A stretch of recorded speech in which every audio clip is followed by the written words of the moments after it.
It is Friday, and you know what that means. And if you can't believe it, it's a Friday once again.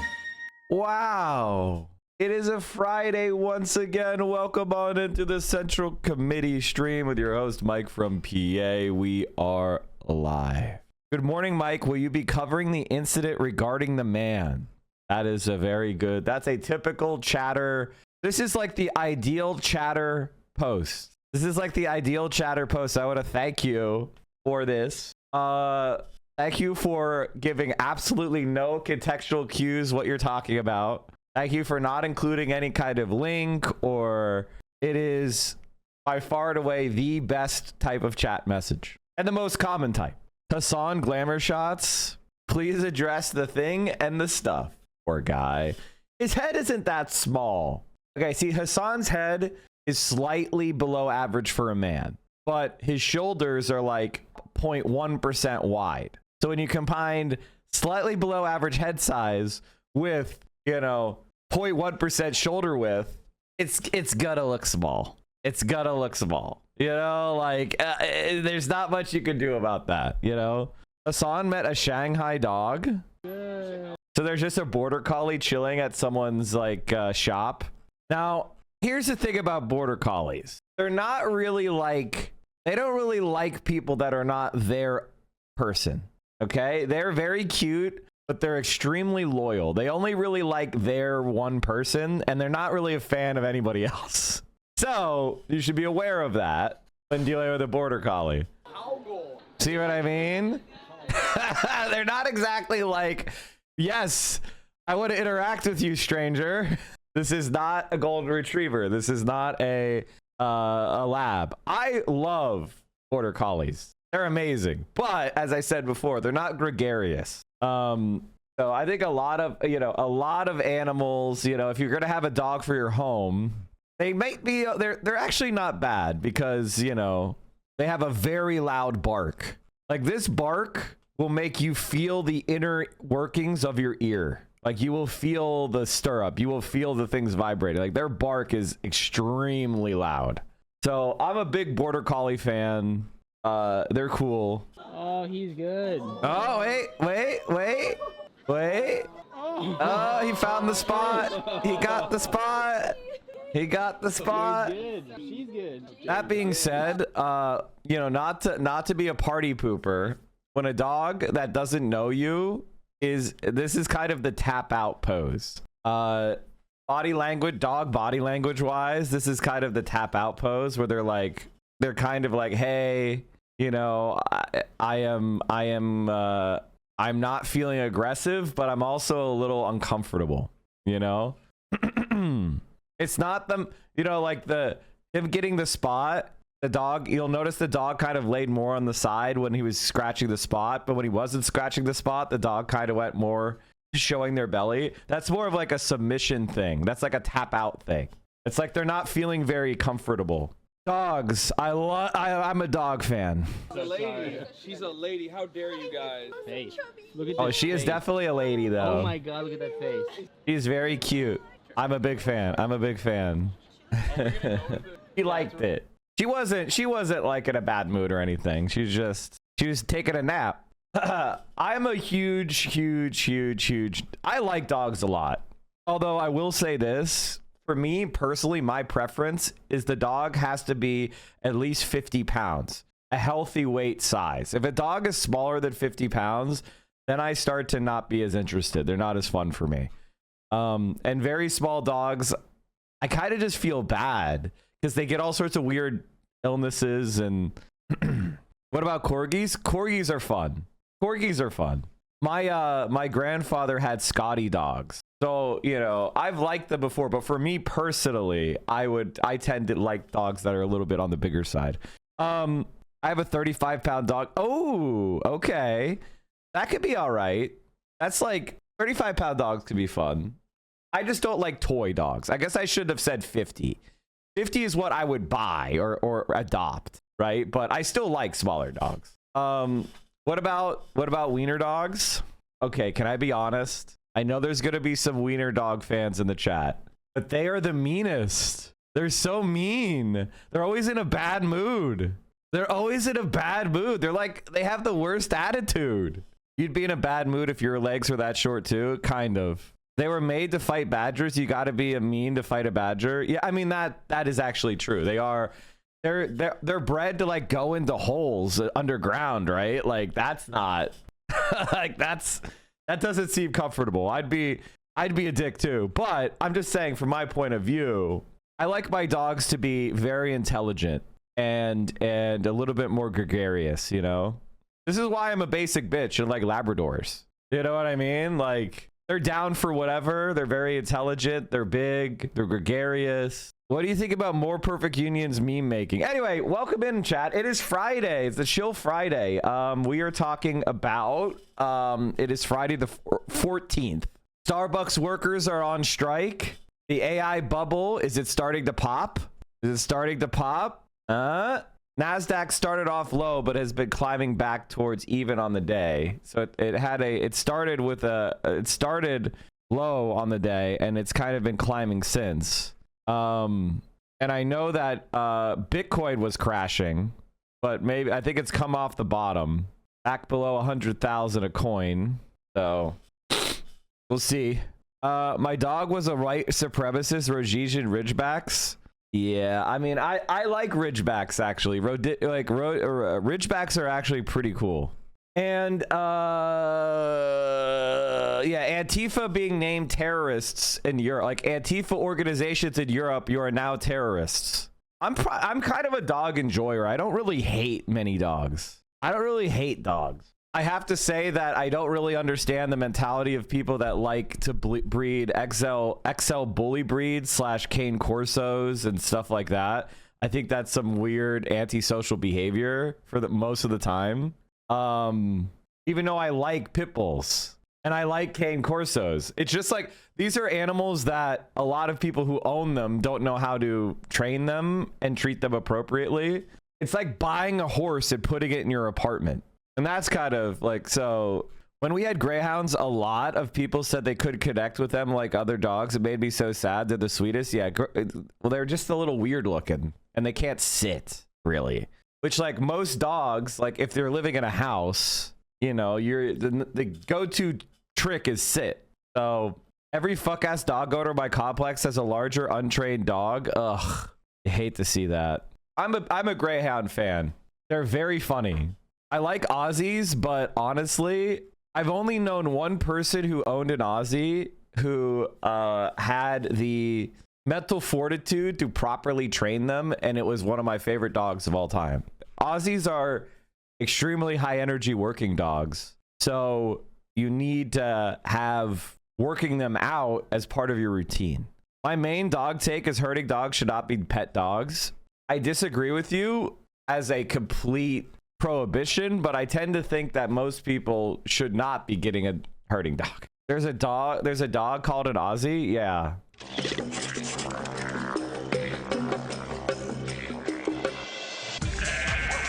The Australian Shepherd is the ultimate working dog.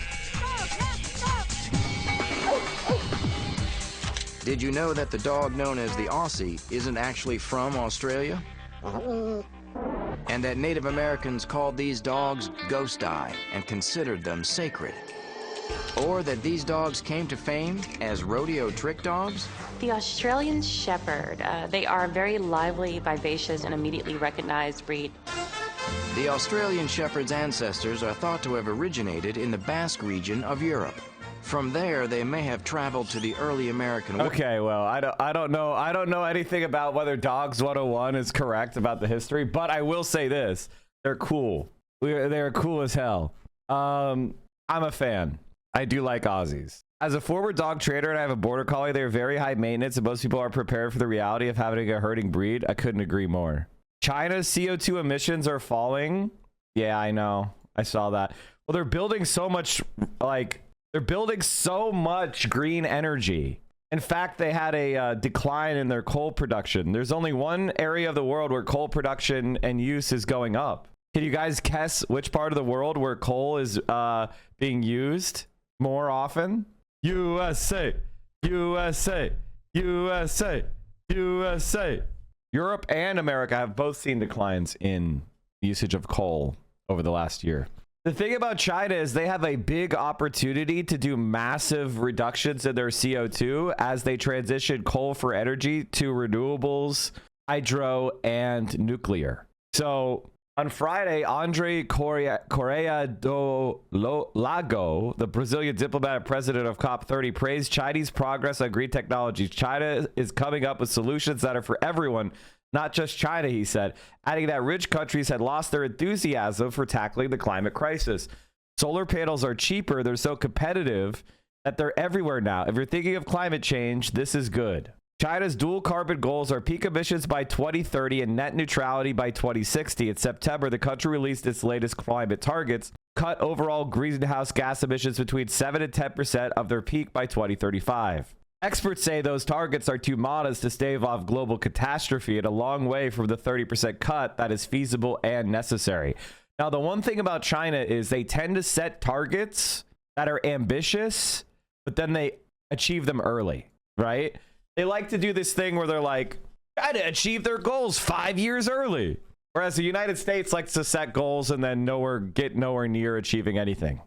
But see, oh, never mind. Next paragraph. But China has a record of under-promising and over-delivering on climate targets. Li Shihu, the director of the China Climate Hub at the Asia Society Policy Institute, a US-based think tank, said in a recent note that the latest Chinese climate targets should be seen as a baseline and not a ceiling. Oil demand and emissions in the transport sector fell 5%, but grew elsewhere by 10%, and the production of plastics and other chemicals surged. Yeah, but oil for transport is like 95% of oil. 95% of oil fall 5%, but 5% of oil goes up 10%. That's still a massive decline. Mixing percentages like this without the baseline numbers is very obscurantist. You don't know what you're actually seeing. Oh no, they're importing our brain rot? Oh no. Pocket 3开关机联动扳机，可占快速拍摄专用 3D 打印套，通过模型里的扳机激发动作，联动 Pocket 3的开关机，还有开路停路，也有全网首创的弹夹滤镜更换玩法，模拟真实弹夹释放键同一位置发力。更好玩的是结合 Pocket 3人脸追踪功能，实现自动锁头，这次你的敌人绝对跑不了。This feels like a Chinese 3D printer or even factory made a product just to try to bait Americans into getting shot by the cops. Like this this is trolling, folks. The dad walking, thank you for the tier 3. We almost chat. We are 86% through level 6 hype trade because of that tier 3. Prime right now. No! Hanatuva. Yes. Yes. We did it at the last second. Holy shit. We achieved level 6 and level 7. Hell yeah. Yeah, we are at 5,900 subs. 每次开路都能精准爆头，还有全网首创快拔胸挂套，拍不死你的情况下，帅死你。Chat, this is from a right-wing channel. Even the right-wingers are bowing down to the power of Chinese memes. 不要怀疑自己，这就是国内首个 Pocket 3开关机联动扳机，可占快速拍摄专用 3D 打印套，通过模型里的扳机激发动作，联动 Pocket 3的开关机，还有开路停路，也有全网首创的弹夹滤镜更换玩法，模拟真实弹夹释放键同一位置发力。更好玩的是结合 Pocket 3人脸追踪功能，实现自动锁头，这次你的敌人绝对跑不了。每次开路都能精准爆头，还有全网首创快拔胸挂套，拍不死你的情况下，帅死你。It's so good. It's so good, dude. Mike, if we get you and Vio a pair, will you promise to use them? No. No. Not at all. No, not at all. All right, let's hop into some content. We've got right-wing American fighter pilots talking about China's aircraft carrier. Let's see how they roast it.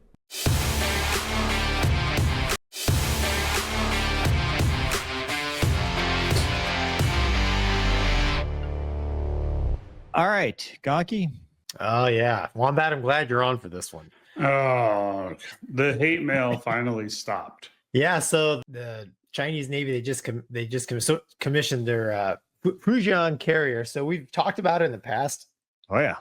They had a big ceremony, which we got about a 1 minute clip here that we'll show in a minute of the ceremony. So how do you pronounce it? Xi Jinping or whatever. He came out to visit, and there's an expanded video about 8 or 10 minutes long of his Rock trip there, Intensity, and thank you for the it's 20 pretty, bomb. Let's fucking go. Thank you, brother. Thank you, comrade. Sister. What's the word? Sibling? I guess for the MBs, you call them siblings. opening. I mean, we won't bore you with it, but we'll hit the highlights. But yeah, so this is the first, I guess you'd call it a super carrier. It's got electromagnetic catapults, similar in size, it's 80,000 tons. Usually the Nimitz class carriers in the new Ford is close to 100,000 tons, but they've just put this thing to sea, and they now have 3 carriers. The Chinese do that. There's 2 with the ramp. This is the only one with catapults. So the catapult gives them the ability to launch airplanes with more weapons, more fuel. So their power projection is going to be a lot stronger with this carrier. Only downfall is it is non-nuke, which means it's got a range of 8 to 10,000 miles and that needs refueled. Whereas U.S. carriers are nuke powered and they can just keep going. And really, the thing about that though is like not every ship in the American battle group is nuke powered, so they end up having to drag along tankers anyway, which is the funny thing about American. You know what I mean? So it's like to buy basically supplies for the crew and for the aircraft. But I think it's pretty incredible how quickly they brought this carrier to operation. I do believe that China is looking to develop more nuclear ships. There's even a discussion of creating nuclear powered container ships, because one of the most polluting elements of transport right now is bunker fuel using transport ships. So if you could eliminate emissions from transporting ships, it would go a long way in reducing, carbon pollution. We have 11 carriers on the U.S. side. I think India, England, and there's one other country. I think they have carriers too, but they all have 2. So China is now the second largest carrier operator in the world, and China has the largest navy in the world. And we've touched on it before, their industrial capacity. So the future, so the next carrier past this obviously probably have the electromagnetic catapults, and the rumor is going to be nuke powered. So this is kind of I think of it as like the JFK of, there's a picture of one of their carriers with the ramp, and then the looks like a toy. It's just crazy. Yeah. Don't dislike it. You can. That's as big as it gets. Isn't it? Okay. Oh man, so many jokes that could be. Yeah, so there he is. Xi Jinping. Yeah. He flies. No, that wasn't him. Oh. That was a demo. Oh. He's saying they're all heroes. I want to ask Wombat a couple questions about the video. Marching. I'd like Wombat's take on the marching. No, dude, it's yeah. One of the things about American military is they're like, marching, it's not that important. It doesn't matter that we're fucking terrible at it and we have no discipline. I don't know why they get so butthurt over it, but it is something that American military personnel frequently will. Marching doesn't matter. So the expanded videos is pretty unique, but it's funny, man. I watch this and I'm reminded of Asian culture, which is fine. It's different than ours, but Wombat, that obviously, right? The helicopters White look people. like Seahawks. The yellow coats and all. You're that not stuff. allowed to point that out, Gonky. Right. Their Hawkeye kind of looks like our Hawkeye. I can but- neither confirm nor deny any of the comments you're making right now. But continue. Did you notice? So even when they go inside the ship, with that clip didn't show, but it is exceptionally clean. Like new. It's Dude, new. yeah, Cookies. quite a spread. Exactly. It's their yellow cake of uranium. Yeah, even inside, I mean, it is clean. And I bring that up because I wonder how much actual operating they've done with it, because It's not Well- that it's not that we're dirty. It's just that like the carrier, that thing is just it's working all the time. Yes, but if you look at any of our videos, like the one, where the president went and did the Navy power demo and stuff, right? The carrier looks pretty darn good when he's there, right? So that doesn't surprise me. One, it's new, so it's easier to keep clean when it's new. Although I will say, in a lot of regards, maybe not, because the building of a ship that size just brings a lot of dirt and grime with it. But I think a lot of it is, if I was a country and I was going to put this much effort into this type of warfare for an obvious reason, I'd want it to look, you'd be a fool not to, right? Because this is all you're going to show, right? So this is all the rest of the world's really going to see, and it's that first impression kind of thing. The thing that I find interesting is if you go to, I don't know if you could pull it back up, but a video of the flight deck from the top. So a lot of people notice that it has 3 catapults, which unlike our aircraft carriers, where you could simultaneously recover while still launching off the bow on both cats, can't do that on this one. You're limited to 1 cat, which sounds minor, but it's in a cyclic ops scenario. You talk to some of our Super Hornet buddies that may or may not have also been accidentally shot down by our own battle group. When they're doing cyclic ops, you're launching and recovering at the same time, and the layout of our carrier is specifically designed for that. You're down to 1 cat, and here comes the issue is, as you know, Gonky, you've spent a lot of time on aircraft carriers. The thing that I find funny about Hollywood is a lot of times when they make movies about the Navy, some of it is so grossly wrong, but some of the things, the little subtleties, are so grossly right.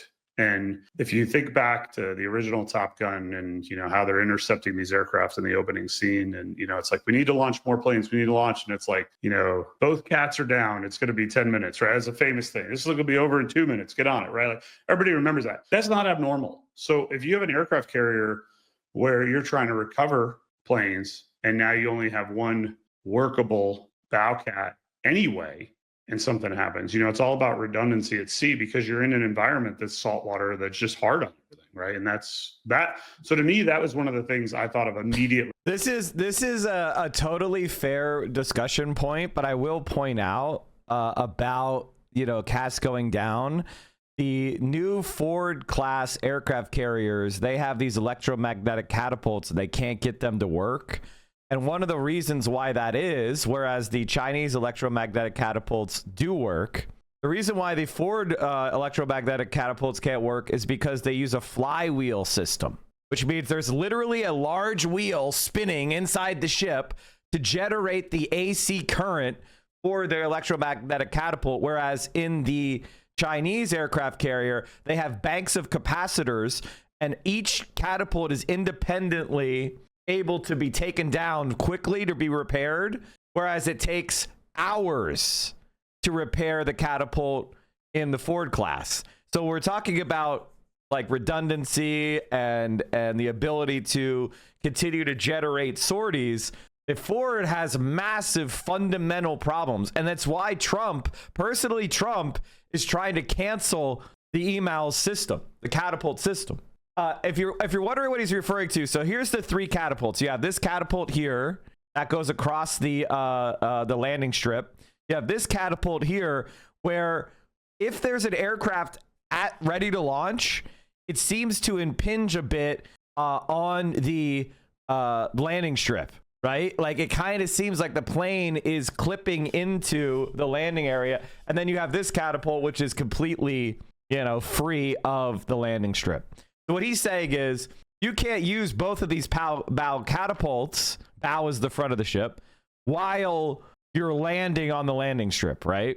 And it's like one of those things where it's like technically true, because he's right, you can't do it at the exact same time, but you certainly could sequence things, right? Someone launches, and then as a person, you put then you have the next plane launching from this catapult, while this catapult is being readied by a plane coming up this elevator here. So what he's really talking about is technically true, but like in the actual reality of carrier operations, you know, planes land and then they get recovered, right? They don't just sit there and like, yeah, you know, land. There's a landing phase, then they have to get recovered because, and you know, disconnected from the arresting cable, etc.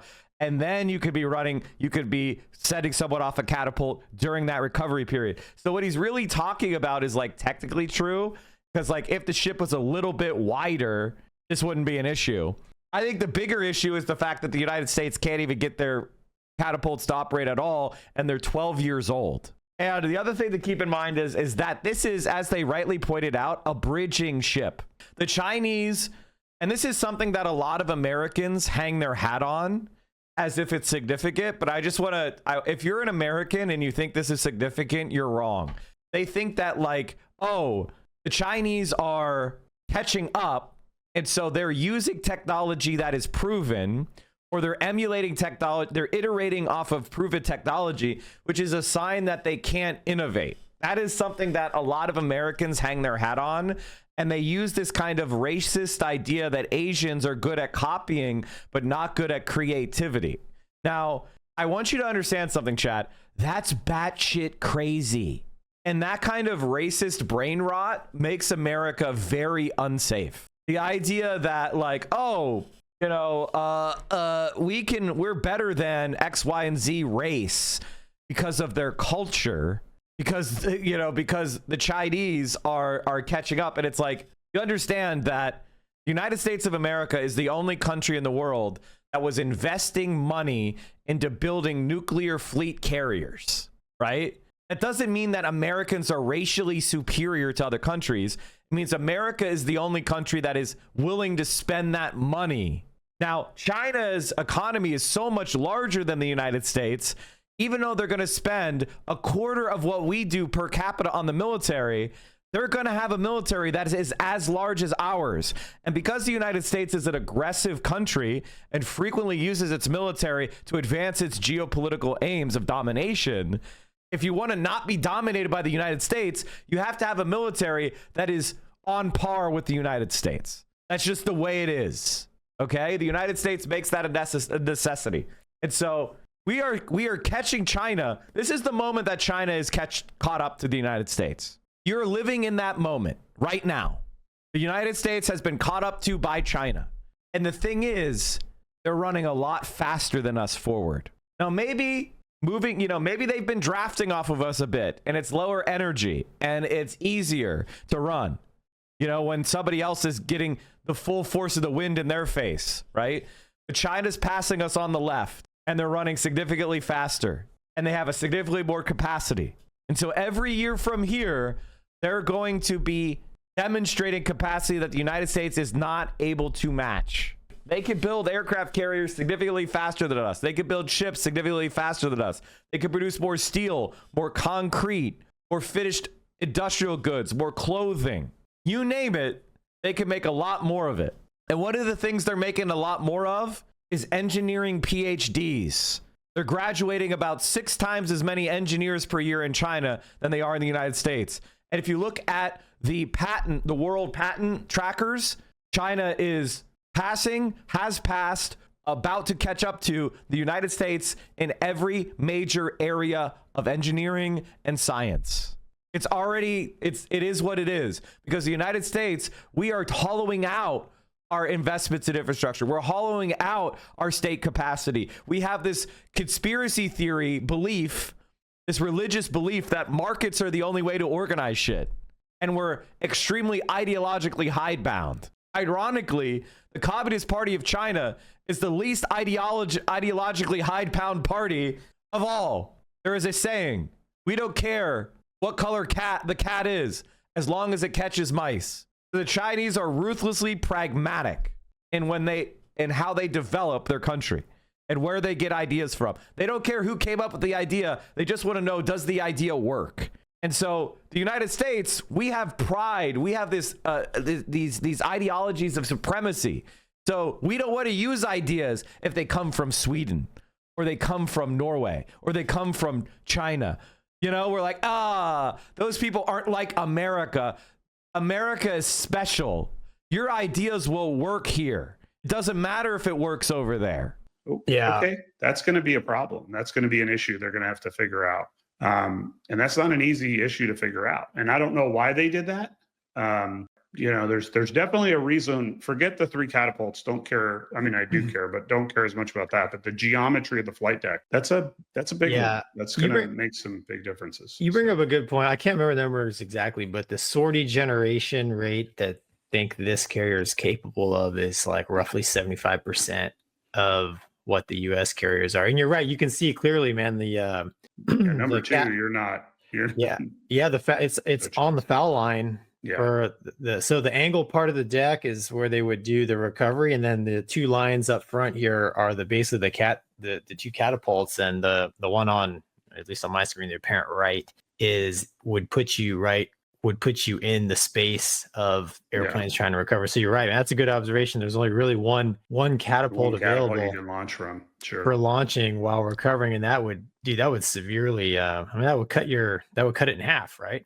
I mean, really, because remember, you could launch on ours. Yeah. Oh yeah. Every however many seconds it took between, and you could just do it. I mean, we did it all the time during CQ, right? I mean, remember CQ, you would go out, you'd trap, you'd turn right, you'd either turn right out of the LA and you're either going right back to the CAT, or you're going that's true to get gas and then go to the CAT. So I mean, you take away one of those catapults, that's going to significantly slow down that operation, in my opinion. And then I know people joke, and look, all jokes aside, like building an aircraft carrier, whether it's from scratch, not from scratch, it doesn't matter. Like, it's no small feat. Like, that's a huge ship. And I know, the goal is eventually it'll be nuclear powered, but having a non-nuclear powered aircraft carrier, I don't think people that haven't been to sea can really appreciate how much of a support network you really need for that thing to do anything.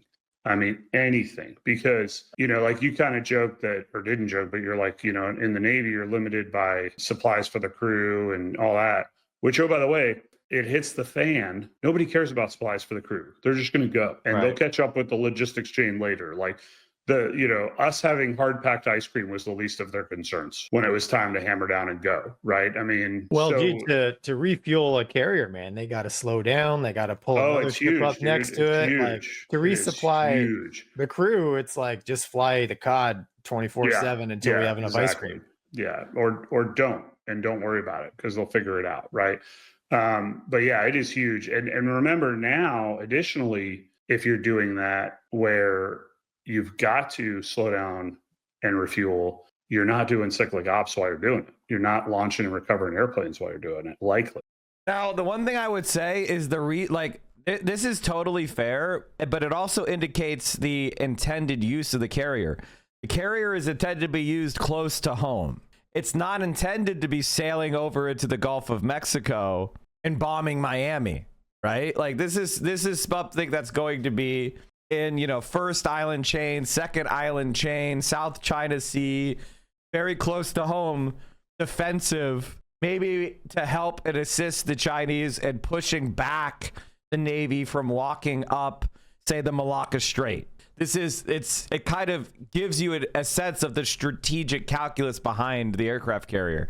This is intended to be something that is in the immediate area of not, necessarily projecting power against the US or Europe. Right. So you've now limited some of its battle effectiveness already because of the catapult and the flight deck layout. But now if you've got to refuel because of, that, well, now are we doing any flight ops? Well, no. Okay. Well, and in a wartime scenario, like, the carrier's ability to just keep operating is huge. So while I think they've come a massively long way, and I have no doubt that they are going to continue to go far with this, I think there's going to be a lot of lessons learned in the real world use of this aircraft carrier.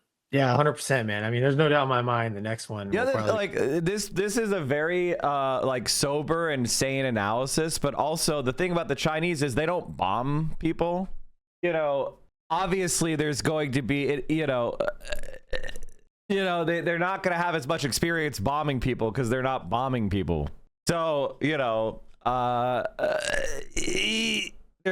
U.S. is always going to have an advantage as far as like fighting defenseless civilians, and irregular forces, you know, stuff like that.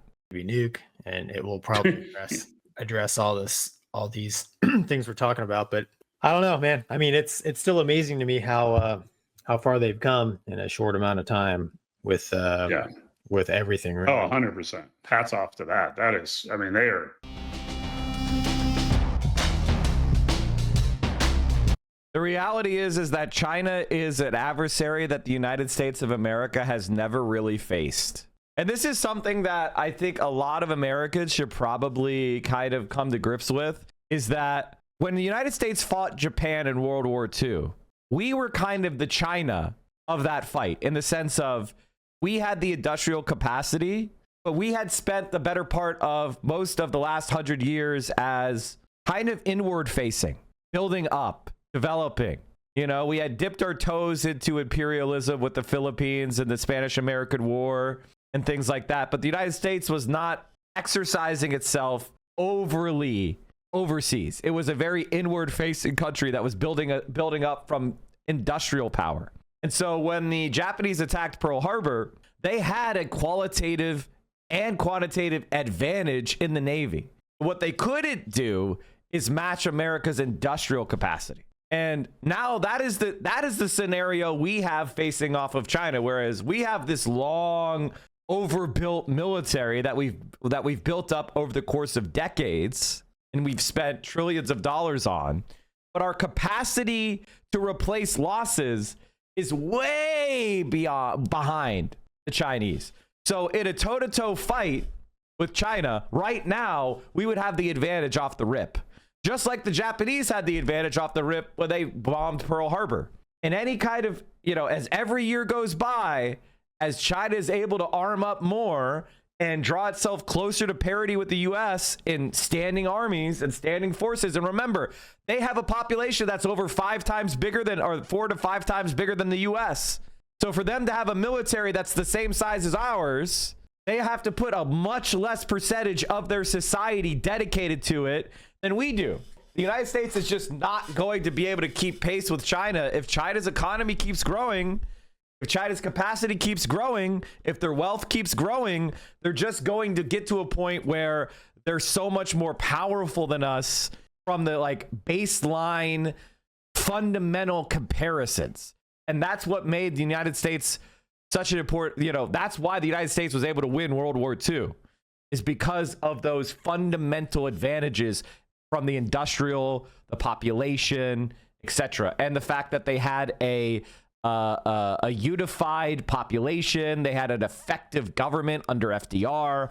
Like the United States of America, you know, we have an incompetent boob and a corrupt political class that doesn't give a shit about this country's national interest. It cares about making money for themselves. Whereas the Chinese, they have a political class that is focused on improving China's power and well-being. And when you just look at if you examine and you compare and contrast the countries, China's advantages are compounding now. And, you know, as an American, and knowing our political class and the warmongers that we have in both parties, I worry about getting into a war with China and waking the sleeping dragon, because they will fuck us up. Having superior productive capacity is huge. You can make factories, industries, warplanes so much faster. NATO is basically standing toe-to-toe with Russia in Ukraine, and Russia is winning. Like, NATO is drawing down their reserves and giving it to Ukraine, meaning Ukraine is not surviving off of this surplus capacity of NATO. NATO is actually drawing down its resources. It's sending a bunch of its reserves to Ukraine, and the Ukrainians are holding the line at best. Meanwhile, China is not involved in the Ukrainian war. They are not supportive of Russia's invasion of Ukraine. They're engaged with mutually beneficial trade with Russia, but they're not, for the most part, they are not sending their weapons. They are not sending their troops. They are not sending advisors. They are not sending resources. So, I mean, I think a lot of people look at Ukraine and they laugh at Russia, and you should laugh at Russia, but you should also understand that, like, oof, NATO superiority is not as big as people seem to think. You and your boy Donnie can make a remake of the movie Get Hard, set via tin can and string. You mean Donnie T? I'd rather be in Donnie D's shoes. Ask him if Putin has the photos of Trump blowing Bubba. I don't know if this email's real, chat. I don't know who Wally Rashid is. I don't know if this is real or not. I can't verify that. Bubba is obviously a nickname for Bill Clinton. All right, let's get into the Epstein coverage, chat. I do think the one thing that was really interesting about the pilots that were evaluating the Chinese aircraft carrier is how badly they wanted to make racist jokes. You could see it coming through their pores. A big that's just my final evaluation of that. And they did make some racist jokes. They basically were like, I can't tell the difference between the president of China and, you know, some Chinese naval officer, right? Or, you know, a sailor that was operating the flight deck or whatever. Actually sad and pathetic. Do I think Donald really gave the sucky to Clinton? Donald Trump always struck me as kind of a power bottom. You know what I mean? Like, I don't want to go down this road too much further because I already feel like I'm gone too far. But he has very, like, the energy where he is desiring of men to submit to. A big break. Republicans breaking with Trump on Epstein. House GOP leaders bracing tonight for a significant number of Republican defections. Republicans going to break from Trump and support a bipartisan bill calling for the release of the Jeffrey Epstein files. Not helping his cause here, ignoring questions today about why his name appears in newly released Jeffrey Epstein emails thousands of times. Sir, any response to the Epstein emails that mention your name? Silence. But it was thousands of times his name was included in new emails. And those emails, by the way, are only a fraction of the actual, still unreleased Epstein files, which all leads to the most basic, fundamental question. It is a glaring question. Why is Trump acting like a person desperately trying to hide something? After all, when Trump didn't have the power to release the Epstein files, he said he was all for them being made public. Yeah, this is something that I want to say, chat. If they actually vote on releasing the Epstein files, I would be surprised if it was like 50 or 100 defections or even more. This is something that happens in politics a lot, chat. There are people that support things and that people who are opposed to them privately, but if it looks like it's going to win, they will switch sides because they want to look like they supported it all along. So one of those things is gay marriage. Gay marriage was something where a bunch of people were against it, but when it looked like it had a chance to pass, they would vote for it. Minimum wages are often this. If a minimum wage is going to pass, all of a sudden a bunch of Republicans will vote for it. And you'll be like, what? Republicans hate minimum wage. Yes, they do, but they know that voters like it. So if the pro minimum wage people actually have the votes to raise it, then they'll just vote along with it. This is the same thing with the Epstein shit. Every Republican is against it because they know it'll hurt Trump. And anything that hurts Trump is going to hurt them, right? They know that. If it's going to pass anyway, they don't want to be seen as the cover-up crew. And so that's exactly what is going to happen. Don't you need 67 Senate votes to override the president's veto? Yes. Yes. But the amount of defections, like we might see 6, 7 defections because do you want to be seen as the covered up the Epstein files shit? Would you declassify the Epstein files? Yeah, I would. I'd be inclined to do the Epstein. I'd have no problem with it. Well, he's got a big... Holy shit. I need to do like, oh my God, chat. I have an idea. I should do a TikTok where I talk about overturning the veto. Did you know it'll take 7 votes in order to override Trump's veto on the Epstein files? Dude, that'll go viral. Oh, fuck. That's such a good idea. Okay, well, locked in. Big problem with it. He now has the power to follow through. And now, instead, he's called the whole situation a hoax again and again and again and again and again. He said that anyone supporting the files release is engaged in a quote-unquote hostile act to his administration. And he said that any Republican willing to vote for the files release is dumb and stupid. Why? It makes absolutely no sense. And we're not the only ones asking these questions. Listen to MAGA stalwart Megyn Kelly. Why didn't Trump just release these? Just release them. Just release them, right? Like now he's in a position of being like singled out as the only one, allegedly, as opposed to one of a slew of names. The Democrats, of course, are going to make a ton of hay over it. And I don't know that there's any there whatsoever, but I concede. I'm sorry, chat. the way that these like ultra Zionists have distorted the Jewish faith, and now they're using it in order to defend Jeffrey Epstein's pedophilia, and they're and like I this is basically what's happening, chat. This is basically what's happening. I come from a I curse at divorce. What is happening to YouTube? I curse at divorce. Hey, what the fuck? Why did it go to a different thing? I clicked this. I try writing a lot of new material because Sorry, audiences they don't like it when you just tell a joke that they already heard. That's the real difference in comedy and music. You know, no one sees the role. Wait, did the VOD get blocked? Oh, it's because I played. Oh my god, I played Not Like Us yesterday. I played like 30 seconds of Not Like Us. All right, whatever the fuck. Stones, and they're like, I can't get no, and they're like, we already heard this one.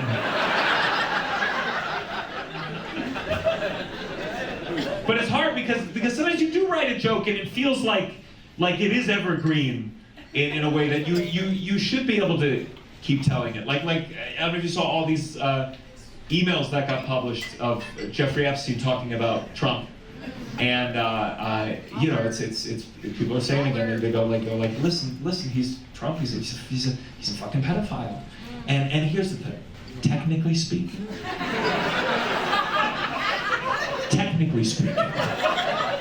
Trump is not a pedophile. Hear me out for 1 second. The term pedophile refers to people who are attracted to those that are prepubescent. Then there's something called. This is actually not true.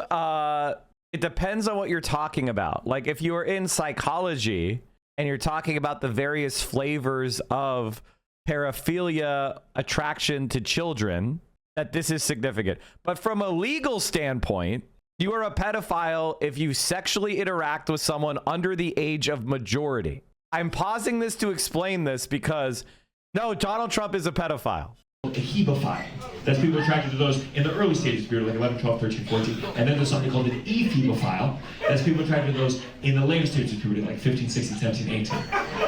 But I think the reason we don't make those distinctions is because it's very hard to explain the difference without sounding like a pedophile.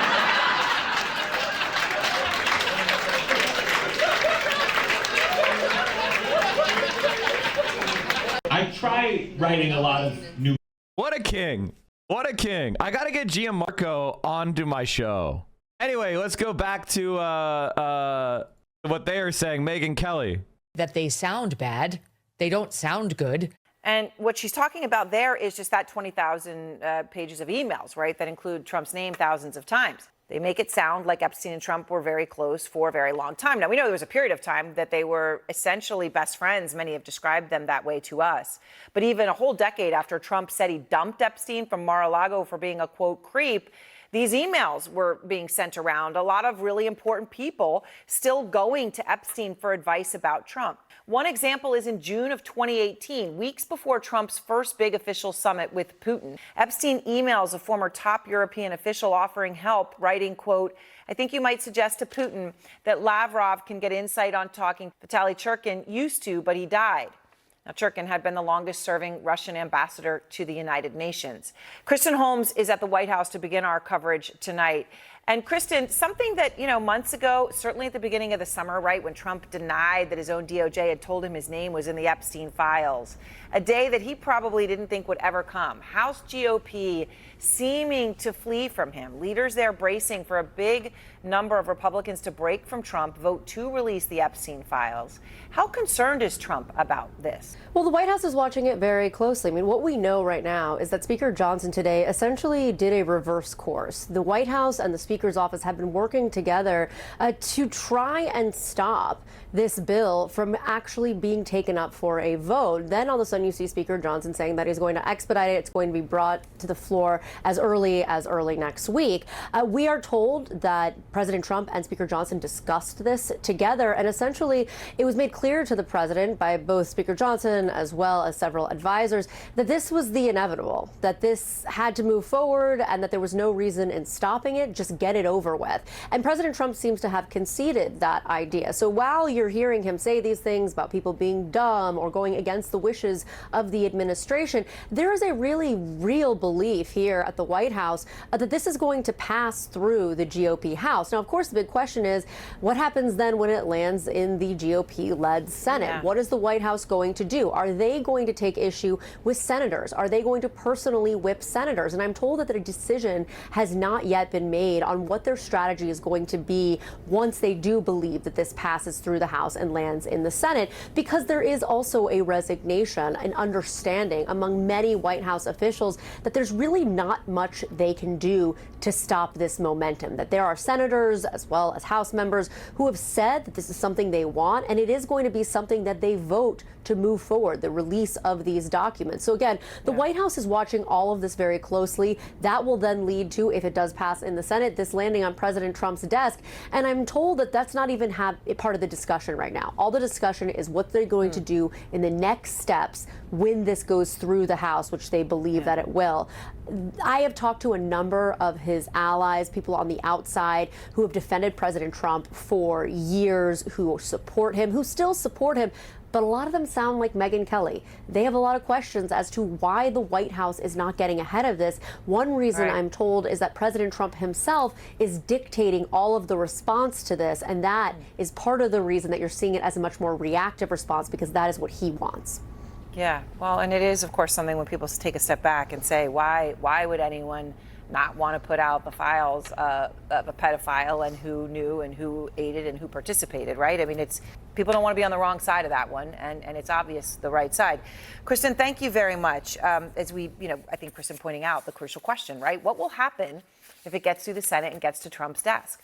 Well, Stacey Williams is out front now. She is a former Sports Illustrated model who dated Epstein in the early 1990s. She was one of the first people to come on this show and make it clear that Epstein and Trump, in your words, Stacey, were quote unquote best friends. And so many others, after you said that, talked about. Off topic, but I think running for office is going to cure some of my introverted tendencies. I was able to comfortably hold a conversation with complete strangers a few hours last night, something that would have felt awkward without the motivation of talking. Listen to fellow county Dems. Good luck, my friend. I do think that, listen, whenever you run for office, it is good because it forces you to get into the organizing spaces of people that have always been there, working hard to try to improve their community, And I think if you're going to be a successful candidate, you should have already been there for a while. The closeness of their relationship over many years. We heard it again and again from others who knew them after you spoke. And Stacey also went public in 2000. If you were like Mike, what content creator will be repeating Mossad talking points? For a pedophile. Now, Thomas Massey is, of course, correct. This goes on your permanent record. I don't want to be pedantic and do one of these. Actually, I do think that a lot of these people are using the word pedophile wrong. My understanding is that pedophile is an attraction to prepubescent people. That's not what's being alleged here. These were underage girls, but they were not prepubescent. It's such a technicality. I do think we should be precise, and so I've avoided using the word pedophile because it just doesn't seem to be accurate. But This is what happens when you're Destiny's friend. You don't know what pedophile means. Pedophile has a context within the psychiatric community, and it has a context within the legal community. And not to be pedantic, but if you go to the dictionary and you look up definition of, oh God, I don't even want this in my, I'm going to incognito. Definition of pedophile. Hold on, let me screen capture. Definition of pedophile. A person who is sexually attracted to children. Definition of child. A young human being below the age of puberty or below the legal age of majority. The legal age of majority. What is the age of majority in New York? The age of majority in New York is 18, according to findlaw.com. So if you're sexually attracted to a child, you are a pedophile under the law. For example, when we talk about the developmental stages of a human being from a medical point of view, then yes, there is a child, there is an adolescent, there, there's a preteen, there is a teenager, young teenager, adolescence, young adult, etc. But we're talking about legally. The definition of a child is a person below the age of majority, and a person below the age of majority, the age of majority in New York is 18. So if you are sexually attracted to people under the age of 18, you are a pedophile, David Pakman. We should make this a short, honestly. Understand what they mean. They're talking about underage girls. Don Bacon said this is a self-inflicted. For the record, Mike, I've never seen a psychologist use the term abivaphile. That's pure Destiny shit. This is from the Brain Domain chat, who is a streamer that I rated yesterday, who is a very big, he has got a master's degree in counseling, in psychiatry or psychology. He knows more, and you're right. I haven't either. I don't think a psychologist would do that either, because they're concerned about the law. And if somebody says they're attracted to someone under the age of 18, a psychologist would say, hey, that's pedophile crime shit. You are normalizing pedophilia.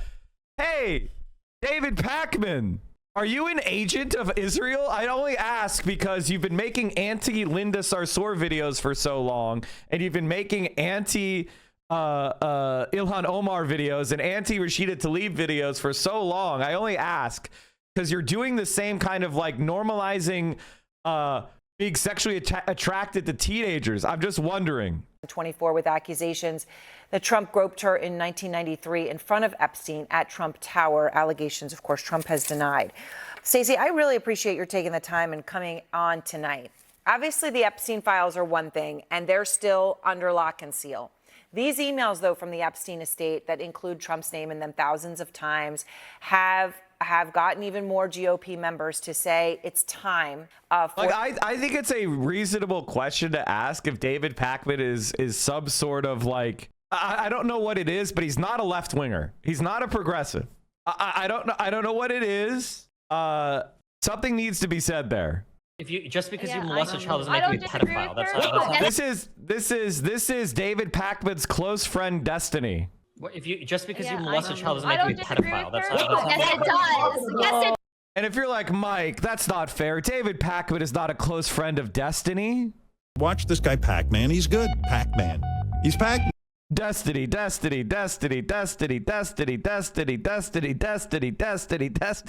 how many collabs they did. Jesus. Live with Vosh and Destiny. God damn. Who's the biggest soy boy? Pakman, Hassan, or Destiny? Now, that was 2 years ago. And Hassan has communicated to David Pakman and to everybody. Why is David smitten with Stephen Destiny Bonnell II? Okay, Whoa.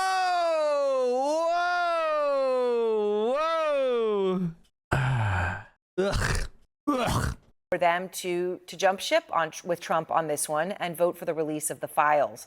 Did you ever think you'd see this happen? Hey, not like us. That Republicans are supporting the release of the files? Well, we've had a few, right? David Pakman has put out a statement. I didn't realize it was even a conversation. I always assumed we would be heavily involved. This is bad. We gotta definitely write a song about how we do not diddle kids.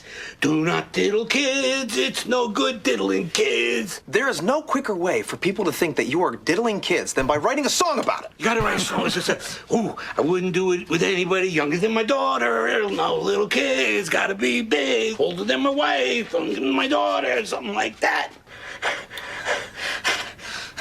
Don't write a song about that. No, I'm cloudy. I got a headache. I've never understood the sort of the role of absolutely disgusting legislative behavior officials in protecting pedophiles. I didn't think that was part of the job criteria. So it's been very confusing to me. But if some of them are finally arriving at some moral clarity, that's a good thing. Transparency is critical. And I was quite shocked to hear the White House say yesterday that they're being fully transparent after dragging a member of Congress. So Stacey Williams is a former Epstein girlfriend that alleges Trump groped her in front of Epstein.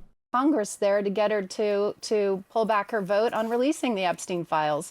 It's condescending to the American people, and it is cruel and damaging to the Epstein survivors.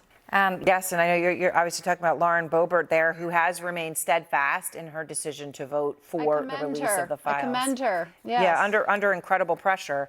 Yeah. In the emails that we have, and again, every time I say that, I just want to distinguish that these emails are from the estate, so they are Epstein files or something different. But the emails themselves reveal a lot of information, Stacey. They talk about the close relationship, wingman type relationship Trump and Epstein had, which you've talked about when you talked about how they were best friends during the time that you knew them. This is a video I'm showing of from NBC that shows Trump and Epstein at a party in Mar-a-Lago. It's all the way back in 1992, an important year for you, Stacey, because that's the year you met Epstein. And what they're doing in that video is watching women on the dance floor, and Trump appears to say to Epstein, "She's hot," referring to a woman. They're then pointing fingers. Now, in one of the emails that we have in the context of that video, Epstein says he gave Trump one of his girlfriends. He writes, "My 20-year-old girlfriend in 93 that after 2 years I gave to Donald." Now, by the way, you met him in 1992. When you see that, though, in this email in black and white, I quote unquote gave to, what's your reaction? I mean, it screams about, the mindset of these men, the same two men who did what they did to me when Jeffrey Epstein walked me into Donald Trump's office to be groped by him. Clearly, we are these objects, these trophies, and it's deeply misogynistic. I don't know what else to say. These guys are. It's going to be nice to have a vote that shows who is for protecting minors and who is for them getting molested. Remember who voted no. Going to see Francesca Hong tomorrow in Appleton, Wisconsin. It's an open event if chat wants to go. Ooh, okay, cool. Everybody, if you're in the Wisconsin area, go hang out in Appleton tomorrow. It's Saturday. What else are you going to do? Wisconsin. Trump says he's asking Justice Department to investigate Epstein's ties to slew of Wait a minute. Donald Trump's like, if I'm going down, I'm taking you all with me. Oh, boy. Oh, boy. Oversight Committee released thousands of pages of those new documents related to the Epstein case. Earlier today, I spoke with two survivors of Epstein's abuse who are there alongside that newly sworn-in lawmaker, all of them saying this is just the beginning Say her name. Of the fight for transparency and accountability on Capitol Hill. Tell me about the moments less than 24 hours ago. Our VOD's on for subs. The VOD is fucked. I have to wait till after the stream to fix it because yesterday we watched too much of Not Like Us, and apparently it's in Twitch's like DMCA protection, whatever the fuck. So it took. I don't know what the fuck's going on. Don't ask me, man. When you are for the first time sitting in the House gallery watching the Congresswoman get sworn in. It is something that I will absolutely never, ever, ever forget. Not just because of how historic a moment it was for us as a country, but also the validation in the representative's fierceness. Her courage is just so contagious to all of us. To have her validate us in front of the entire House, and for Jess and I to get a standing ovation from the members when we have felt at times so unheard by the people in our government, absolutely transformative for me. I mean, we also know we're no longer just representing Epstein survivors. We are representing 1 in 3. We are representing survivors that have never had a voice, and now we're following you. No, I'm following you. Is that how you see it? Absolutely. The strength that they have shown throughout this. I mean, I can't even. Are they not going to put her name up? What the fuck? It's so weird to not have her name up. Imagine what it feels like for one of the most horrific times of your life, and for you to have to repeat it over and over again. And you don't have to. Neither of them have to. It's the first speech you made as a member of Congress, and it was on this. Why was it important to you to focus on this issue?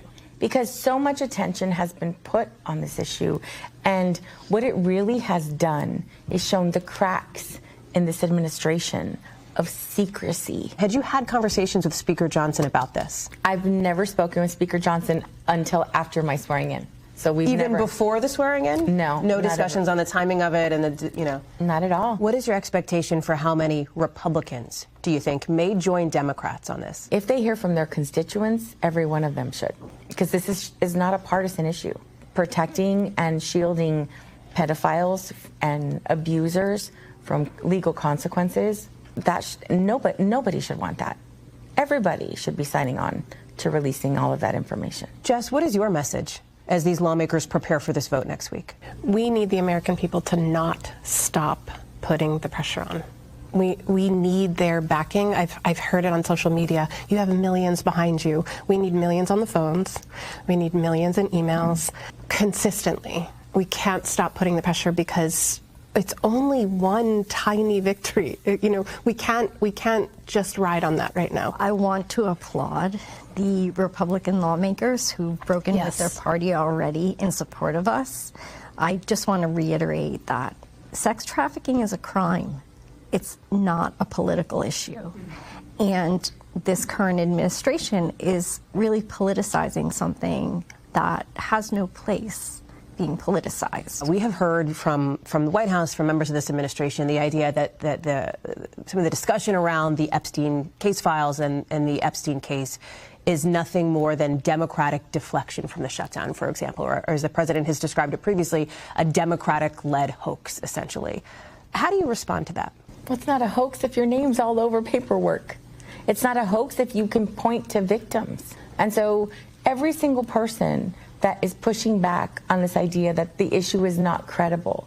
We didn't bring up the issue. Democrats, this was not the issue that we ran on a campaign. Trump did. Trump said on day one, I'm going to release the files and let you all know what's in there. When President Trump's name comes up in these emails, had either of you seen or heard about anything that might have implicated him in connection to Jeffrey Epstein? I think there's been other information released about their friendship already. There's been photographs. There was the addition to Epstein's birthday book. So I don't think that anyone was surprised about their friendship. I think that these emails gave some new insight into what that might have looked like. But I don't... How progressive can she be? She's basically another squad member. So I would put her like, I would expect her to be like, who's a good example of where I would put her? Presley, Representative Presley. She's probably around that. So like one step below the absolute best, like second tier people. And again, I don't want to speak for you, Jess, but I don't think we were surprised. We weren't surprised. Now, these are Mike from PA tiers, okay? If I'm saying somebody's A tier, that means they're insanely good. It means there's like 5 to 10 people max that are better. You know what I mean? So that's A tier for me. I should do a Democrat tier list. I know a lot of backbenchers. I don't know that I know all the backbenchers enough, but that is a good idea. If somebody wants to get every single Democratic rep and we could try to do a tier list, that might be funny. The number of people in primary right now tier would be like 150. That's not the word that we would use. It was validating to see that what we were asking for was transparency and seeing why there might not have been transparency. And we have talked about this before in our conversations, that every time there is a piece of news or a headline about this, you're reliving your trauma. And it's an emotional and physical response. I don't have visual things happening in my brain, but the emotional and physical response doesn't stop. It's another reason why we're here, though. That's why we're here. That's why we're talking, because we don't want anyone to have to go through what we're going through right now. It's really important for people to understand that as survivors, we can't do this alone. We need our allies to do in order for us to be able to do this work. As we're looking ahead to this critical vote next week, I can't imagine that for any of you, that is the end of the road. It feels like it's just the bottom of the next hill. And I had a friend say, yeah, and it's the beginning of the fight. Is that how you feel? That this is the beginning? That it's a new beginning. We're at another level, and it's just going to continue on. Congresswoman, for you, how do you think about the fight to protect women and the journey here when it relates to the Epstein? This is literally, it is the beginning. We should note that the Speaker's office confirmed Speaker Johnson's first meeting with Congresswoman Grijalva was yesterday. NBC News also reached out to the White House on some of what you heard there about the claims that the administration is engaging in secrecy. We also asked about the idea that you heard that the president is politicizing sex trafficking. A spokesperson has responded, telling us in a statement in part, I'm quoting here, the only thing these emails prove is that President Trump did nothing wrong. Democrats are the ones politicizing Epstein, the White House spokesperson says, to talk about anything other than their party getting utterly defeated by President Trump in the shutdown fight. Adding, President Trump has always denied wrongdoing linked to Epstein and saying that Democrats are the ones who don't care about Epstein's victims and using them as a political distraction. Obviously, there is much more to follow on all of this. We'll have more of our conversation with these women coming up tonight on Nightly News and in the days ahead right here on NBC News Now. Tonight, just hours after. Looks like the Dems all along possessed a silver bullet that would really take down Trump.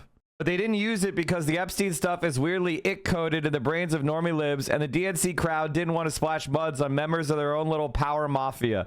This is exactly correct. This is exactly correct.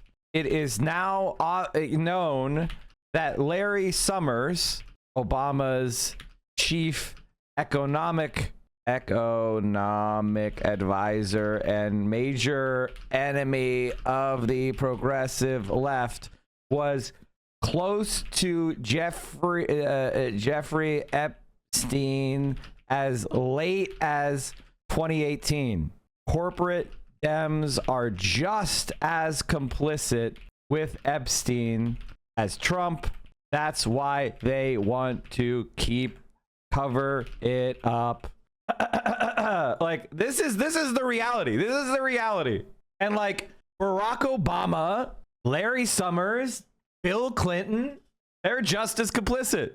Oh, and the Israeli involvement as well. Of course. Of course. These scumbags, I mean, they're just such fucking scumbags, dude. Felix, obviously, like we were going to begin today's show talking about the Democrats' capitulation on the ending the longest government shutdown and what that portends. I would like to contrast that, like the Democrats once again playing the Washington Generals to the Harlem Globetrotters. Everyone's saying it now, chat. Everyone's saying it. I started it. I've been saying it. Everybody's saying it now. I've been saying it for years, and people are now using it. People are now using it. They're stealing it from me. In the context of what is currently going down regarding the House Oversight Committee's release. Calm down, Mike. It's an obvious comparison. You know, chat, I say something, and all I'm trying to do is get a little bit of ethos. You know, I'm just trying to get a little bit of, wow, Mike said that first. I heard that from Mike first. Try to build me up.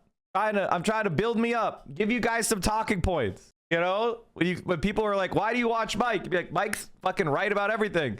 Everyone steals his homework. Here you are to rain on my parade.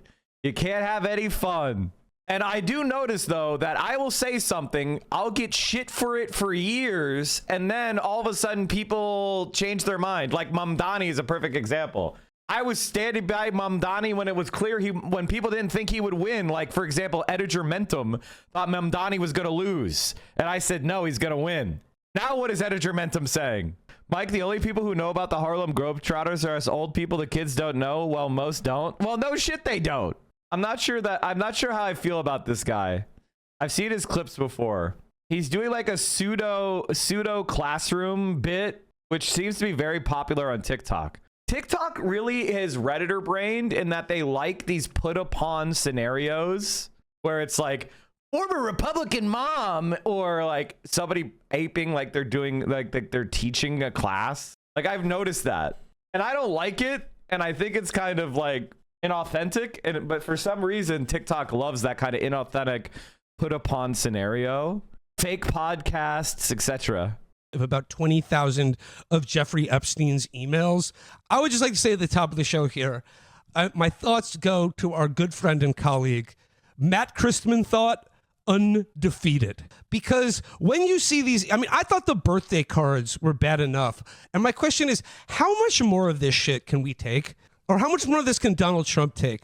Because, like, I know I'm going to be eating my words in, a month or a year's time. But, like, Felix, for the first time, my brain is beginning to form around the thought of, can Donald Trump possibly survive this? Because these emails are so brazen and so ridiculous that it is just like, I don't even know where to go. I mean, where do you want to start with this one, Felix? Because like, it's the hits just keep coming. Okay, so first of all, we know they're authentic because Jeffrey Epstein types like an idiot. It's amazing. He cannot spell. He punctuates shit all wrong. By the way, there's spell check now. Like to send an email where you're misspelling shit and looking like an incompetent moron requires effort. Spell check has existed for a very long time, chap, but it's better than ever.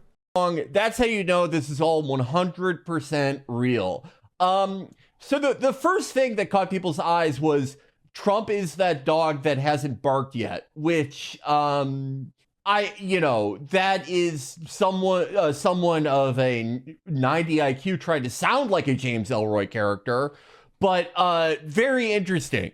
That was obviously the first thing, but I would say the first thing that caught my attention after that was the thing about Trump walking into a glass door because he was gawking at a swimming pool full of 15-year-olds. This is from Jeffrey Epstein to Landon Thomas Jr., who was a financial reporter at the New York Times, who, while this was going on, was a journalist in the New York Times was alerting Jeffrey Epstein and warning him about other journalists digging into his life and crimes and saying, don't worry, I've been covering for you. I've told everyone you're a great guy.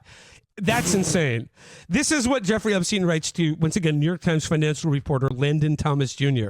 Read the Uz feed regarding my airplane logs and Hawaiian Tropic contest.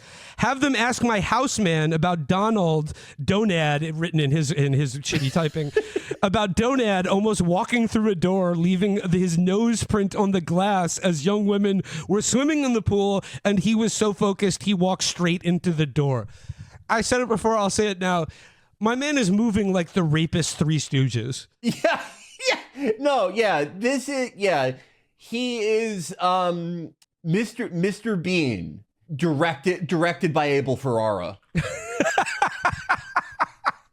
Truly horrifying. I mean, going back to the question of can he survive this? How can he survive this? I mean, that remains to be seen. It wouldn't surprise me, right, if there is it turns out there is video. There are images. And one way or the other, they they have an easy out. He had a stroke, he had a heart attack.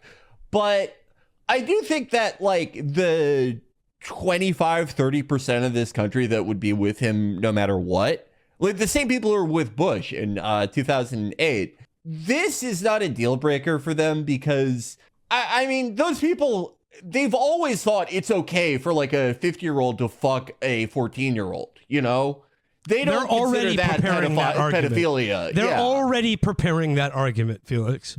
But, it could get to a point where it's okay, well, you have those people, but if even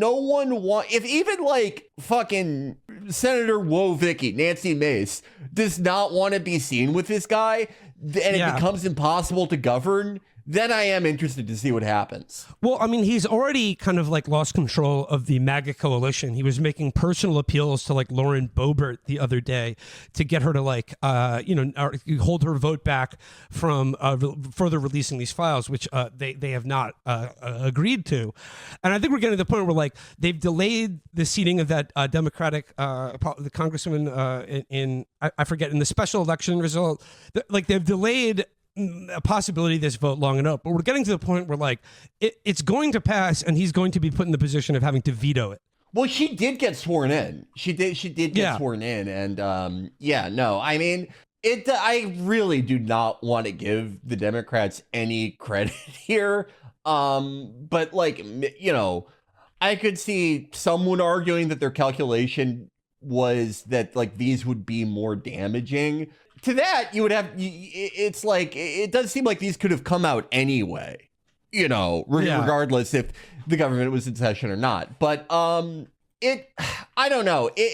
Every step of the way, I think this would have been damaging to him and the political project. He handled it just about like the worst he possibly could have in the lead up. Like Justice Department sues to block California Governor Gavin Newsom's redistricting plan. How? Why aren't they suing Texas? What? The Justice Department is suing over California's redistricting plan, which straight voters overwhelmingly approved last week in an effort to redraw their congressional map in Democrats' favor. Calling the measure a power grab, U.S. Attorney General Pam Bondi. Okay, so here's what we have to understand, chat, and here's what we need to reckon with is that the Republican Party is a fascistic party, and anybody who says the word bipartisanship is a fucking collaborator. Anybody who's not trying to do everything we can to defeat the Republicans, I don't care if it's unfair. I don't care if it is bad. The Republican Party is a fascist party, and they have to be destroyed. I mean, it's really that simple. I don't know what else to say. And anybody who's on that journey with me, I'm with you. I'm not with you if you say or utter the word bipartisanship or utter the word work with the Republicans or we need a strong conservative party or Republican party, whatever other mumbo jumbo bullshit. And any corporate Democrat that works with the Republican Party should be destroyed as just as much of an enemy. After the measure passed, he called it a giant scam and claimed the vote was unconstitutional. The Republicans are gerrymandering the fuck out of their states, and they're trying to say that gerrymandering is wrong. That's actually fucking batshit crazy. The case is dumb. If they win it, they will just set a precedent to ungerrymander the red states. It's a lose-lose, waste of money. Oh no. Oh no. You've been here since 2019 and you still think like this. Oh no. Oh no. Chatter. This is your liberalism. This is the liberalism in your body. The institutions are not fair. They are arbitrary. That means that they don't have a consistent set of principles that they operate by. The Supreme Court is a partisan court. If it's good for the Republicans, it's right. If it's bad for the Republicans, it's wrong. That is how they rule. They could easily rule this is unconstitutional for the Democrats to redistrict California and then say it's okay for the Republicans to redistrict Texas. You are like, you have some sort of belief that the Supreme Court or the court system is fair. You need to understand, and I think a lot of people are having trouble reckoning with this idea of arbitrariness and capriciousness. These are concepts that in your liberal mind you cannot understand, but this is the reality. That's why I just said the Republican Party is a fascist party, because they're arbitrary and capricious. That means that when a decision benefits them, it's correct, but the same exact conditions, if it were to hurt them, then it's not correct. Another way of saying this is if Donald Trump had to ran a red light, then the police would say, well, he had to do it because X, Y, and Z. But if you ran a red light for the same exact reason, they would say, no, you're not allowed to run red lights. That's called arbitrariness. They like Trump, so it's okay what he does. They don't like you, so they enforce the rules. Hell, you could stop at a red light and they could pull you over and say, you should have ran that red light. I want you to understand that the rules do not apply. They are targeting you. This is scary. Are you scared yet? You should be, because there is no rules. Okay, chat, friend of the show, my favorite member of the Majority Report went on Pod Save America to talk about the Epstein files. The most principled socialist of Majority Report. My favorite. Hey everybody, joining member, Emma. We love a queen here. Me today, it's Emma Vigeland from the Majority Report. Welcome. Thank you so much for having me. The studio is so lovely. There is so much to get through. We came out of a shutdown. Democrats were in disarray. Feels like another lifetime as the Epstein scandal has reemerged with a vengeance. Let's start with that. So we learned today that Republicans expect there to be mass defections on the discharge petition. This was what Ro Khanna and Thomas Massie introduced. They were scrounging. I am just such a big fan of the change that Emma Vigeland has made since coming out of Majority Report. You know, when Emma first came on Majority Report, I was like, oh no, another Democrat. Another Democrat. I think whenever I see Emma Vigeland and whenever I see her takes now, I'm like, the pipeline is real. The pipeline is real. She gives me hope. Their way to get to a majority, to get just a few Republicans to join. Mike Johnson refused to seat Emma, who Anna Kasparian was supposed to be. I get what you're saying. I don't like to just compare women to other women. I just like to take women as their own individual people. I get what you're trying to say and trying to do, but Emma is somebody who is a far more serious person than Anna Kasparian ever was. She has gravitas. Did you see Anna apologize to Aaron Mate? I would love to see that. A new member of Congress, because she was going to be the I would love to vote see that took it over the top. Now they're going to bring it to the floor. It looks like as many as 100 Republicans could join. Trump sure is acting like someone who is worried about this. He's trying to buttonhole a bunch of members into opposing it. Doesn't seem to be working. Emma, where are you at on the latest here? Well, it's amazing how much of a self-inflicted wound this was. It felt like Trump could put Kash Patel, the podcaster, in charge of the FBI and thought that he could lead his supporters around like sheep and that they wouldn't be able to understand what's happening here. But this is a major problem for him, in part because so much of his brand has been built on the idea that he is in some way outside of the Republican Party, that he is a break things kind of guy. MAGA is separate from the traditional Republicans that people hate. Like, you look at the favorability. Here's the reality with Pod Save America, chat. I would love to go on Pod Save America. Pod Save America, I would love to go on your show and we could talk with somebody who's a little bit more pugilistic with the Democratic Party, right? Come on, Pod Save America. I'd love to go on. I think you guys have good contributions to make to the Democratic Party. Bring me on. I'd love to have a conversation. I get millions of hours watched on my show, and I'm an independent creator. I'm not like on somebody else's show. I'm on my own show. Come on. Bring me on, guys. Bring me on. For the Republicans and the Democrats, and it's quite dire. But when you have candidates, even like a Zoran Mamdani, who is eschewed by the establishment of the Democratic Party, in this current environment, that is something that elevates you. Why this hurts Trump is it makes him a part of the elites he always was a part of, but he branded himself as different from that. And so now he is a part of the cover-up, the elite cover-up that they were always speaking about amongst the base. Really is like extraordinary. They drummed up a bunch of conspiratorial scandal. They were reading codes into Democratic emails to create Pizzagate. You had all of these Republicans running to expose this elite pedophilia ring. Now you have the White House bringing Lauren Boebert in to try to convince her to oppose this. She walks away thinking the conspiracy in the Situation Room. In the Situation Room, yes. Which means like that is very classified stuff that they're saying you would know. or like to make it seem more legitimate, but like anybody, she walks away more convinced than ever that there's something going on here. Then we see emails that are being released where Trump and Epstein clearly had a relationship that went well beyond when he claimed it was over. It also exposes that Todd Blanche's interview of Ghislaine Maxwell was either deliberately meant to obscure their relationship, or he was not able or didn't want to know more about their relationship.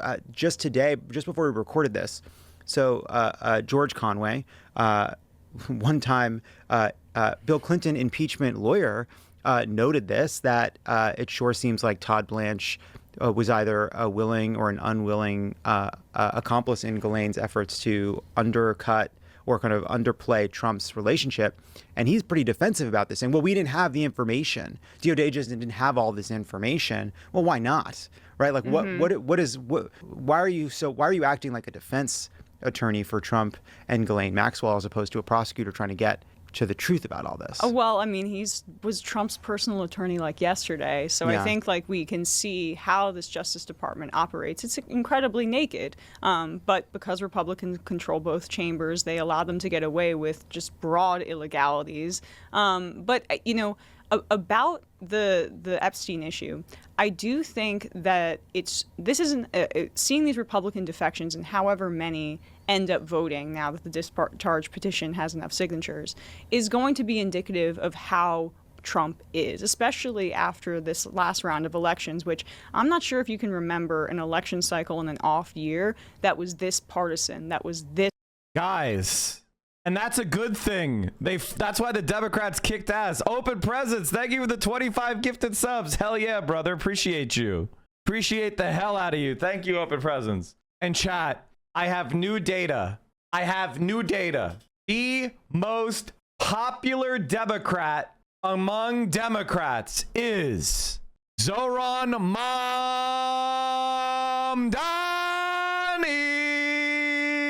the man with a plan. Favorability ratings among Democrats: Zoran Mamdani, 67% favorable, 23% I have not heard of them, 10% unfavorable. Gavin Newsom, 65% favorable, 20% I have not heard of them, 15% unfavorable. Abigail Spanberger, 40% favorable. Mickey Sherrill, 39% favorable. Ladies and gentlemen, the future of the party is Zoran Mamdani. Mike, I don't think Hassan has slept.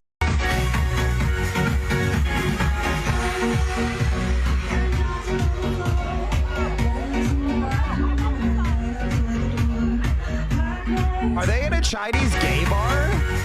Are they in a Chinese gay bar with go-go dancers? Sick. China is like, it's like 2004 with gay rights in China. 2007, 2005. It's around there, like culturally, because there's a lot of conservative aunties, you know what I mean? And unks who are like, well, if you're gay, how could you have a grandchild? It's like that kind of shit. It's not, and there's it is not suppressed, but it's also not like actively, it's like tolerated, but not accepted, if that makes sense. It's not criminalized or anything. So I hope to see, you know, continuing progress in China. As far as the developing world, it's one of the more progressive places, because a lot of the developing world is explicitly homophobic. A lot of America's allies outright ban being gay. Like, you are oppressed for being gay. So when people bring up China's, like, you know, their record on this area, it definitely has room for improvement, but it's not prohibited. It's tolerated, which I'd like to see more progress in this area.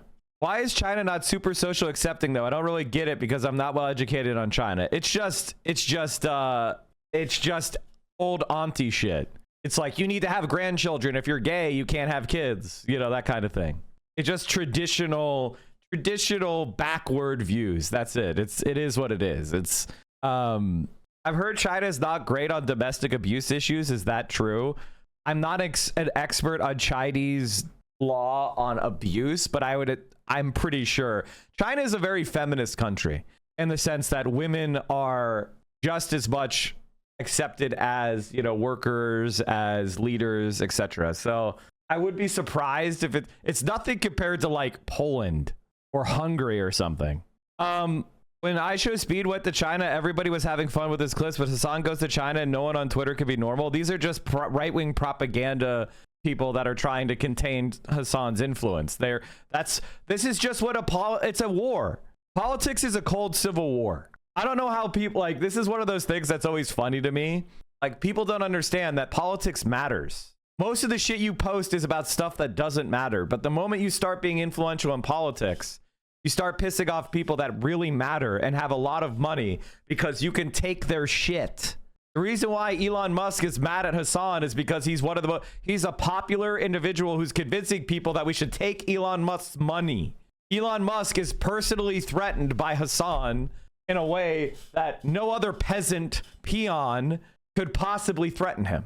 That's why when you play the politics game, you are involved in an actual fucking fight. aggressive in pushing back against the actions of one party, whether it's Zohran Mamdani as a Democratic Socialist in New York, or when you have Spanberger and Sherrill and the results even in Seattle, what we're seeing too.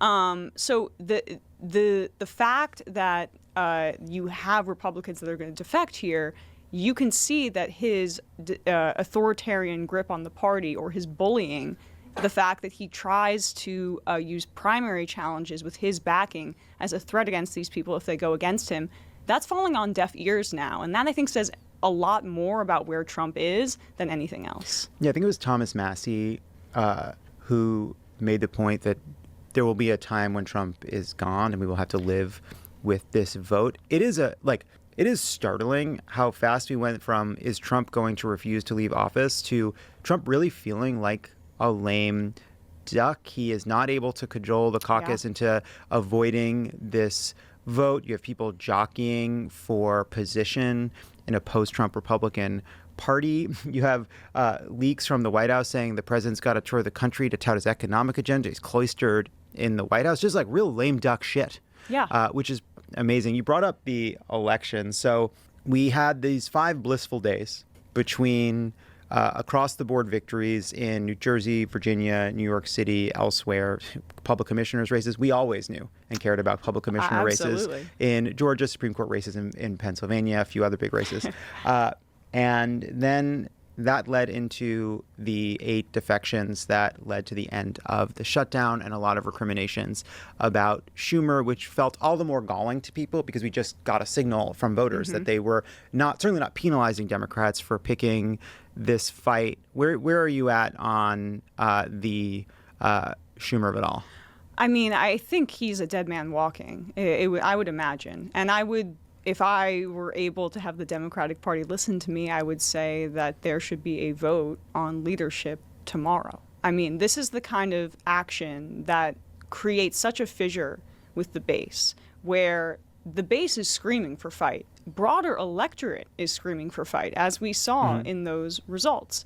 And the fact that basically all they got was a promise on a vote for the extension of ACA subsidies, when we're going to see people's premiums double, triple, skyrocket, what they're going to go through with this amount of pain. And the fact that Democrats signed on to that, and there was some reporting that I had seen, I believe, from Corey Robin, about how many of those Democrats were more concerned that the filibuster would be done away with. And that was what they were concerned about protecting, because Trump was basically telling the Republicans, and I think Republican leadership also wants to preserve the filibuster because it benefits them disproportionately. Under Biden, there was a period where there were 50 Democratic senators, or 2 independents that caucused with the Democrats, and 50 Republicans. And the 50 Democrats represented 40 million more people than the 50 Republicans. So you can already see the Senate as an undemocratic institution. Yes, but here's the problem, Emma.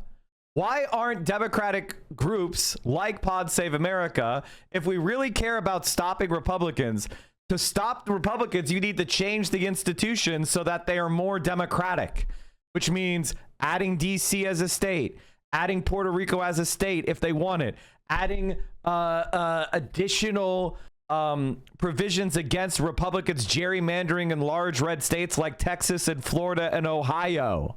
Perhaps even reforms that eliminate single-member districts and have multi-member districts, or proportional representation, maybe expanding the House of Representatives. All of these programs are reforms that are necessary, but the Democratic Party establishment loves how undemocratic the country is because it helps them block popular progressive policy. In of itself, the fact that Montana has 2 senators and California has 2 senators. On top of that, the filibuster is another kind of undemocratic obstacle, creates the center of the Republican and the Democratic Party, or puts them in a position to eschew the left or right flank and not participate in a more direct version of democracy already.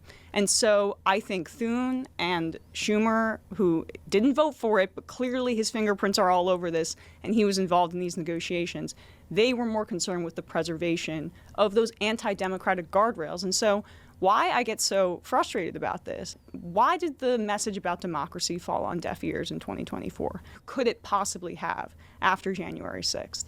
And I think, one, people's material reality right now, what they're experiencing with so-called democracy, is not good. So it's hard to sell the structure when people's material conditions aren't being met. But I think the broader problem is, and you guys were all over this on the show, with Biden, was the lack of democratic responsiveness internally with the party to their own base, right? When you have only 8% of Democrats approving of Israel's military action in Gaza, over 70% saying it's a genocide in terms of voters, let alone independents. 25% only approve of Israel's military action in Gaza, per that, I believe, a Pew or Gallup poll from a few months ago.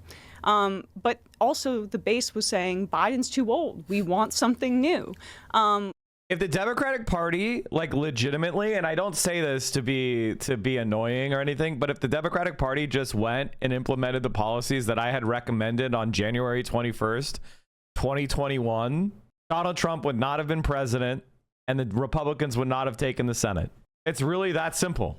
And if there was a primary process where some of these issues were able to be hashed out and the public was brought into a discourse, that shows democracy. Democracy isn't just showing up at the midterms and in general elections or in primaries. There has to be a democratic responsiveness to the base. And I think Schumer really does not recognize that that should be his role. Yeah, it's interesting. Like, I think like that is, I think there's a lot of truth to what you're saying. I think there's some problems with it. Like, I have the same instinct, right? Like, that's the direction I want. That feels sort of, the thrust of it feels correct. But then you say, well, hold on. There have been times in which the American economy was far worse, and you didn't see this sort of rattling against the cage of democracy itself, or a lack of faith in democracy itself. There's another part of the filibuster too, which is, like, I don't think Republicans are defending the filibuster because they're worried about what Democrats will do when it's gone. I think that's what maybe they tell themselves. But I think a few of these Republicans are well aware that if the filibuster goes, suddenly they don't get to blame Democrats for intransigence in the Senate. Oh, I agree. Suddenly with they have that to too. own the Republican agenda, which leads me to think, well, if we're going to get rid of this thing anyway, let's have them do it. Right. Of course. But let's take it is important for the argument against Schumer that his fingerprints were all over this deal. Mm-hmm. And I think that is because people want to hold Schumer responsible for the ways in which they are disappointed in the outcome of the shutdown, when really their critique of Schumer is not about this specific event, but about the weakness of his leadership going into the shutdown, right? That he is so buffeted by the different wings of the party and has so little kind of deeper loyalty with any segment of the party that he can't tell us who he voted for in the election, that he has to vote no on this deal when people think probably he was behind the scenes aware that it was happening. But what if he really did? Like, what if what is actually happening here is Chuck Schumer, the majority of his caucus, never wavered, right? They wanted to do a shutdown over a range of issues. They chose healthcare because they thought it was an issue in which there might be some way to get some kind of a victory. And then he goes in, he's already lost a couple members before it's even begun. If what happened is he did not have the ability to cajole. Guys, Chuck is like, this is the main purpose of Pod Save America, and why they're dangerous. And is their desire is to try to do the doctrine of surrender to progressives, which is they'll give progressives a seat at the table so that they remain kingmakers. They'll invite us on to talk, but then they'll put somebody dumb, fucking worthless, like a never Trump Republican to sit next to us, right? And go like, look how big and broad the Democratic Party is. Okay, well, who here can manage to bridge this whole divide? I know, Pete Buttigieg. That's the whole plan. And they're going to try to lean on the interpersonal connections that they've made with progressives who have gone on their show, and so that we won't be too harsh against Pete Buttigieg. I got to tell you something, chat. You think I'm harsh now? Wait till these motherfuckers try to push Pete Buttigieg as our nominee. Good luck with that. 5 or 6 from joining the 3 that were already against this from the outset. Is that an example of your thesis, or is that something more ordinary in which really there's thin margins and he was going to lose people anyway, and really you don't like Schumer for a variety of reasons, absolutely. and you kind of want to hold him responsible for this when maybe he's not? Well, I mean, I think that it would be naive to think that the Senate leader of the Democrats was not across this, and there has been reporting that he was in contact with this gang of folks daily. And yeah, I think our issues with him also go back, or my issues with him and the left's broadly go back to the spring, when I think that their leverage could have been stronger than doing this in the fall. Now, his theory about Trump's unpopularity is true, but I think you could have also sped run that in the spring. It's interesting though, right? It is interesting that there was some truth, like. Well, of course, but that's because of the nature of Trump's actions, in my view, more than the Democrats and their responsiveness to it, Right. but or lack thereof. But I mean, the fact that he couldn't guarantee, I think, an ACA subsidy extension with this deal is a major failure. A promise on a future vote means very little. I mean, Mike Johnson is already essentially saying that they're not going to work with them on this. And this means that this is materially going to impact people's lives. Now, overall, do I think that it's probably better for the health of the Democratic Party that these people, this gang of I forgot the exact number, but they're all, by the way, not up until 2028 at earliest or retiring. Right. That they are showing themselves to be more interested in the maintenance of a system that doesn't seem to be working for people than they are in fundamentally changing things, because it's not good for their political future, I think, with the where the base is at right now. So I have a variety of different problems with Schumer, where I think that he acts more as a concierge than as somebody who is a fighter. And that is not something that is going to meet the moment with the severity of what we're seeing here. The other thing that he should have been fighting on is the concept of rescissions. The fundamental structure of the body of Congress is at risk right now, because the Trump administration is essentially functionally saying, yeah, Congress has the power of the purse, sure, but we're going to decide pocket rescissions, where we're going to spend this money, even though that is literally not our role constitutionally. So beyond the material impacts on people with the ACA subsidies, the Democrats that gang of Democrats in the Senate helped participate in neutering their own body in an unconstitutional manner. Yeah, I would go further too in claiming that as part of the deal, undoing illegal layoffs and guaranteeing SNAP because Trump was withholding the money when the contingency funds were there, is allowing Trump's extra legal abuses of authority outside of institutional power to make him more powerful inside of these institutions, which is, I think, the most dangerous thing you can do with someone who is trying to agglomerate authoritarian control of a government, but which again, like some of this always just to me boils down to communication, right? Because no one has done a worse, like the group of senators who made this deal have communicated it so fucking poorly, and like made me sort of so angry about their logic, because their logic was really against any kind of shutdown whatsoever. Like, well, there's going to be pain. So that was always what a leverage was in a shutdown. And you have someone like Tim Kaine saying, well, I didn't know what to say. I had to look the Capitol Police in the eye, and I had to look somebody who wasn't getting SNAP in the eye. And I think that's real. I understand the human pain, like sort of the humane feeling of that. But presumably you understand that these people can hear an argument, right? Like we're not children, right? Like you can explain to us, even like Schumer, like explain this to us. That they're sort of in an older world where they're kind of still messaging like they're trying to get a paragraph into a story so that story gets in front of people, when 90% of people aren't paying attention and the 10% are too smart for what you're saying. They're already, like, the hyper engaged get it, and the people that aren't paying attention aren't going to hear about this. So why not just make an argument to the hyper engaged, who, by the way, are the people that are going to talk to their families about it, and just say, like if Schumer had gone to the microphone and said, I'm against this deal. A few of my caucus members were never for doing the shutdown at all. They thought it was dumb. I think they're wrong. There's a disagreement. I held it together as long as possible, and then it all fell apart. But in the end, I think it's probably good politics for a bunch of Democrats to say they should have kept fighting while the government is open, and we get to refocus, right? Like there's a little bit of like, just level. But that's not true. If they level with the people that get thrown out of office, dumb fuck. A lot of people think most Democrats are progressive. They're not. It is the ambiguity that keeps them in power. Horrible at direct messaging. I mean, I think Schumer... Yeah, Dirk, I have to publish after. Sorry, the settings got fucked because I played Not Like Us yesterday. Had what you're saying about a paragraph or the top paragraph or what the headline will be in the New York Times, like Schumer's across that, sure. That is already, it's just engaging with the same voter base, right? You know, Schumer infamously in 2016 said that for every blue collar worker we lose in Western Pennsylvania, we gain 2 in suburban Philadelphia, basically. Not a direct quote, I'm paraphrasing a little because my brain's a little slow today. But that, you know, strategy has been an abject failure. But the Democrats do have a corner on the hyper-educated, college-educated voters. They have that locked down, basically. My question is, and I think people on the left are talking about this a lot, is how do you expand the base? And that is where affordability as the buzzword, I think, is a step in the right direction, a focus on people's material means. But I already saw that Trump's 2024 campaign director had an interview with Politico and said, our new focus is going to be affordability. Yeah. So how do the Democrats create a distinction on that front? And I think that they're going to have to get more specific. And when we're talking about the fight oligarchy tour, billionaires, people's class interests, you know, I wrote this down. So here's the problem we have. The Republicans are inveterate liars. They like lying. They don't give a shit about anything. They're elitists. They serve the capitalist class. They're willing to lie, and lie. Okay?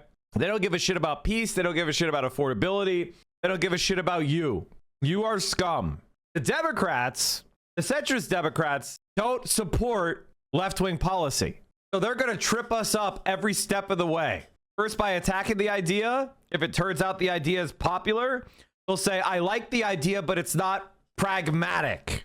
And then if we win on that idea, they will vote against it. They will vote against it. When it comes down to the vote to implement the policy, they will stand with the Republicans to block it. So every step of the way, they're going to slow us down, trip us up, fuck with our messaging, and then try to block it. That's why centrist Democrats have no purpose. They make the party weaker and more right-wing. That's all they do. And they lie, but they lie in really insidious ways. Because I just couldn't believe it. There was an analysis I was reading in, gosh, I can't read my own handwriting, but I was reading it in the London School of Economics, and it was, oh, here it is. All right. That the collective network of America's top 12 billionaires now surpasses $2 trillion. Since 2020, that's an increase of almost 200%. And so, like, when I talk about democracy and it being connected to people's material reality, people don't have their material needs met via democracy. That cheapens it in their eyes, and it gives rise to a political nihilism that Trump represents, where the only thing that matters, nothing's really changing in my life, so I might as well be entertained by this reality star. And people his base, I think, lives vicariously through him in a way where he says whatever he wants. They know he's lying, but there's a thrill in it for them. And so the fact that we've allowed the most important part of how we structure our society to turn into this reality show that also has this sadism element in it, with ICE, with the genocide in Gaza, I mean, the darkness that he has over. Oh, no, that's totally true. And it's something that I've been saying for years, chat. The party is don't be a pussy party versus the don't be an asshole party. This is actually something Matt Crispin has been saying for almost 8 years. So I want to give proper credit to where I heard it from, which is people don't think politics can affect their material reality. All they think politics can do is piss off the people they don't like. That's the Asmongoaldian. Asmongold is the perfect avatar for this. He doesn't care about politics to make people's lives better. He thinks about politics to make people's lives worse and piss off the women who always rejected him. It can't be overstated. Means that the only way that we can meet it is, I think, with a lot of what you're saying, with this more direct communication style. We don't need to treat the voters like idiots. Democrats don't need to be afraid of their ideas. They don't need to be afraid to make the case that we're going to materially change your lives. And when I go back to what Zoran did so effectively, is that he did never treated those voters like idiots. You see those explainer videos he puts out there about how he wants to achieve things and how things work, is a way to engage people civically as opposed to making politics the reality show that benefits Donald Trump. Yeah. Because when nothing matters, who wins? The clown. Yeah, the part of it too, I think, is we really just the opening that was left for Trump and the Republicans to fill when you had Joe Biden being unable to communicate, basically at Rosenblatt says they don't believe government should improve anyone's life. This belief is so ingrained with the individual's angle. You're right. That's a minority of people. The vast majority of people think it's the government's responsibility to make our lives better. We just went through this election, and I think just to your point, and I think a sign to be quite hopeful is, the Trump base is the Trump base, and we have our hyper-educated, engaged group of people. Great. We love our resistance. Yep. And cringe is caring too much, and I don't think you can. Look, I cry on air like once a week, so I've got that locked down. I have to be it's so funny. I am an easy cry. I cry at the end of everything. I'll cry at the end of an episode of a procedural. But when I talked to Tim Miller, and he got me right after the election, I do think his goal was to get me to cry, and it did work. And then of course, that's where it's like there's somebody at on the Fox News Jesse Waters beat that's like, if somebody on Pod Save America cries, we got to get that footage. Oh yeah. Oh, they love it when a woman does it too. I mean, that's like double for them to see a woman crying. It's really fun. Sort of the natural state. But I'm too hysterical. It's so emotional. Yeah. Can't trust me. But we saw that we saw not just a turnout advantage in the midterms. We saw a bunch of people that had voted Trump come back, and I do think there's been a lot of what is the future of the Democratic Party? And I wonder if on some level there's a synthesis here of you need a couple things in different measures in different races, but Abigail Spanberger and Mikey Sherrill represent a triumph of just good old-fashioned normal politics. They had a set of core issues. They weren't too far left. They assuaged a lot of moderate and sort of independent concerns while kind of putting forward a kind of clean, simple agenda of achievement. Did you see how I predicted it? Did you see how easily I predicted it? Achievable things they could do based on the issues that were on people's minds. And then you look at what happens in New York, and you have someone really captivating a huge group of people with a much more ambitious and bold set of policies and representing kind of different kind and a new kind of politics. And I'm wondering if you see heading into both the midterms and 2028, is there a version of an agenda, like a coalition agenda, that would be something that both maybe not Zoran. God, I predicted it so perfectly. He's the perfect candidate for this coalition, guys. He's the perfect candidate. Himself, but the base of the excited young people that got behind Zoran, and the other kind of heart of the Democratic Party, which is the center-left, super pro-democracy, Obama, Hillary, wine mom, more moderate person. That person isn't moderate.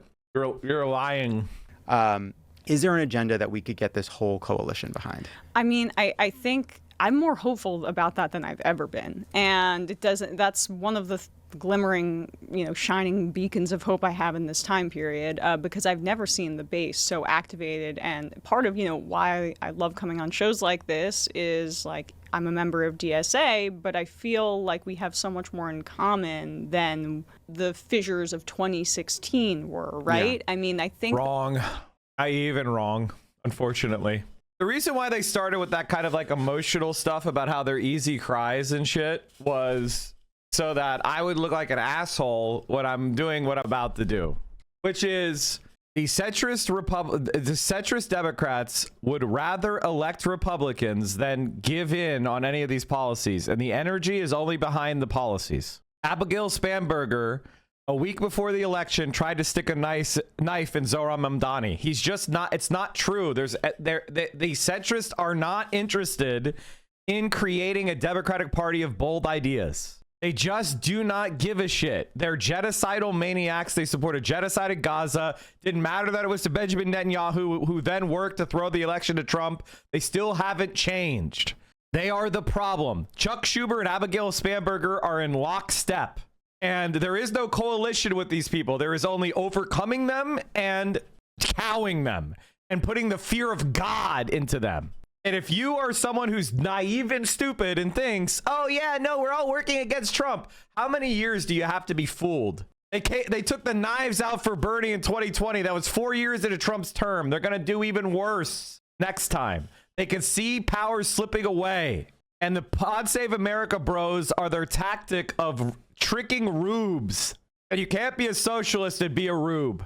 that there has been a broad understanding, and even like the role of Elon Musk, right? So in terms of coming together, let me step back about these elections. Cheryl, I was pretty surprised and pleasantly surprised to see how specifically in like the 11th hour of that race, she was really focusing on things. I'm going to declare a state of emergency over the cost of living. I'm going to crack down on corporate landlords. It's not as far as what Zoran is saying, but that was influenced, I think, a lot by his rhetoric. And Spanberger... She won because she was in the fucking New York media market. And a bunch of young people saw Zoran and they got excited. Abigail Spanberger and Mickey Sherrill are unknowns. They're unknowns. People don't know who the fuck they are. Shut the fuck up. They don't even have 50% name recognition with Democrats. They're not representative of anything. They are a name on the ballot that was there for people to go and vote against the Republicans. That's all they are. Zoran Mamdani is a thought leader and a leader that is motivating millions of people. This is the reality. And I'm so fucking annoyed that there's no leftist who's got a set of cojones that's gonna go up and say this. Why is everything patty cake? Everybody's doing fucking playing patty cake with our enemies. The naivete. Until we get some left-wingers in this country that understand we're in a struggle, a class struggle. These people are on the side of the rich. They hate you. They'll use you. They'll manipulate you. They'll say vote blue no matter who. Where was the endorsement for Zoran Mamdani? Donald Trump endorsed Cuomo, and yet Democrats did not respond. You're supposed to be anti-Trump, and Trump is saying, I want Cuomo, and you didn't say a goddamn thing. What side are you on? You're on the side of the rich with Trump. That's the reality. I'm tired of this shit. And it's not because I'm disagreeable. It's not because I'm autistic. It's not because I'm an asshole. It's because this is the truth. I don't know if you could have cooked up a more advantageous situation for a Democrat in a state where a bunch of federal workers live and the Trump administration just waged all-out war on them and made them lose their jobs. But still immensely exciting. And even, Jay Jones, the fact that those texts being leaked didn't kill that campaign means that, and we're seeing this with Graham Plattner too, the voters are like, we don't care. We want fighters. That's it. Can I? Yeah. I want to let you get to the. Sure. We're still in a dependent clause. I hear that. I feel like she brought up Graham Plattner. Got to stop everything because Janet Mills is who he supports. Mamdani won. That's the reality. Mamdani won. They can't do anything about that. Now they've got to recapitulate. Now they have to claim him as one of their own. They were fighting him tooth and nail the whole way. Now that he won, they have to deal with that reality. So now they have to say how they were behind him all along. But Graham Plattner, he's still a thorn in the side of the centrist scum. So we got to keep quiet about that. Keep quiet about Graham. Both Graham Plattner and Jay Jones, like Jay Jones' apology, he got to a more effusive apology. Maybe it wasn't as first. Graham Plattner has been prostrate. Like, he's just laid himself out and be like, I didn't know. And people can, people in politics, of course, you attack apology as being either like kind of fake or kind of obviously there's a motivation. Fine, let's go to philosophy and let's go to 101 and be like, is there altruism? Like they've said the right thing. Like I remember people would be like, oh, I can't believe Virginia elected someone so shameless as Jay Jones. Like Jay Jones said, and I quote, I am ashamed, right? Like there's a little bit too of like whether you take them at their word or not, either the voters or the people that are making these apologies. I want there to be some like kind of acknowledgement that the Republican antipathy to just saying you're sorry is politically costly. 100%. Like people say sorry and it works. That's good. Right. Well, it's actually kind of what they say about this. Actually, it's one of my favorite things. One of my favorite superpowers is I have the ability to say I'm sorry. It's such a superpower. And none of my enemies could ever say sorry. They don't know how to do it. They'd rather destroy their fucking selves than be like, you know what? I was an asshole to Mike and I'm sorry. And he didn't deserve it. And he was always nice to me. I was an asshole to Vio and she was always nice and sweet to me. And never, we weren't the best of friends, but I was an asshole. I was envious. I was, I didn't like Mike because of Vosh or whatever the fuck. They can't do it. They cannot do it. Everything's always justified. Everything, Mike is just not a human being, I guess. And meanwhile, when I get criticized and I think I fucked up, I apologize immediately because why wouldn't I? I'm trying to become a perfected person, which you can never reach. When someone shows you a part of yourself you're not proud of, deal with it. Deal with it. Fucking easy. Sorius left. When will you apologize for no hot tub stream? Who told you there's not going to be a hot tub stream? Going to be a hot tub stream. But the left is actually, or liberals are way more interested in like something like restorative justice. Sometimes. But no, I'm actually. It started with so-and-so saying you privately shit on smaller streamers. Never happened. However, I will say, if I see somebody who's trying to like fuck with people that I love from now on, I'm going to deal with it. If I see someone be toxic and fucking like calling for people to be deplatformed and pretending to be a leftist, they could do maximum damage. Yeah, I'm not gonna sit around for that. I'm with you. That's been my critique. I think that we have to zoom out, and how I want to zoom out is building the broadest based coalition based on class, right? And then having a variety of different kind of perspectives. Even Dan Osborne in Nebraska, he's not a Democrat, he's running as an independent. He may not share all my same social issues, but he's endorsed by unions. He wants to tax billionaires. Let's bring him in. I mean, from Graham Plattner to Zoran Mamdani too, these are more populist candidates that I think can bring new energy into the party. But in terms of like what the overall message can be, to get back to your original question, taking away from these races and these significant victories, is that affordability is a step in the right direction, but the way that we can concretely define ourselves as totally distinct from the Republicans who are about to try to co-opt this, and they're very good at co-opting Democratic messaging, is you alleviate the affordability crisis, taxing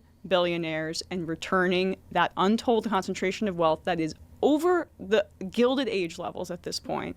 And eventually it's going to have to come crashing down, and we will have to have an FDR-style candidate who brings more material impacts for people, is saying we're going to tax billionaires to do that. Because the Republicans can't. That's not what he's saying. He's saying we should do Abigail Spanberger candidates who are, we need to find someone who can work with Abigail Spanberger, who's basically a Republican and who's a CIA agent, and Alyssa Slotkin, who's a CIA agent.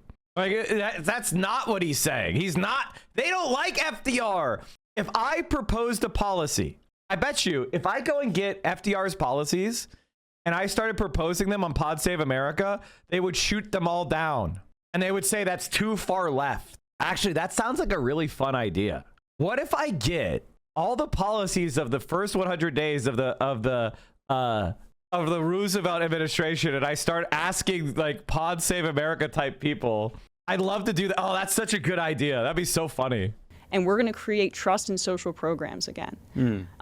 And that is through civic engagement. That's through treating voters like serious people and not talking down to them, and abandoning some of the liberal censoriousness that we were just critiquing. Yeah, I do think I'm with you on that, though. I like just to push on it, because I do want to get to the. Sure, we're dressed alike, but we can disagree. Yeah, no, right? I don't actually think even we are dressed alike. I don't even think it's. Mike's Mamdani conceding on positions he had no reason to concede on. I don't think you could tell. What Bada Panada doesn't understand is there's a difference between a rhetorical position that you take and governing and the actual policies you implement. What policy changes has Mamdani made? There's just something to think about. I'm actually not even. I want to test my own assumptions about this too, because I agree. First of all, I also don't give a shit about Bada Panada. He said he's bad faith. He straight up said he wants Americans to suffer, and that American leftists will make Americans suffer less. So he doesn't like that idea, so he's trying to destroy the American left. His priorities are inherently bad faith. So I don't give a fuck. Once you declare your intent is to cause harm to Americans by any means necessary, no matter who they are or what they believe in, then what's the fucking point? I agree with what you're saying. But the truth is, if you look back for the last several presidential elections, maybe the rates are slightly different, but how to raise money, there's a lot. I don't give a fuck about communism. I just want revenge on the first world. Bro, you're a first worlder. You're a fucking Australian. A lot of agreement, right? Elizabeth Warren had a wealth tax. Every Democrat in the last 20 years has ran on higher marginal rates for the top earners in one fashion or another. The classic Democratic line is we're going to stop rewarding companies that ship jobs overseas, right? Like we've had that kind of on the supply side for taxes. Whenever BE says anything about Zohran Mamdani, this is all I hear. The colonizer lied. The colonizer lied. The challenge, right, has been what is the agenda that unites us on actual social programs. We've had debates about Medicare for all. I think it was Ro Khanna that floated an idea that I do think is going to be a place where Democrats probably land, is something like, let's, on the path to single payer, let's get Medicare eligibility to 50 plus, right? Like that to me is something. But on the like the scolding piece of this, I did this, we had CricetCon last week, and I had this great conversation with Hassan Piker and Simone Sanders Townsend and Jessica Tarlov and Tim Miller. And they were really great conversation, mixing it by the way. up. And there was this feeling of, okay, like this is what a coalition has to look like. And sometimes it's going to be 2 grifters and a consultant who's just there to make money. Like, come on. And then Hassan, who authentically represents millions. Like, what are we talking about here? Pretty tense. Maybe that discomfort is just what we have to live with. And that requires the left of the party to see people like on the center and the center left and even the pro-democracy center right as part of a coalition, which, by the way, I think has happened, right? Like no one was fighting harder to elect Kamala Harris or Biden before her than Bernie Sanders and AOC.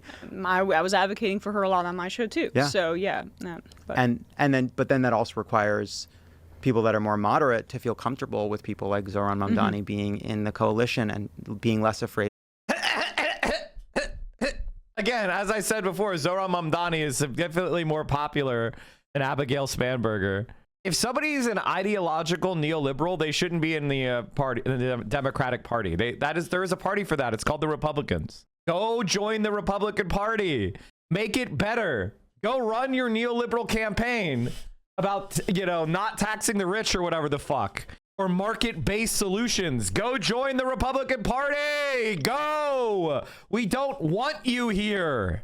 Of Republicans, and I don't know how we get there. Well, that's, I think, part of where, just to bring it back to that race and why it's so significant, is it lays bare the hollowness of the vote blue no matter who argument from the old guard of leadership. Because I just am amazed that Chuck Schumer still, after the election, he probably didn't vote for him, and that's probably why he doesn't want to say. He probably voted for Andrew Cuomo, a man compromised by Donald Trump, who is a sexual predator and who has been one of the biggest bullies in politics I can think of, and who was, we don't know what he did.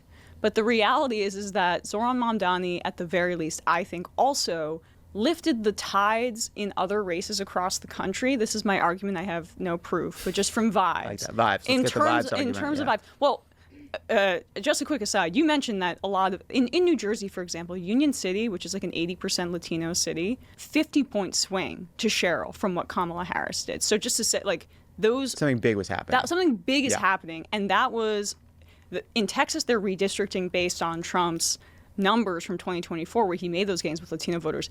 That might not be the case if you're gerrymandering and making lighter red districts versus deeper.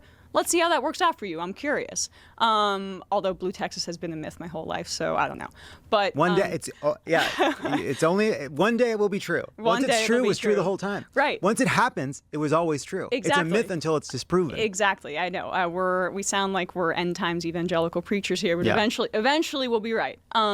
But yeah, so what I do think that he did, though, you also saw an increase in gains in really young voters, like 18 to 29. And I do think that Zohran's popularity online increased engagement for those voters, even if they weren't in New York City. They were more likely to pay attention to their races when they saw this campaign that was viral, that was energetic, that was exciting. Of course, all of what he advocates for is incredibly exciting. Just the idea of public service and giving back, I think, is really important that he engendered that.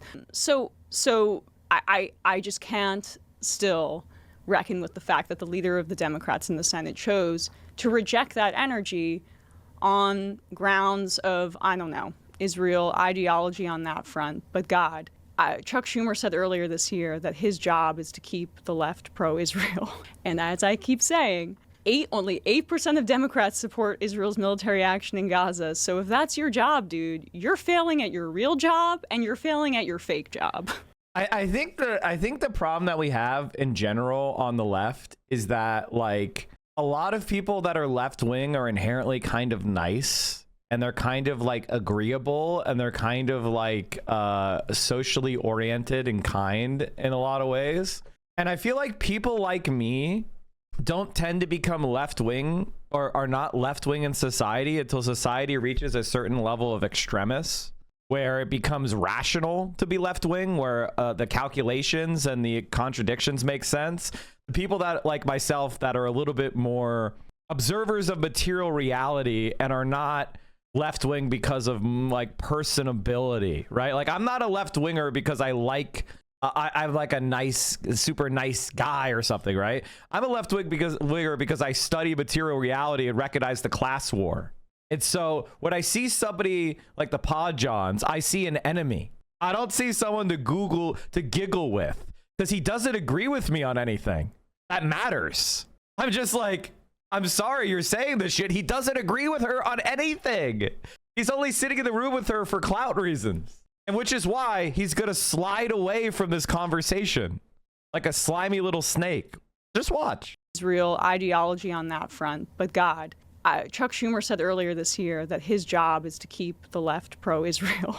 And as I keep saying, only 8% of Democrats support Israel's military action in Gaza. So if that's your job, dude, you're failing at your real job and you're failing at your fake job. Yeah, it's Democratic leadership should be more afraid of losing the young people that were behind Zoran than being painted as pro-Zoran by Republicans. 100%. That is what I believe. And if your job, if you believe... By the way, chat, he didn't say you're right about Israel. He said Democrats should be scared of losing people to the left. He didn't say the left is right. They're such fucking babies.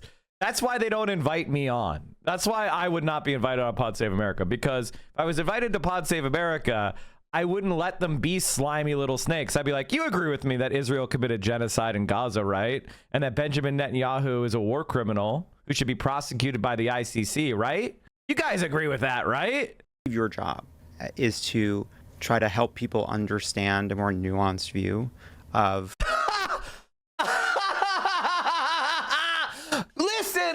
Listen, Israel, listen, Jews in Israel should be able to have a supremacist state where they settle stolen land and kill people based on their race or religion. Guys, it's nuanced.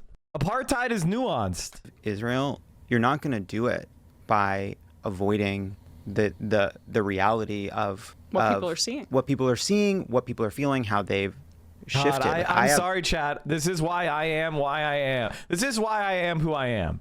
I don't play along with these games. I'm sorry, there is no nuanced view of an apartheid state. There is no nuanced view of genocide. There is no nuanced view of the supposed benefits that Israel provides the U.S., which is what? Committing war crimes, sending weapons to genociders in Sudan? Like, what are we doing here? Propping up, invading American civil liberties to protest this shit? Like, what are we talking about here? What is the nuanced view?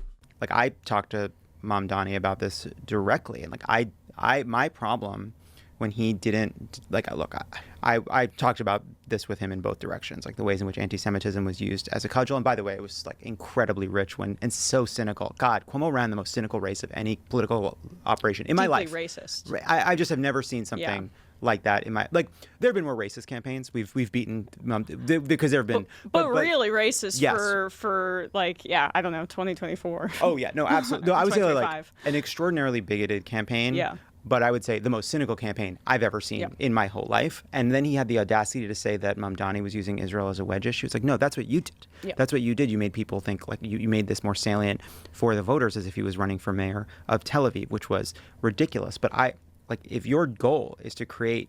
Beloved is like, I want to go back to the time where Israel support was something that was quietly vetted, right? Where we made sure everybody who was a politician at the national level was an Israel supporter, but we did it behind the scenes, right? We kept it quiet. When we smashed someone because they weren't pro-Israel, we kept it on the DL. We kept it on. We don't like that you're doing it out in the open and Americans are seeing it. We need to go back to when it was on the DL and Larry Summers was messaging Jeffrey Epstein. These guys are our enemies, man. I'm sorry, dude, but listen, Emma, Hassan, I love you guys, and I get, like, listen, going on Pod Save America, if they invited me, I'd go. But these guys are not on the same side as us. They aren't, and they never will be. And throughout the 2020 campaign, all they did was sandbag Bernie the entire time. And they basically cycled through every anti-Bernie candidate. Like, that's what they're going to do again. They're going to cycle through every anti-AOC or whoever has the left lane in 2028. They're going to be cycling against that person. And their audience is way to their left. I think that's the main reason to go on this show, is that their audience is way to the left of the actual presenters. And these guys are really kind of cynical and evil little guys. So funny to hear him talk about cynicism, right, where he dances around Israel. What is that nuanced view, by the way, of Israel? You said you want people to have a nuanced view, but what is that nuanced view? Please tell me. 70% of the people they killed in Gaza were women and children. What is the nuanced view? A big coalition in America that opposes Israel's military campaign in Gaza, which I think is the right thing to do, to oppose funding Israel's military. One role you have as a leader is to, I think, speak out when parts of your coalition are saying things that could alienate others that would get behind you, not just because I think some of those statements were morally wrong, but because I do think they're politically... Well, the reality is the vast majority of Americans want nothing to do with Israel, period. And the vast majority of politicians are taking bribes from Israel spies.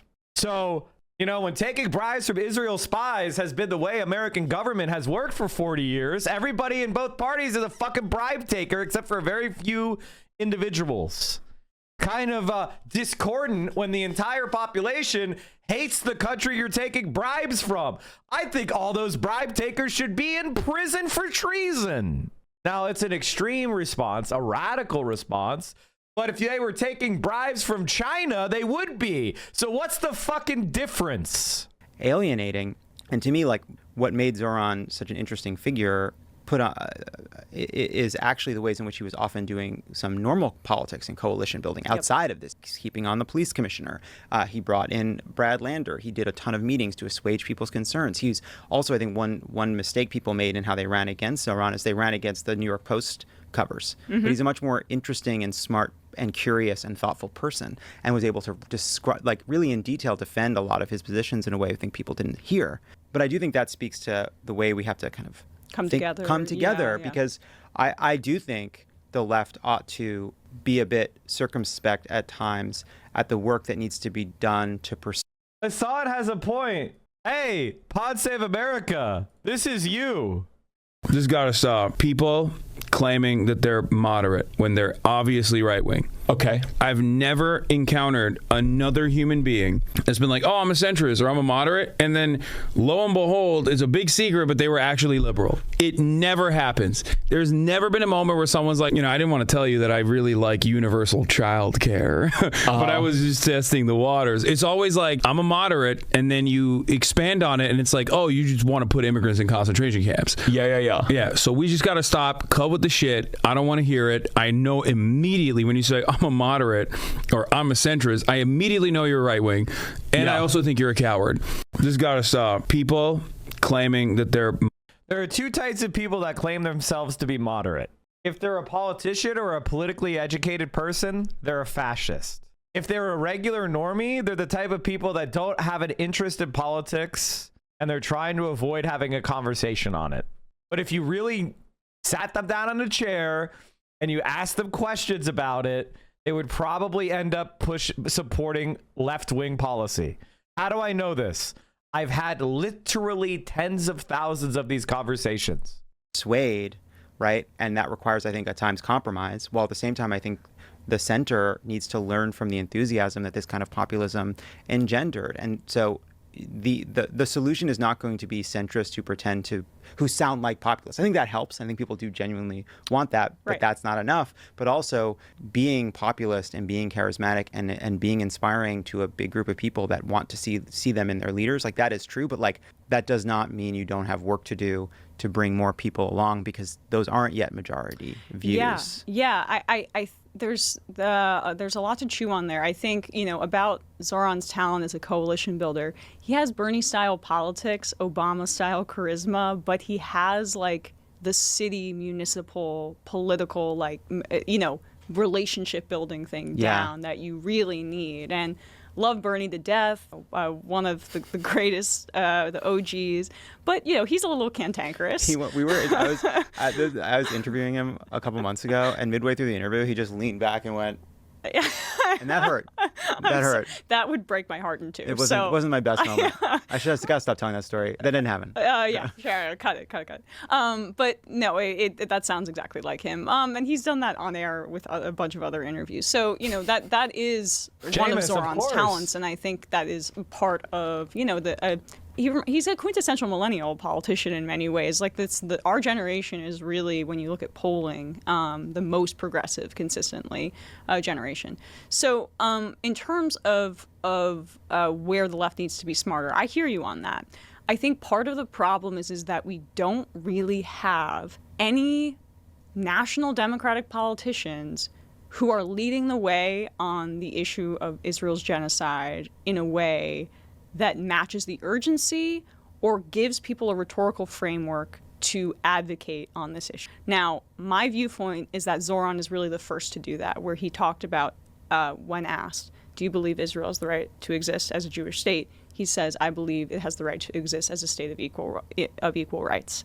That is my position. I think more Democrats should be speaking in that fashion, meaning one democratic state, and there needs to be some sort of United Nations commission that comes in. Except you're across the table from someone who believes in ethnic supremacy for Israeli Zionists. Like that's the reality. That's what he believes in. That's the nuance. The nuance is, well, you see, I want to give you the nuanced position that the liberal Zionist is going to give you, which is, listen, Jewish people's oppression and targeting of them that happened during the Holocaust is unique in human history.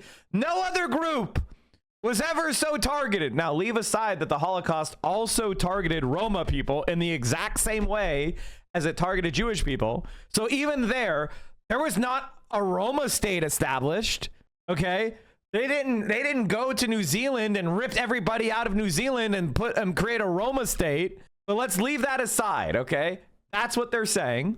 And because the Holocaust was so horrible, Jewish people need to have a homeland where they have ethnic supremacy and where everyone else is a second-class citizen to maintain their demographic majority. Because any state where Jewish people are not the demographic majority in, they are unsafe.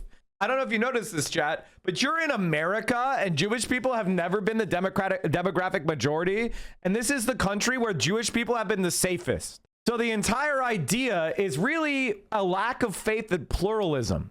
And it is fundamentally reactionary. In Truth and Reconciliation, and there's already 700,000 settlers in the West Bank, illegally occupied by Israel since 1967, as has East Jerusalem been. And Palestinians since that period have been living under a one-state reality.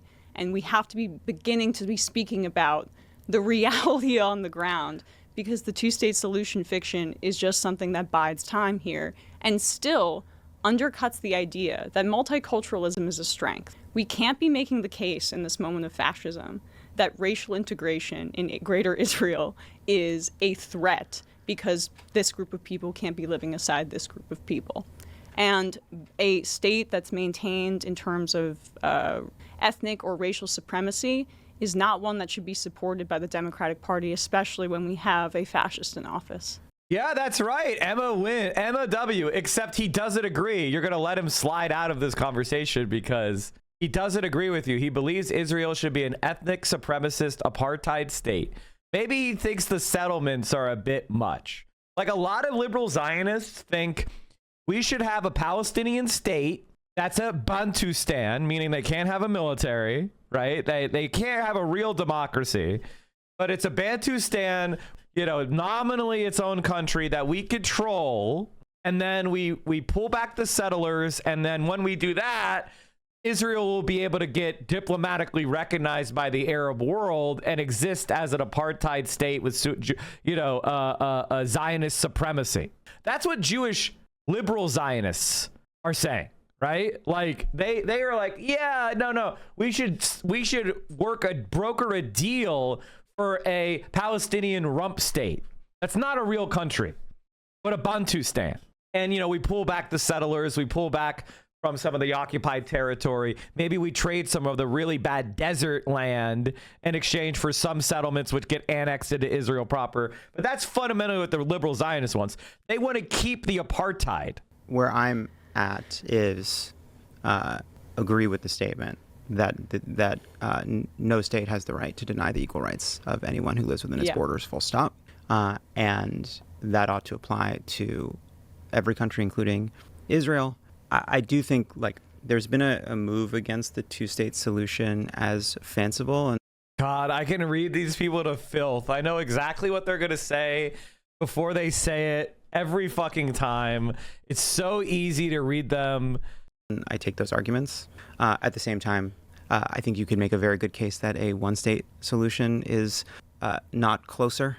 Like these are both, we are very far from a genuine and lasting and just peace. I see a two-state solution as a great step to what I'm talking about, and if it needs to happen as a diplomatic step to give Palestinians more rights, I'm all for it. Yeah, all I'm at is I'm all for it as long as the Palestinians can import as many anti-aircraft batteries and heavy artillery and mines and drones as they can afford. As long as the Palestinian state has full military developmental freedom, then I'm okay with that. If the Palestinian state is given the right to develop a nuclear energy program with fourth generation breeder reactors, I'm all in favor of it. Look, we can get to the prescriptions. Or if they're given 50 nukes in the same way that Israel has 50 nukes in order to maintain strategic deterrence, I'm all for it. Here, but like ultimately what will happen in that region will be determined by the people in that region, and what we ought to be advocating for is the human worth and dignity of every person, especially when it has I'm been not denied. in favor of mines. Mines are dangerous to a civilian population. No, of course they are. They're all, you know, of course. Mines are bad. Mines indicate a failure of diplomatic resolution. Of course, they're fucking awful. The Palestinians, and like I just think I find that like the kind of it almost becomes an intellectual exercise about what the future could look like. Like we ought to have these basic principles, and I agree with you the way that Zoran talks about it. There is a kind of I think where people who describe themselves as being pro-Israel take issue with this is it feels like a hyper focus on Israel when the equal rights and dignity of many people are denied throughout the region. But then my response to that is we describe Israel as a democracy. We hold it to the standards of a democracy. I would like to continue to do that, right? Like, I to a higher standard than we hold Hamas or the Saudis, right? Right. I mean, John Kerry said it best. I mean, I think he did say at one point, Israel can either be a Jewish state or it can be a democratic state, but they can't be both. And, you know, that's really my position on that. I think it's also because the United States, where I wish we could reorient our focus is that to Israel and what it means, of course, in terms of a form of reparations for the victims of the Holocaust, like that cultural memory, we have to be sensitive to that, especially when tensions are so heightened around this, right? And I would just add to that the fact that Jews were expelled from countries throughout the Arab League has put on the table an untrammeled right to return for any Jewish refugee or person or a relative that was expelled or during this period, which happened over, by the way, it didn't happen all at once. And some of it was voluntary and some of it was fleeing persecution and some of it was expulsions. And these are all different countries. Palestinians don't have anything to do with that. That's not their responsibility. That's not their, that's what they didn't expel the Jews in Palestine. Nonsense. Middle East upon the founding of Israel. And Yeah. like that is The like founding of Israel, meaning the illegal, unilateral declaration of Israel's existence that immediately led to a massive ethnic cleansing. And then there was retaliatory actions that I don't agree with. But the provoking, step, the first crime was Israel doing the Nakba. Morocco proposed reparations to any Jewish person expelled, and Israel rejected it because it would establish a precedent for Palestinian reparations. Yeah. Although Avi Shlaim would argue that Zionism is the reason for that more than, but yes, I'm not going to go. I know.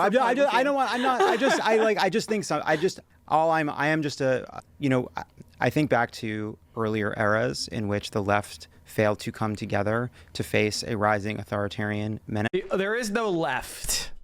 You do not represent the left. You are not of the left. You are a supporter of a genocidal colonial state, and you're against like basic social democracy. How do you call yourself the left? What, because you support tax credits for small business? What makes that left? And why are you left? What about you is left wing? They were not stupider than us. They were not less aware of the dangers. Now, maybe in some sense they were, because they hadn't lived through we have access to history that didn't exist yet.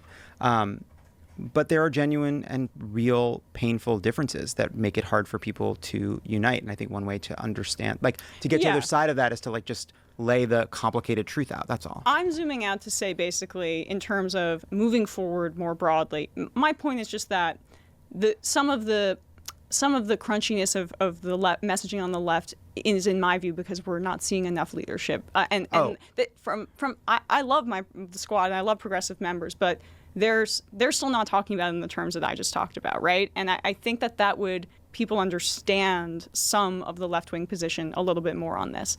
But on the issue more broadly, why I think there's a focus on it, why people get so riled up is, one, just because like it's a genocide, but two, because I think it's a litmus test for a lot of people. They see if you can stand up and be brave on this particular issue, or you go against where a lot of like the blob, or where DC is, or where moneyed interests are, or where the military industrial complex is.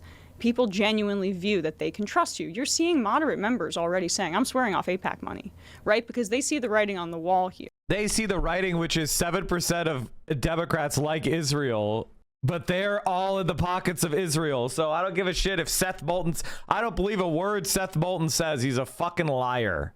So I think to build a stronger coalition for Democrats, that is a really shorthanded way to create trust. And it's not just Democrats. As I mentioned those numbers earlier, independents are really, really against this as well. It's the only positive views of Israel seem to be coming from the Republicans, and it's older Republicans too. And then the younger ones are all actually anti-Semitic. Yeah, I would say, look, I think the ways in which, I agree with, I think one very good reason to turn away from AIPAC money is because it is an organization that has become basically right-wing conservative, and is not a welcoming place for people who have a That's why if you used to be an AIPAC donor and you want Democrats to slavishly support Israel, join J Street or whatever the fuck.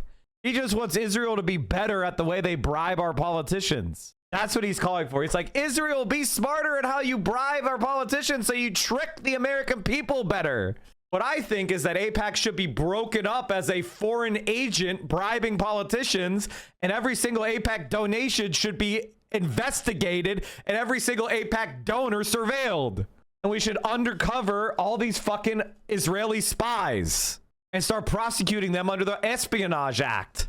That's what we should do. Forget a nuanced pro-Israel view, right? Like they're just not. They're nuanced just, it's pro-Israel. Nuanced, guys. Right pro-Israel. In nuance. Israel. What's the nuance? What's the nuance? There is the Netanyahu administration rests upon the Jewish Power Party. This is what he wants you to be. This is what he wants you to be nuanced about. This party advocates for the deportation of those they consider to be enemies of Israel. The party has been widely described as extremist, ultra-nationalist, and racist organization supporting Jewish supremacy. Has been described by multiple sources as a Jewish fascist group. This is the government of Israel right now. It calls for a one-state solution, including the annexation of the West Bank and complete Israeli rule of the land between the Jordan River and the Mediterranean Sea, the cancellation of the Oslo Accords, and imposing Israeli sovereignty over the Temple Mount. On 24 February 2019, party member Itmar Ben-Gvir called for the expulsion of Arab citizens of Israel who are, quote, not loyal to Israel. They called for deporting the Joint List chairman Ayman Odeh, as well as anti-Zionist Neturei Karta sect, on a train. He proposed giving full legal immunity to soldiers. This is the Israeli government right now. Nuanced pro-Israel, by the way. They're just calling for full legal immunity for soldiers and deporting enemies of a state from within on a train. What is that referencing? That's referencing the Holocaust deportations. By a bunch of people that have pretty old-fashioned views and sort of on the subject. But putting Israel aside as an issue, I agree that it is for some people a kind of a trust marker. Like you talked about a movement that is uniting people around class. I think ultimately, whatever the salience of this specific issue for a subset of people, we are going to win or lose on a broader message that is about the concentration of democratic power and the concentration of economic power. And I feel like as much as we can get that to be the kind of core of what we're talking about, I think the better position we'll be in. I will say, though, that, you know, I tell this story a lot because I was 14 when Obama was running.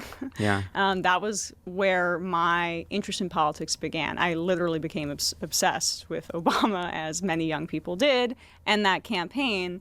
And in particular, it was the primary and Hillary Clinton having voted for the Iraq War previously and supporting it. I, as just a young person, I was furious. I couldn't understand how anybody could vote for what we did to hundreds of thousands, killing hundreds of thousands of people in this illegal war. And that was what generated my enthusiasm for politics. And I talked to other people, and many of them, feel the same way. There were other aspects of the Obama campaign, of course, that were incredibly exciting, and how that got so many newer voters engaged is a lesson going forward. So I think a lot of what you're saying is absolutely right in terms of what the base needs to be. But for young people, I do think that this issue has to be addressed more substantively to make sure that we're drawing a distinction, because leaving a vacuum here, we're seeing it already. Marjorie Taylor Greene tweeting at AIPAC, I don't want to take your shekels. Yeah. Nick Fuentes is getting folded into the Heritage Foundation. Zionism is conflated with Judaism. We are seeing a very horrifying increase in anti-Jewish hatred across this country. And I think it's incumbent upon us to have a real clear message on this, to not allow these charlatans and bigots and Christian nationalists to fill the void. And but I guess we can go back and forth on this. I think that's all quite true. I just think like there is a kind of whatever, I wouldn't say it as a consensus view, but I would say there's like a whatever median view that would say something along the lines of Israel committed atrocities in Gaza, and they should receive not one more dollar for any military aid. That's easy. At this, right. Yeah. And at the same time saying we reject anybody that embraces anti-Semitism, and anybody who would claim that not only do Palestinians have a right to live in sort of peace and dignity with equal rights, so do Israelis a right to live in peace and security, right? Like there is all I'm getting at. No, that's a great baseline. But what you're saying is like a lot of Democrats aren't saying that. They're not even ready to cut off funds. Well, all I'm getting at is I think we're going to have a big primary and we're going to have a big debate, and I think and in the end, what I would like is for there to be kind of like a way to get to that kind of a kind of collective view so that we can focus. So basically, okay, I want to explain to you what the game is here. The game is they're going to play along like the primary is real, right? And then if a progressive wins and all the centrist Democrats start endorsing J.D. Vance or whatever the fuck they do, oh, oops-a-daisy, oops. Sorry, bro, you missed that chance with Mamdani. You missed that chance with Mamdani. There is no unity. It is the left or else. I will never vote for Pete Buttigieg. I will never vote for Gavin Newsom. If they try to put up a centrist Democrat, I'm going to do everything I can to destroy their reputation and their name. I'm going to bring up... My show will be an anti-Democrat show every fucking day. So good fucking luck. It's my way or the motherfucking highway for me. And, you know, he's working overtime to create the Pete Buttigieg unity ticket or whatever the fuck bullshit he's trying to send. Pete Buttigieg will never be the president. On what we're going to do to lower healthcare prices, to get more people into Medicare, and to like kind of find a united front. So anyway, that's where I'm at. I didn't mean to bring us down that rabbit hole. No, I'm glad we did. But it always goes back to that for me because it's hard. It's a galvanizing issue. Emma, we could keep talking, but we got to wrap it up. Are there any Epstein conspiracies we should end on? What do you think? Democrats could be a little bit more conspiratorial. That's my hot take. You know what? We're all fucking conspiracy theorists now. Yeah. Because there was a bunch of conspiracy theories that were like kind of half-baked and bananas. And here we are. And there is a cover-up at the Department of Justice. Donald Trump was president when Epstein died. They've been sitting on all this information for a while. I'll tell you, here's my question. What the fuck was Merrick Garland doing all day? Oh my God. What was he doing? Walking around with like a candle and a sleeping cap? Like, what the fuck? Well, not on just this one, but like, I mean, on... we should have done what they did in Brazil. We should have prosecuted Donald Trump for trying to do a coup in this country. I mean, like immediately after. It's this is something that the left understands that I think the Comeys and Garlands of the world just simply do not, which is they believe legitimacy comes with broad bipartisan acceptance. That is moral relativism. Uh-huh. They've accused the left of being morally relativist forever, and, you know, there's a strain of that, whatever. But, man, no, legitimacy is something deeper. And just because everyone doesn't tell you that you're right doesn't mean you aren't doing the right fucking thing. Well, I mean, that is a good way to fold in Epstein, where it's just that It's so funny to see a Democrat say that. They don't believe in anything. Best Epstein email is where he's forwarding around a no-labels third-party presidential nonsense. Amazing. It's such a low barrier to entry story for a lot of people, where it just speaks to something where they genuinely feel like there is a different set of rules for elites and what's going on with our lives, and they're not going after people in power. And I really do think that the 21st century, or we could go back to Iran-Contra, really, but for decades, there has been a lack of accountability for illegal conduct, the Iraq War, January 6th, Iran-Contra, Nixon. Yeah, right. Bill Clinton lied under oath. Exactly. And it happened. That undercuts people's faith in democracy too, right? When there is a lack of accountability, and it builds and builds and builds because powerful people don't want accountability, and they know that they can get away with more. Why did Menendez commit another crime after getting away with it the first time? It's because that's what criminals do when they get away with things. And we're seeing that level of criminality with Trump right now. And it's an accumulation of decades of powerful people not being held accountable for doing things that are illegal. And I think the American public senses that. And we have to stop because we've gone on longer than we said. But I will say, I think it's not just allowing powerful people to get away with it. It is also just a kind of celebration power. I don't think it's a coincidence that as leaders became less and less accountable to the law, we allowed the presidency itself to become more and more powerful. That we kind of equated a president that was willing to do things that used to be Congress's purview with strength, and the law became this kind of fuzzy thing that could only be described by like the Brahmin priesthood.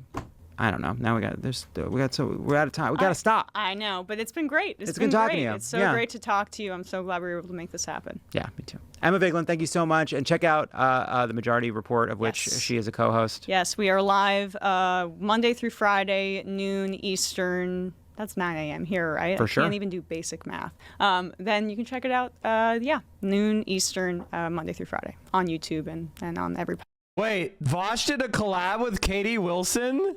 Oh, he just took a picture with her. Oh, wait, the Progressive Victory? Did canvassing for her? Oh, God. You know what? That's so interesting. Oh God, I didn't know. This explains why I didn't pay any attention. Ugh. Ew. Ew, yuck. Could you speak to why we should run on a Dem ticket versus trying for a third party? Here's what I'll say. Bosch is a disgusting predator and a freak. There's really nothing more to say. I don't blame every politician for not knowing everything about all sorts of different influencers. It is what it is. It is what it is. Read the top comment on the video. John literally forgets how to speak English when discussing the Israeli government, LOL. Yeah, because he supports it. Hey, PSA team, please do not cross Starbucks picket line. Oh my God, it's not that complicated. Run an FDR style candidate. The only one who would be like that is like Bernie / AOC. There is no like FDR style candidate that's going to come from the center because they don't believe in anything like that. Not one more said to Israeli atrocities, John. John Lovett twisting into a pretzel in order to create a hypothetical scenario which Schumer had some kind of logic is pathetic. Stop buying from Starbucks. Are we finally going to say out loud that what we call moderate or middle today is far to the right of where it was 50 years ago? Yes, I know. JFK pushed for Medicare for all. Like, let's not, come on. It's refreshing to see establishment DNC folks embrace the left. That's not what's happening. What they're doing is they're trying to steal clout and have us soft pedal their crap. That's what's actually happening. I'm sorry for being so cynical. I want to explain this stuff honestly, because why the fuck not? It's not like these people are playing ball with me. I might as well just tell you the truth. It's more fun that way. They don't believe, they haven't changed at all. They're going to push you towards Pete Buttigieg and Gavin Newsom. It's not complicated. In fact, it's quite easy. Democratic representatives tier list. Holy fuck. Ugh. Holy shit. God, there's so many. Who do I want to go to next? He's like the top of B tier, but he's so cringe. Rokon is so cringe. He's extremely idiosyncratic, and it's just like, ugh. Bottom of A tier is Presley. Jayapal is bottom of... I'll give her B. This is gonna be a while, chat. I'll have to do that. We'll do this some other time, but I could literally do it. I'm not gonna do it now because it'll take me hours. You put Jayapal in A tier? Yeah, I decided to make her the bottom of A tier. We have plenty of time. 2 hours ago, Hassan was posting Instagram stories from a club in Shanghai. Oh yeah, he's fucked. He's fucked. There's already a pre-done Senate House left tracker that's been ongoing for a while. Oh yeah, this is a really important, this is a good post. Wait, okay. So they have Rashida Tlaib as number 1. Sabr Lee is number 2. Ilhan Omar is number 3. AOC is 4. Gila Ramirez 5. Greg Cesar is 6. Maxine Dexter 7. Chewy Garcia 8. Pramila Jayapal 10. I didn't think Frost would have that good of a record. Who's the worst Democrat? Jared Golden? Marie Gustave Perez, Donald Davis, Henry Cuellar, Jared Golden. Yep. God, these guys are so bad. They're Republicans. Voted for the transphobic shit. Mandatory minimums for undocumented migrants. Strip DC of its power to change sentencing laws. Lower age of DC to prosecute and minors to 14. Oh my God, dude. She's such a fucking Republican. Oh my God. Sell 14 acres of national forest and mineral rights to a private business? Like, what the fuck? Able motion to impeach Trump. Change the definition of accredited investor. That makes it even more, so more scam artists can go. Prohibit DC from being a sanctuary city. God, dude. Almost every Democrat voted against that. You fucking loser. Remove the gray wolf from the endangered species list? Come on. She's a fucking monster. Force TikTok to divest from TikTok, or China to divest from TikTok. Terminate Biden's power to waive certain Iran sanctions. Allow Congress to block any attempt by Biden to waive Iran-affiliated bank restrictions. Allow Congress to block any attempt by Biden to relieve Iran sanctions. She's a fucking warmonger, anti-animal, evil fucking piece of shit. Holy fucking hell. Christ. This may be the worst Democrat in all of Congress. What a fucking dumb piece of shit. Holy fuck. Holy shit. Jesus Christ. Get her out. Ugh. She's gonna help Trump remove the gray wolf from the endangered species list so it could be shot by cattle ranchers on American land. Be a Bureau of Land Management land. Jesus Christ. What a disgusting freak. Did you see Fartis is the third most watched news source in America? He's not progressive. God. Gen X liberals are gonna kill me. We need some Friday fun day, chat.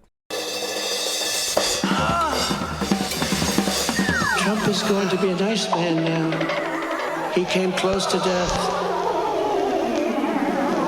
One of the tragic things about life is that it ends. How often do you think about your death? Are you afraid of it? Tuck. It is what it is. I mean, you know, tick, tock. You're supposed to go to heaven, ideally not hell. But you're supposed to go to heaven if you're good. Ideally not hell. You know, let's go to heaven. Let's get into heaven. I want to try and get to heaven if possible. You're a vessel. You want to go to heaven. You're a chosen vessel. Okay? You want to go to heaven. I don't think there's anything going to get me in heaven. If you don't have heaven, you almost say, what's the reason? Why do I have to be good? Let's not be good. What difference is it? I think I'm not maybe heaven bound. Make no mistake, he is heaven bound because I've seen the hand of God on him for a very long time. Guiding him through the most unthinkable, and he will go to heaven. My father's looking down, my mother and father, they're looking down because they're definitely in heaven. They made heaven. I think my father's in heaven. He was a strong guy, but a great guy, but a strong guy. He's looking down on us right now. It's so incredible. Look at this, how this turned out. Look at that, how beautiful that is. There's no artist that can capture it as beautiful as it is today. Wow, it's amazing. But he's looking down at me right now. And he's saying, how the hell did this happen to my son? My son, my son, my son, my son. How did you find out over the weekend that you were dead? You see that? Dead. Tuck. Tick. Dead. Horrible word. Dead.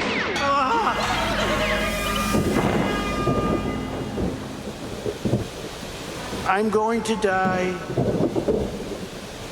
I'm going to die. I'm going to die. I'm going to die. I'm going to die. I'm going to die. I'm going to die. I'm going to die. I'm going to die. I'm going to die. Shut up! I'm going to die. I'm going to die. I'm going to die. I'm going to die. I'm going to die. I'm going to die. I'm going to die. I'm going to die. I'm going to die. I'm going to die. I'm going to die. It's called, you're dead. He was dead. That was the end, right? He was dead. He died. Tick, tock, tock, tick, tock, tock, tock.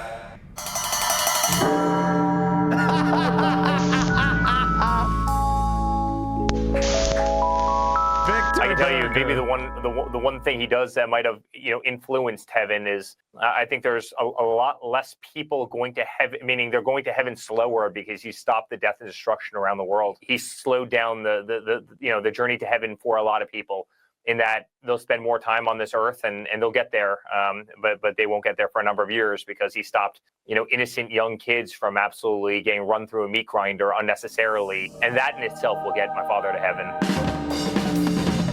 Blessed are the peacemakers.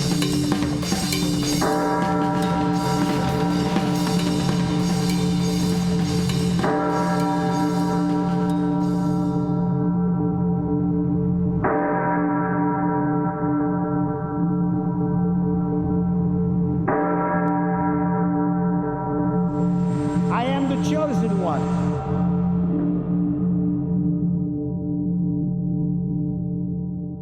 Chat, I may have made a tweet.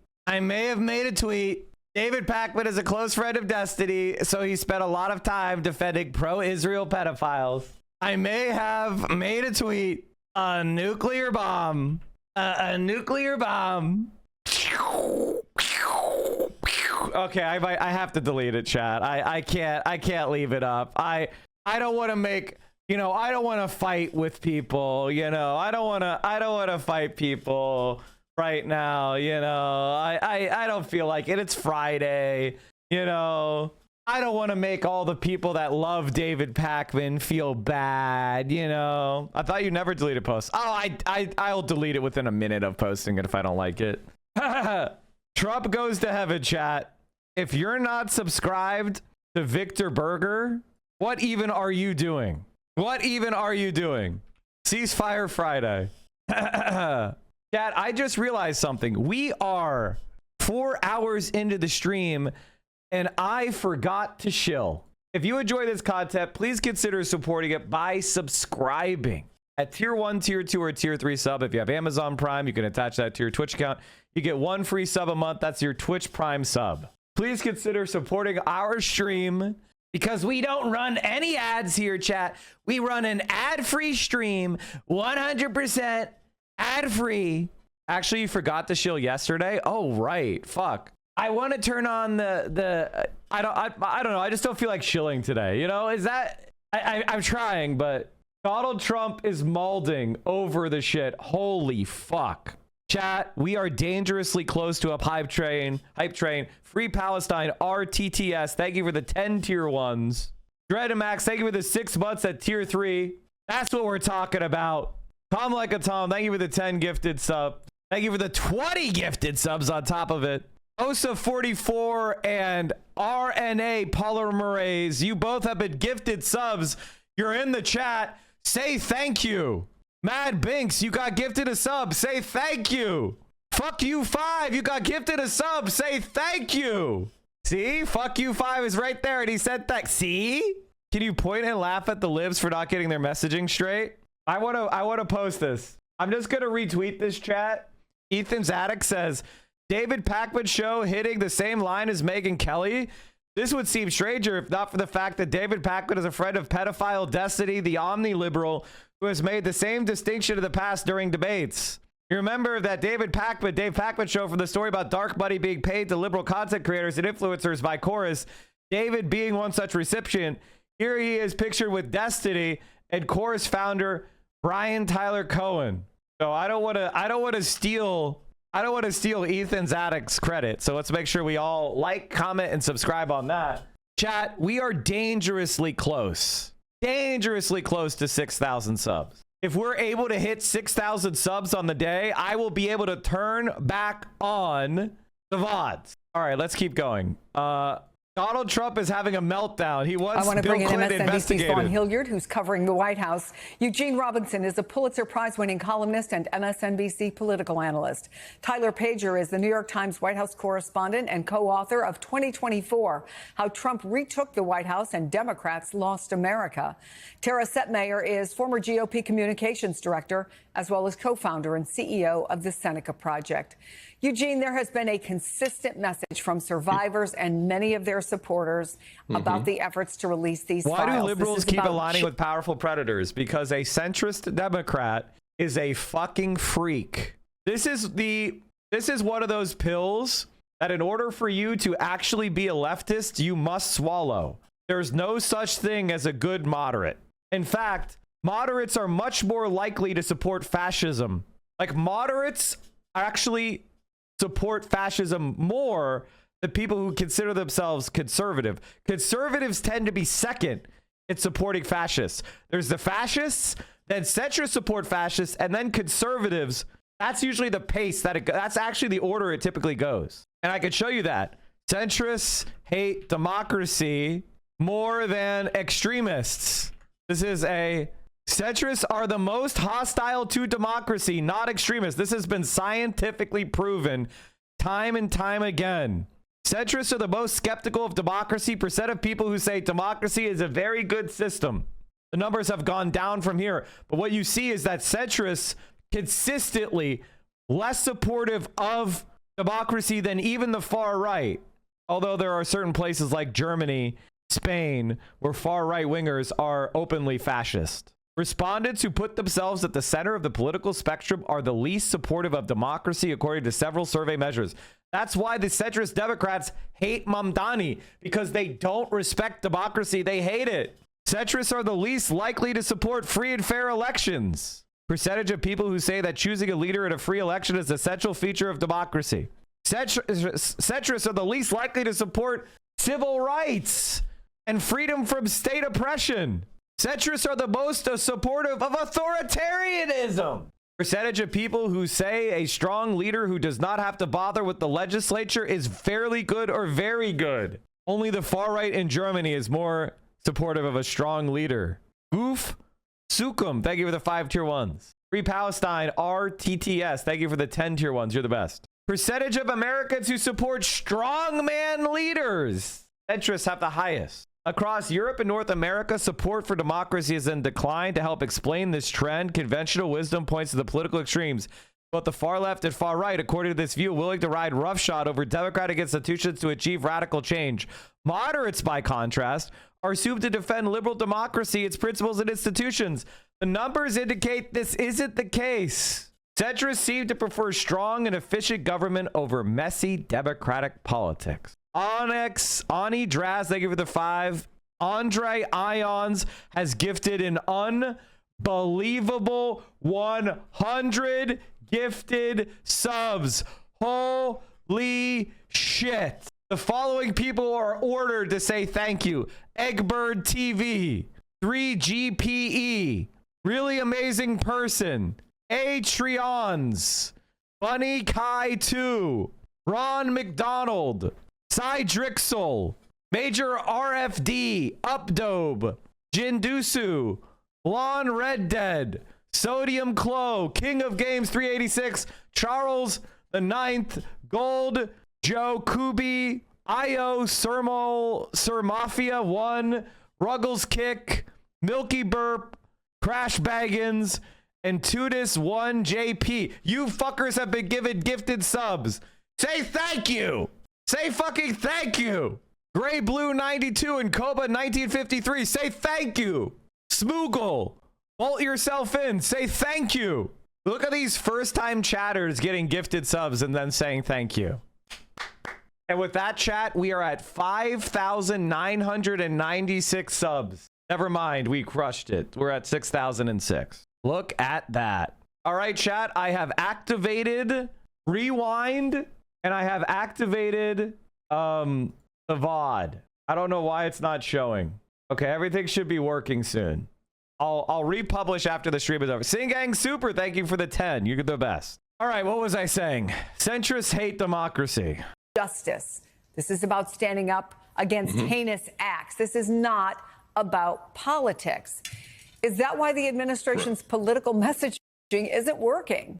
Mike, spell addict 4 the times. administration Why? is usually a lot better on political messaging than it is on the Epstein case. And one big reason is Donald Trump, President Trump.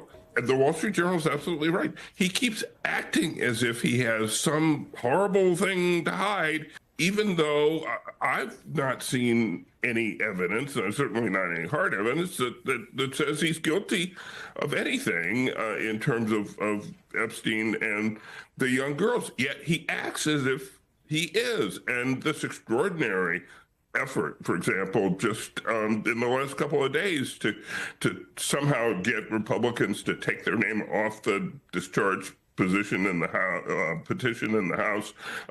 It just adds to the series of actions that make him look guilty. Even if he Jules isn't. Verne, thank you for the 5 So, tier Tara, 1s. let me play a You're the little bit best, more brother. of what JT Sky Roberts Buzzsaw, said thank in you. Back the response to Great, thank you. Thank you, everybody who supported the the stream. administration's claim. Don't forget, the top sub gifter and the top bit donor get the conductor badge. So right now, Andre Ions has the top sub gifting at 100, but B Ham the Don has the top bit donation with 200 bits. So if you want that hyped train conductor badge, that beautiful golden locomotive next to your name, gift at least 201 bits right now. Claims that this is all a hoax. Billy, thank you for the tier 2. And I want to be very clear. If my sister was here today, she would be appalled by this administration. She would not refer to President Trump as a gentleman. He's not acknowledging survivors. Not once has he even acknowledged my sister. in the sense of who she was as a hero. I just think it's time to put a little respect on her name and all survivors' names and treat them as heroes. And stop and just stop the nonsense, this political BS that just keeps coming out of his mouth and the administration's mouth. It needs to stop. I mean, Tara, a little empathy can go a very long way for the survivors, for their families who have been just waiting for justice. How do you see the way the White House and this president are handling this? Well, it's a disaster for them, and it has been from day one. And this is something, the Epstein saga has plagued Donald Trump for years, which is why he's bending over backwards to try to bury the truth from coming out. This is not the type of behavior of someone who's completely innocent in the situation. If everything was above board, then the files would have been released on day one like he promised. Or like his attorney general claimed that there were files sitting on her desk months ago when she was on Fox News, and those files all of a sudden disappeared. And what about, why would you have 1,000 FBI agents wasting their time going through the files if there was to look for Donald Trump's name, if there was nothing to be concerned about? I mean, the pattern here is incredulous. I mean, the people are looking at this and saying, this is not how you behave if you have nothing to hide. Harmonious Cacophony, thank you for the 5-tier ones as well. We've made it through level 15 hype train. What an incredible hype train. 222 subs, 500 bits. Hell yeah, brother. Thank you. Level 15 hype train completed.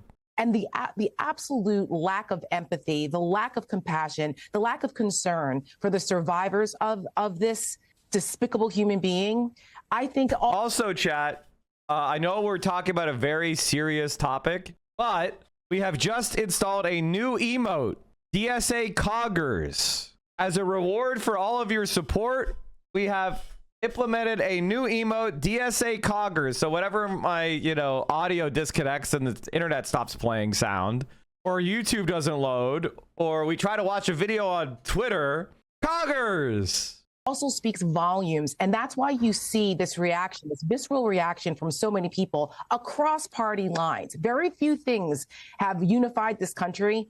But I think that what you're seeing happen right now, there is a certain amount of empathy. When you have Marjorie Taylor Greene and AOC on the same side of an issue, that speaks volumes. And the dam could potentially be breaking here with MAGA. And because these Republicans are looking at the way Donald Trump is handling this and saying, release the files already, or we're not going to align with you if you're continuing to obfuscate over a sex trafficker pedophile. And then also you juxtapose that with the preferential treatment of Ghislaine Maxwell, which is something else that's a complete outrage. And what a disrespect and spit in the face to the survivors of this woman and what she did with Jeffrey Epstein. And I think collectively, the American people are looking at the situation and saying this is the acts of an unhinged president who has something to hide. And the dam is starting to break, and it should. There needs to be accountability. Enough is enough. And Vaughn, I think it's worth noting that the president, who I think it's an understatement to say he typically does not shy away from a camera, has refused at least twice to answer questions about Jeffrey Epstein or the emails. But he is posting about it. So what's he saying? Right, and this is where it gets difficult to understand the extent to which there is any guilt of conscience on the behalf of the president of the United States, because he hasn't shared regret. He's noted that he, in his words, booted Jeffrey Epstein from his Mar-a-Lago club because he was a creep and that he stole young women that were working at his club. But that is a far cry from suggesting that he was aware of sexual abuse and that Jeffrey Epstein and Ghislaine Maxwell were engaged in sex trafficking. And that is where there is the deep questions as to why not only has he not ordered the release of the DOJ files, which he suggested during his presidential campaign he would, but here just in the last hour in 2 different social media posts, he is now directly calling for his Attorney General, Pam Bondi, to investigate Jeffrey Epstein as it pertains to some certain individuals that are Democrats. the former president, Bill Clinton, Larry Summers, Reid Hoffman. He directly calls on his attorney general to investigate these individuals and their involvement in Jeffrey Epstein and their relationship with him. And this is really what hits at the heart of the question as to the defense that he and the Department of Justice have made so far as to why they haven't released the files up to this point. And that is to protect individuals who the Department of Justice was not able to convincingly go to a grand jury to seek an indictment of for criminal wrongdoing. But now what you have is the president calling for a direct investigation and the potential release of files as it relates to Democrats, but not himself. I want to let you listen to attempted questions that were directed at the president on Tuesday night. Mr. President, on Jeffrey Epstein. Thank you very much. Thank you guys for going. Mr. President, can you respond to these Epstein emails that were released today? Well done, Mr. President. Ignoring the questions, which has not been common practice for him in 2025, Chris. And then last night again, the president, upon leaving the East Room, several reporters again tried to ask him about the documents that were released by the House Oversight Committee, and he walked out without acknowledging those questions as well. And that is where, instead of placing the ire on Jeffrey Epstein or even specifically the victims and the survivors, and understanding that they have actively speaking out and sharing their own experiences, you have the president here in the last hour in another social media post explicitly calling out Republicans on Capitol Hill, either in the House who signed on to that discharge petition, or also potentially Republican senators who may vote to have those the DOJ compelled to release the files. He said that some weak Republicans have fallen into their clutches because they are soft and foolish. That is so far here on this Friday, where the president is directing his ire through all of this. So, Tyler, there's a real possibility here that despite the administration's pressure campaign, dozens of Republicans could vote with the Democrats to release the files. Politico said it could be as many as 100, potentially, in any case, a veto-proof majority. What would that mean for the White House and maybe as significantly, the pressure it might bring to the Senate vote? Yeah, I mean, I think that's the big question is what happens should this discharge petition pass the House? Can you stop? Did he say it was a Dem hoax? Now it's guilty Dems? Oh, well, you know, see, listen, when you're caught red-handed, you just spew every lie you can until one of the lies your followers glom onto and start pushing. The concept being a Chinese gay at a gay club and running into Lemon Bro and his evil gang of heteros. Evil gang of heteros? This is double erasure. I didn't realize Marsh was there. He's in the fucking video! That you retweeted. It's 12 seconds long, anti-piker. What sort of pressure does John Thune, the majority leader in the Senate, face from his base and from the broader Republican Party about bringing this to the floor? I think it's unlikely at this point that we see the Senate vote on this petition, but I think the House vote will be instructive. But, you know, I think this broader environment that we're in right now, where Trump is facing some pushback and pressure from his base and from some of his most loyal supporters on a whole range of issues. Obviously, the Epstein case has been a flashpoint dividing the base, but it's not just the Epstein files, right? It's also inflation and prices, his overseas commitments. There's a whole range of things. And so I think this is just part of a larger challenge the president and his administration is facing.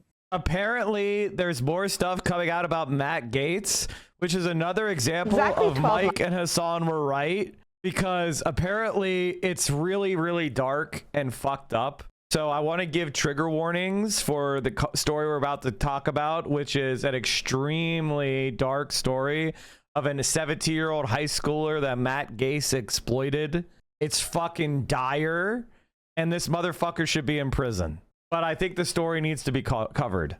Today, new reporting on the allegations that help upend the political career of former Congressman Matt Gaetz, including ending his bid to become President Trump's attorney general. New York Times' Michael Schmidt reviewed court documents that allege the 17-year-old girl Gaetz was accused of having sex with was living in and out of a homeless shelter and was saving money for braces before she was drawn into the world of having sex with powerful men for money. Gates has repeatedly denied allegations of child sex trafficking.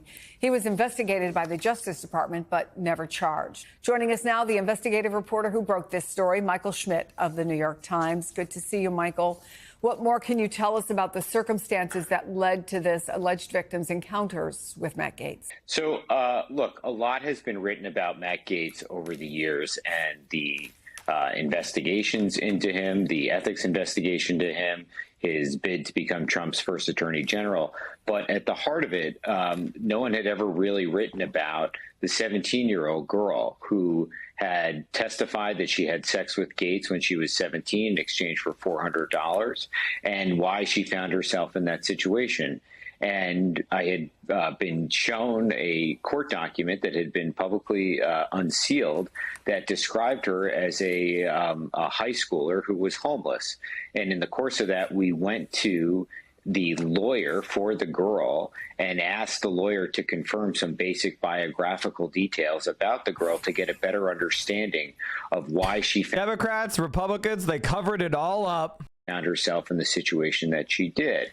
And what emerged was a story about basically how this 17-year-old girl was working at McDonald's. One of her parents was living in an... Palmer Lucky's sister is married to Matt Gates? When did that happen? Out of a homeless shelter. Ew. She was looking for extra money. She wanted money to buy braces, to pay for braces. And she essentially turned to a companionship website where she was able to make money through encounters with men.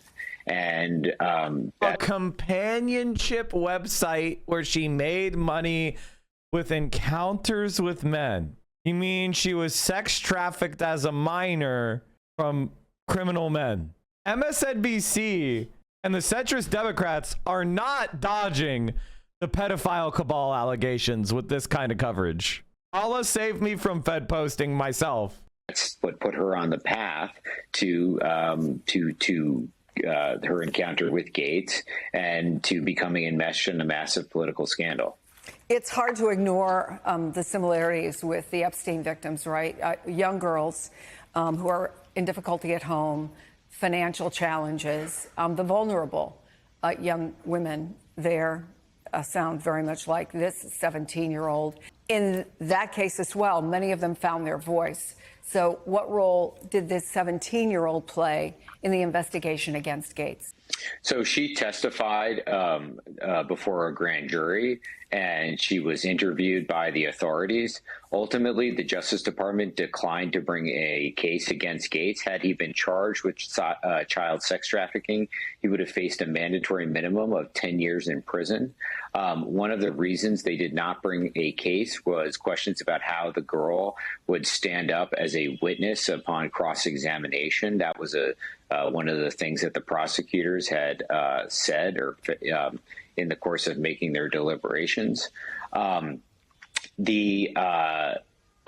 top of that, the girl testified before the House Ethics Committee, which was doing an investigation into Gates, and her statements were included in that report, which found, substantial evidence that Gates did indeed have sex with her when she was 17 in exchange for $400.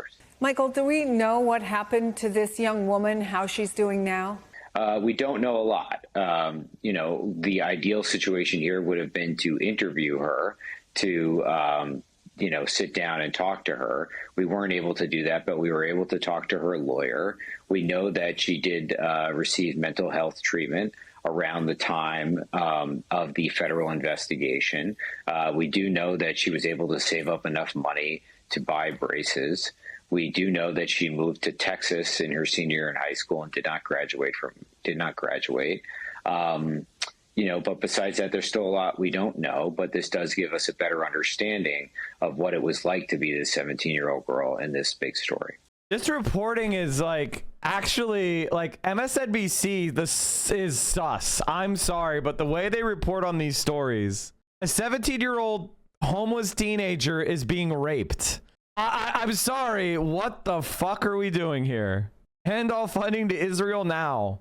I'm just bouncing between CNN and MSNBC because I just cannot believe the way this is being covered. Joining me now is the New York Democratic Congressman Dan Goldman. He's a member of the House Judiciary. So Dan Goldman is one of Israel's biggest supporters in Congress. And they're giving Dan Goldman prime of place at CNN. Homeland Security. I mean, it's incredible. Like the shamelessness. The shamelessness. This is about an Israeli agent being uncovered. And they're like, well, we better put the biggest Israeli agent in Congress in front of everybody. I mean, not the biggest, but he met with AIPAC last night. Here's Dan Goldman posing for a smiling photo at an AIPAC event next to a MAGA Republican. I wonder why he hasn't posted about this on his own account. This morning, I attended AIPAC's 16th annual Manhattan Women's event and had the opportunity to meet with key leaders from AIPAC's Manhattan Women's Division. That's actually fucking crazy, dude. And then immediately he's on CNN getting promoted the next day, even though Jeffrey Epstein was an Israeli agent. The shamelessness of these spies is incredible. Committee is a former federal prosecutor. So, Congressman, the White House says these emails prove nothing. Clearly, they raise questions. Do you think they do prove anything? They absolutely prove something, which is that Donald Trump knew about Jeffrey Epstein's underage sex trafficking ring. And I say that because I point to the 2011 email with Ghislaine Maxwell, where Jeffrey Epstein wrote to Ghislaine about the dog that hasn't barked, Donald Trump, and that he spent hours with Virginia Giuffre in his house. And Ghislaine Maxwell says, I have been thinking about that. Now, the reason why that, to me, stands out is that these are two co-conspirators discussing something that would be detrimental to their own case. It would be admissible in court because of that. And it's in 2011, before Donald Trump was running for president, or you could claim that Jeffrey Epstein was trying to get him. And so that just confirms what we have suspected from the 2002 50th birthday letter and the 2003 quote of Donald Trump, where he said that he knows Jeffrey Epstein likes girls on the younger side. And it further confirms that those DOJ Epstein files are going to be full of references to Donald Trump. Maybe it's benign, maybe it's his knowledge of it, maybe it's more, but there is no question that what we have seen over the last 6 months is a massive cover-up effort by Donald Trump to prevent the release of the DOJ's Epstein files, as opposed to these files from the... Do you believe that that is why, Kash Patel looked like a deer in headlights soon after becoming the FBI director, when for months he'd been on podcasts before having any actual power, talking about really getting those files have got to be released. It's all up to the FBI director. It's the people in power who are keeping it. And then as soon as he's in power, suddenly he's singing a different tune along with Dan Bongino. Absolutely. You hit the nail on the head, Anderson. Kash Patel and Dan Bongino spent all of 2024 harping on a conspiracy theory about the Epstein files, and they need to be released right away. Pam Bondi then pretends or says that she's releasing the Epstein files in February. And then when called out and said, no, you're not releasing anything new, she made a big hullabaloo about how Kash Patel had not given her anything and she wants it on her desk in the next day, and a memo about what happened. And the FBI agents spent thousands of hours going through it to try to redact it. And then all of a sudden, dead silence. Absolutely nothing. Crickets. And the reason is Kash Patel looks like he has the most shady looking face I've ever seen in my entire life. How the fuck is this real? That they went through it and realized that Donald Trump is all over it. And then Bondi went and Donald Trump, that he's in it. And they have gone into a massive, massive cover-up scheme to try to keep the DOJ files from being released. Next week, it seems like we are going to vote on having those files released. And we'll see what the Senate does, whether they want to engage in Donald Trump's cover-up just to protect himself, or whether they are going to listen to the American people and the victims and their survivors who are asking for those files to be released. Congressman Goldman, thanks very much.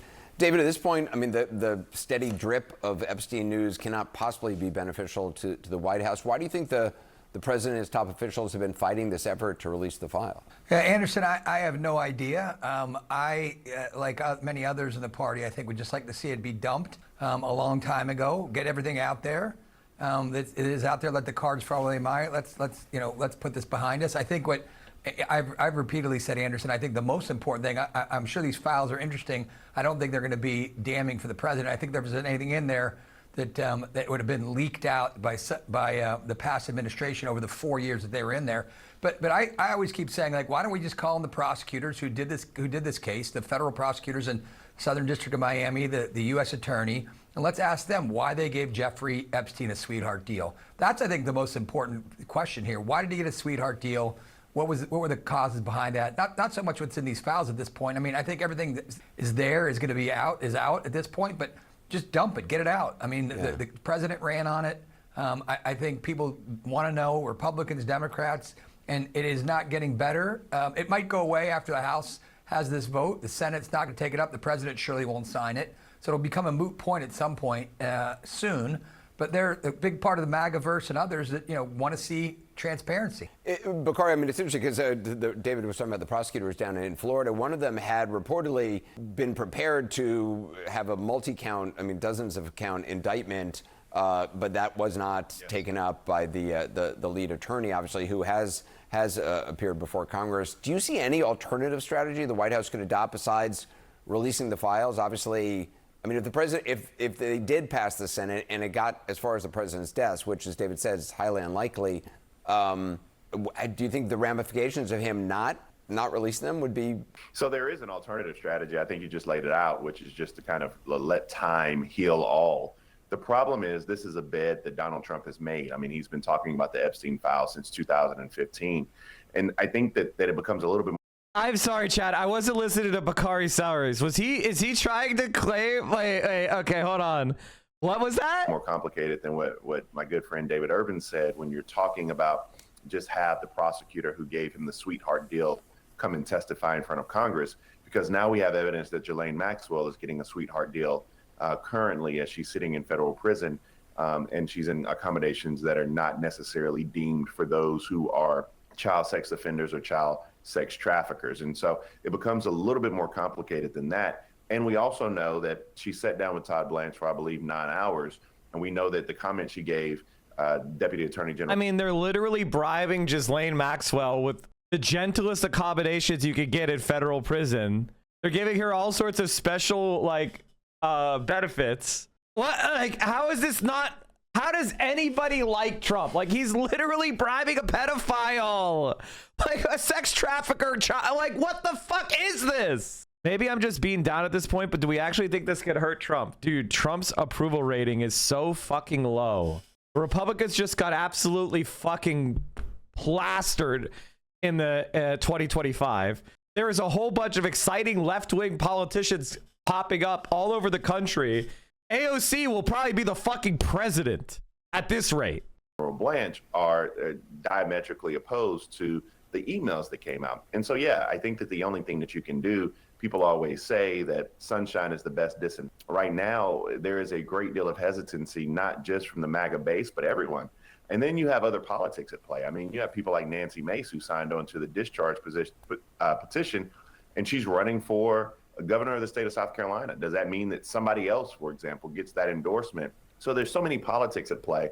But at the end of the day, one of the things that we know to be a fact is that Donald Trump palled around with the most notorious sex offender we have in the country. And he is reticent to giving the American public the full context of that relationship and Jeffrey Epstein's relationships with others.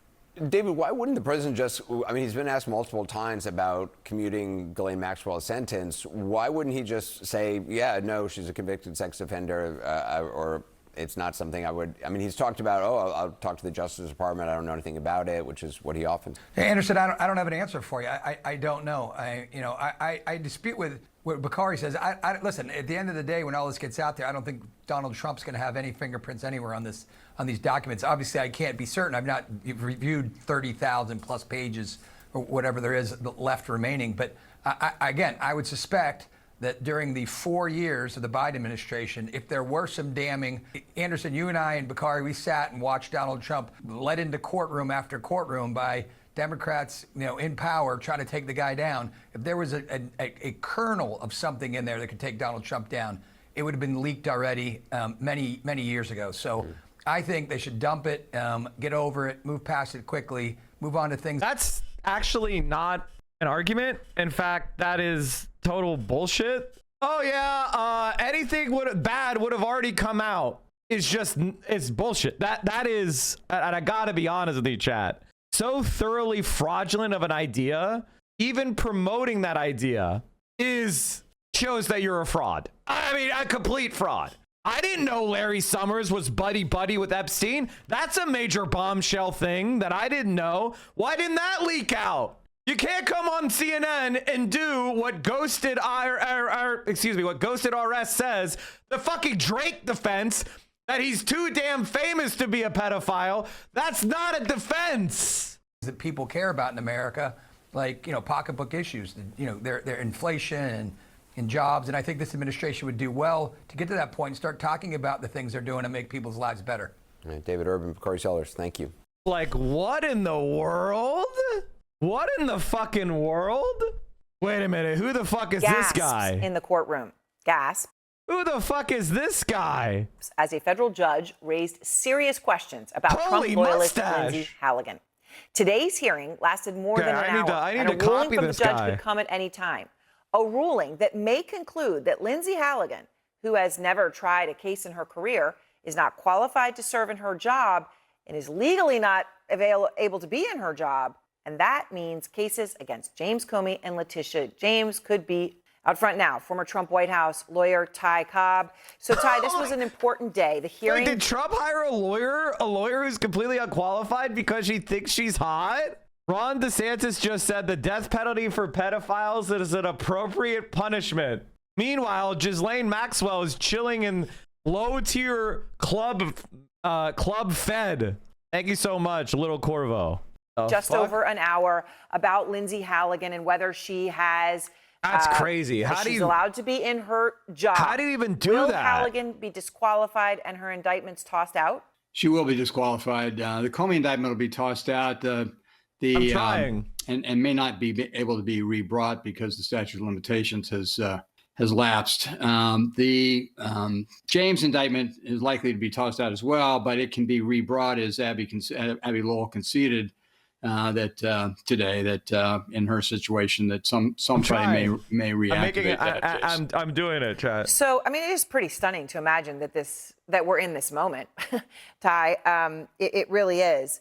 At one point in the hearing, how do you the judge, eat? Your mouth is completely underneath your mustache. My mustache is too long. Like I'm like trying to. I'm like what the fuck? How do you eat? Was expressing really serious concerns about another aspect of this, which isn't just whether Lindsey Halligan actually was legally in her job when she signed the indictment, and appeared to make the case, but that in front of the grand jury, there was a part of the Comey grand jury arguments and conversation that actually wasn't recorded. You'd always have a court reporter in there. There would be a transcript of everything, and there wasn't. And the part that's missing covered a crucial event, the actual end, the final minutes of the grand jury session on the day the indictment was returned. Could that even be about? So if it's intentional, it's prosecutorial misconduct of the highest order. Now, it's conceivable there was a technical glitch. It's conceivable there may be a recording. There are a lot of things that we can't rule out at this stage of the game. But the Justice Department's statement later today in response to this issue highlighted the fact that this was during the deliberations, which are not recorded typically. So this was during the deliberation period, but that ignores the fact that this was not an easy deliberation. They threw out the first count of the Comey indictment. So, and that would have been the most complicated discussion between the prosecutor and the grand jury. And for an inexperienced prosecutor to navigate those circumstances, which are extremely rare, is virtually impossible. And of course, that was the situation, right? As I said, has never tried a case before.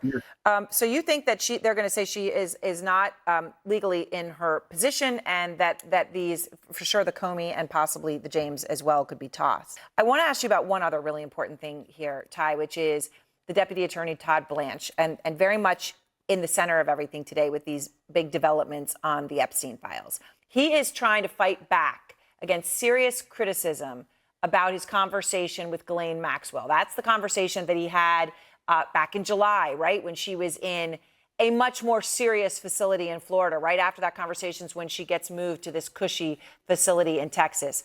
So at the time, Blanche tapes the whole conversation. She tells him, quote, "I don't recall ever seeing Trump in Epstein's house." That's what she says to him in July. They put this out, right? The White House wanted everyone to hear this. In the new emails that we've just gotten, Epstein writes to Maxwell about Trump, quote, "One of the victims spent hours at my house with him." Maxwell responds, "I've been thinking about that." I mean, Ty, there's many things in here to question, but that one just punches you in the face. Direct conflict to her statement to Blanche. He did not follow up with her. And he says today that that's because law enforcement didn't have the materials that Epstein's estate hid for years, he said, and only just provided to Congress. Excuse add up, Ty? So, no, it doesn't add up at all. And keep in mind that in 2017 and again in 2019, there were multiple searches of all of Epstein's computers, phones, electronic record keeping and databases. I find it hard to imagine that these documents weren't on those databases, because otherwise, why would the estate have them? So I think Blanche, in trying to defend himself from what was an obvious exercise to create a script, she created a script with Blanche to try to exonerate Trump in exchange for getting moved a week later to a low security prison, which she's not qualified for under the guidelines. And, my God, he even gave her a puppy. The theory. Is there anybody who's defending Trump anymore? Do they exist? They used to come in my chat. That reminds me, chat, Asmongold has gotten really quiet. Did he stop talking about politics? I used to get a lot more Asmon chatters. What happened? He hasn't posted a tweet for a month. What happened? Where's the Asmongold posts? Wait a minute. Did he stop talking about politics all of a sudden? Did Asmongold surrender again? Where is he at? What's he going? Let's take a look at Asmongold TV. That this wasn't all. Okay, wait. He has a post. It's called "Were the Crusades Justified?" Nobody is getting fired. Everybody is getting fired. If you have a job now, hold on to it. Bro, you've never had, you haven't had a job in 20 years. What are you talking about? Can you shut the fuck up? This isn't a third world country. It's California. And motherfucker, have you seen your house? It wouldn't be considered livable in India. Like, what are you talking about? You're doing all sorts of racist shit against India, and you live in filth. The only reason your house hasn't been condemned is an inspector hasn't visited. And designed purely to get a... What's up, man? Just found your channel. I think it got recommended because I follow Hassan. I don't know if that's okay here or not, but hey, I like your POVs too. I mean, bro, like, I am the internationally famous Michael from Pennsylvania. Like, what the fuck are you talking about? Of course. Hassan is my bro. He's been taunting me with China this entire week. Motherfucker. I'm the real lemon, bro. Motherfuckers, I remember when I came on this platform and I was the China guy, and Hassan was like, well, China, there's a lot to criticize. Oh, I don't know. China, I don't know. And I was the China guy. Now everybody's a fucking China guy. Everybody's like, wow, high-speed rail, wow. How many subs to get you to go to Mr. B's Saudi kill land? Yet I don't see you in Beijing. Will is a China guy now? Wait, really? I haven't been able to see too much of the streams. I figured you guys would send me the good stuff. Wait, Will's I want a clip. Give me a clip of Will saying he's a China guy. Give me a fucking clip. Will was not a fan of Beijing, but loving Shanghai. Yeah, Beijing is like going to Washington, D.C. If you're not a politics nerd, visiting Washington, D.C. is like, come on, it's why? Man mums in China sell 5-minute hugs for $7 gain popularity among lonely women. Stressed out, emotion-starved women seek paid-for solace from fit men who display feminine traits. The term originally described muscular gym goers, but now refers to men who combine physical strength with traditionally feminine traits like gentleness and patience. First of all, neither one of those are feminine. These are not feminine. These are just virtues. These are gender neutral virtues. There's nothing wrong with gentleness or patience. These are not male, or these are just virtuous behavior. The fuck? I was hugged once in secondary school and felt safe. We could just hug for 5 minutes. Is China anti-hug? I assume China's generally anti-hug, right? Like a lot of, I'm not sure about that interpersonal shit. This was Micah's take 2 years ago. Oh, give me a fucking break. Give me, that's a lie. That's a lie. That's a fucking lie. That's a lie. That's blatantly out of context. I should ban you, chatter. So they're basically just himbos. Himbos are going viral in China. Another person who is not so sure. Do not disguise physical desire as healing. Try doing volunteer work instead. Well, chat, boring, humorless socialists are also in China. I don't get why you praise China so much. It's a capitalist hellscape with working infrastructure opposing to the U.S. capitalist hell state without working infrastructure. That's just not true. Yes, there's a lot about China that is not that I don't like, and I'm glad to see them improving. China is very clearly moving in a socialist direction, which is why the US has switched up on China so much, because they recently lifted, they had an anti-poverty program that lifted 800 million people out of poverty. But China used to be one of the poorest countries in the world, and you're comparing it to America, which has been the world superpower since 1945. It's apples and oranges, right? Like, and so the fact that they are a middle income country that's rapidly becoming a rich country, that is an incredible achievement. And they've done it by investing in renewable energy, by investing in high speed rail, by investing in education. Thanks, Instagram, for just instantly like, what the fuck? Me and the king. I do think China, this was the span of 2 minutes, by the way. Here's the thing. He has internalized theater kid phobia. Oh. He does. He does. Deep down, you like low-key want to put on the tap shoes. Yes, he does. Just on this trip, he's hit the jazz hands. Oh. I've heard him sing multiple times. I've never sung in my life. Yes, you have. You will not gaslight me now. He's so happy. He is so happy. I love this song. You are. No, wait, this is the part. It's coming. It's coming. The best part's coming. It's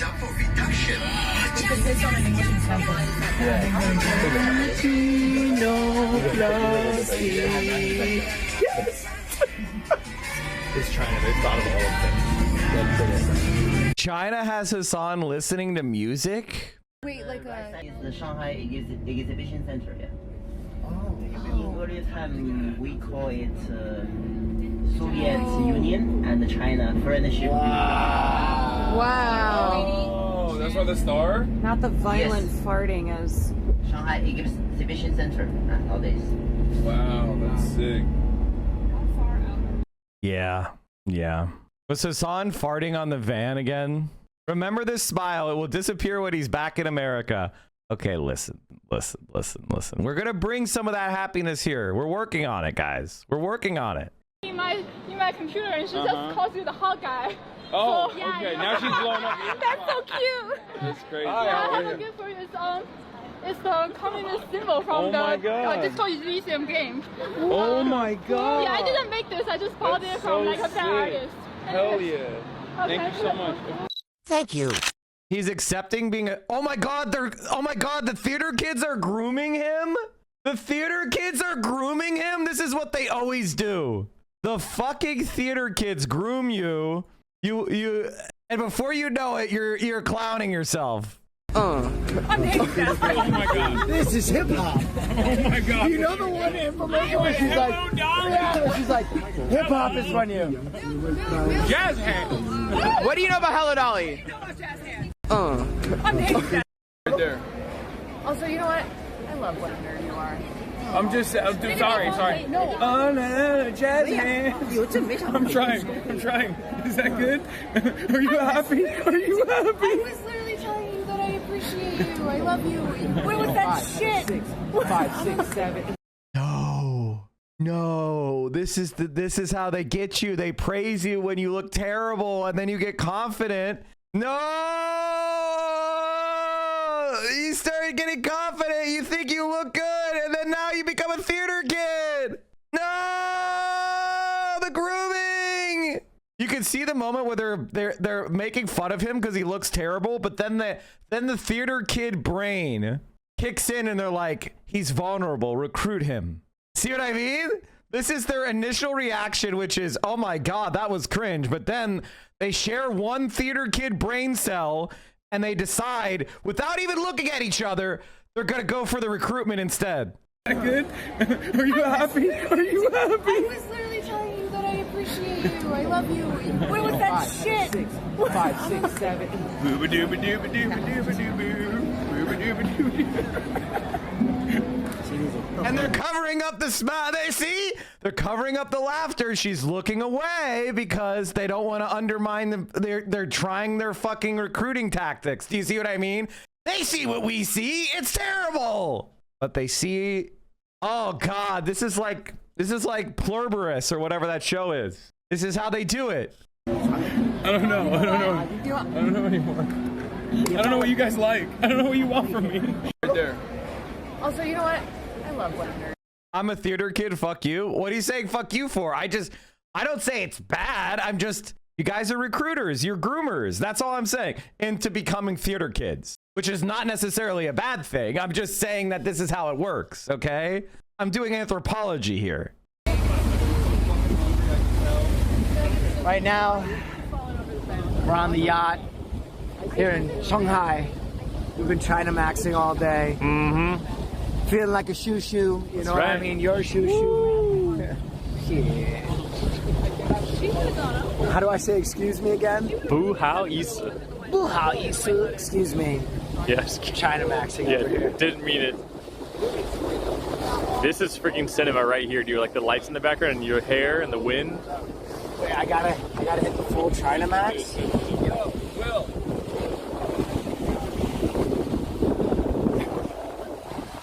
Vaping and drinking? He's so cool. He's cool. Damn, this guy's good. Holy fuck. Wow. Wow. Austin, if you visit Shanghai Tower to do the Fear at Paga. Yeah, chat. So this is back at the White Hand side. Now we're on the river though. This is the Pudong side, and apparently people were going at a bunch of the DGG orbiters were going after Jake. Is that what happened? Were they going after Jake? I'm not a Jake and Bake live, right? I'm not like a big follower of his. There's a Hassan Piker post complain about Jake and Bake for something from 6 years ago. Not 614. It's something bad. Best not talk about it. I don't even know what it is. I don't know what it is. Damn, I thought you were one of the good ones. Guess not. Ew, why do I follow the Ethan Klein? What the fuck? How was I following that account? Ew. One of the first things you followed was Curtis Sliwa. How old is this account? The fuck? What the fuck? I would rather just swallow broken glass than join anything AOC is a part of. I'm sorry, chat. I sometimes like to look at these weird hater accounts because they're a human being. Oh God, that's terrible, Gons Noggin. That's terrible. I don't know the Jake history. I don't know the Jake history. I don't know the Jake history. I don't know streaming in 2009 or whatever the fuck. It was people mad because Jake has past harassment issues where he recorded dates without letting women know. I know it was a while ago and I believe he's long since apologized and showed he changed, but I also don't follow him like that. Yeah, why? He's collabed with people before that wasn't brought up. I don't know, man. That's the thing.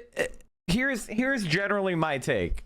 I care about people. I don't think that we should perpetually bring up people's mistakes and problems as long as that person has acknowledged it, has apologized, and has implemented change and is open about it. I feel like you have to let people grow. That's just normal because all of us are going to have things in the past that we're not proud of and we don't like. And that's the way it goes. So I don't know enough about this, but I think generally, if something's been acknowledged, if something's been apologized for, if a person has implemented change in their life, I don't think holding it over their head forever is normal. In fact, I think that's bad. But that being said, I don't know anything about this, so I'm not going to comment further. I just, you know, I don't like that people use opportunities where somebody interacts with Hassan or whatever to try to like air out some hateful thing they've held on for years. I think that's like an unhealthy behavior. That being said, I don't know enough about this and I don't care to learn right now because it's distracting for what we're doing anyway. I'd rather talk about anything else, honestly, than doing a deep dive into Jake and Bake. The real reason why women hide their boyfriends. I was looking back on the video topics I picked in the last month, and we've got text to rich, we've got academia and AI, and today I'm going to be talking about the recent Vogue article that went absolutely viral. Is having a boyfriend embarrassing now? It's eclectic, to say the least, but I'm interested in a lot of things, so just like you, my dear viewer. My name's Alice. I would say the answer to that is yes. But it's not because of the same reasons that other people have said yes. Obviously, men suck, haha, easy dunk, right? But I think the other problem is we live in social media hell. We live in the panopticon. So when you have an actually existing person, they're going to be judged against the internet's idea of the perfect man. And no one can measure up.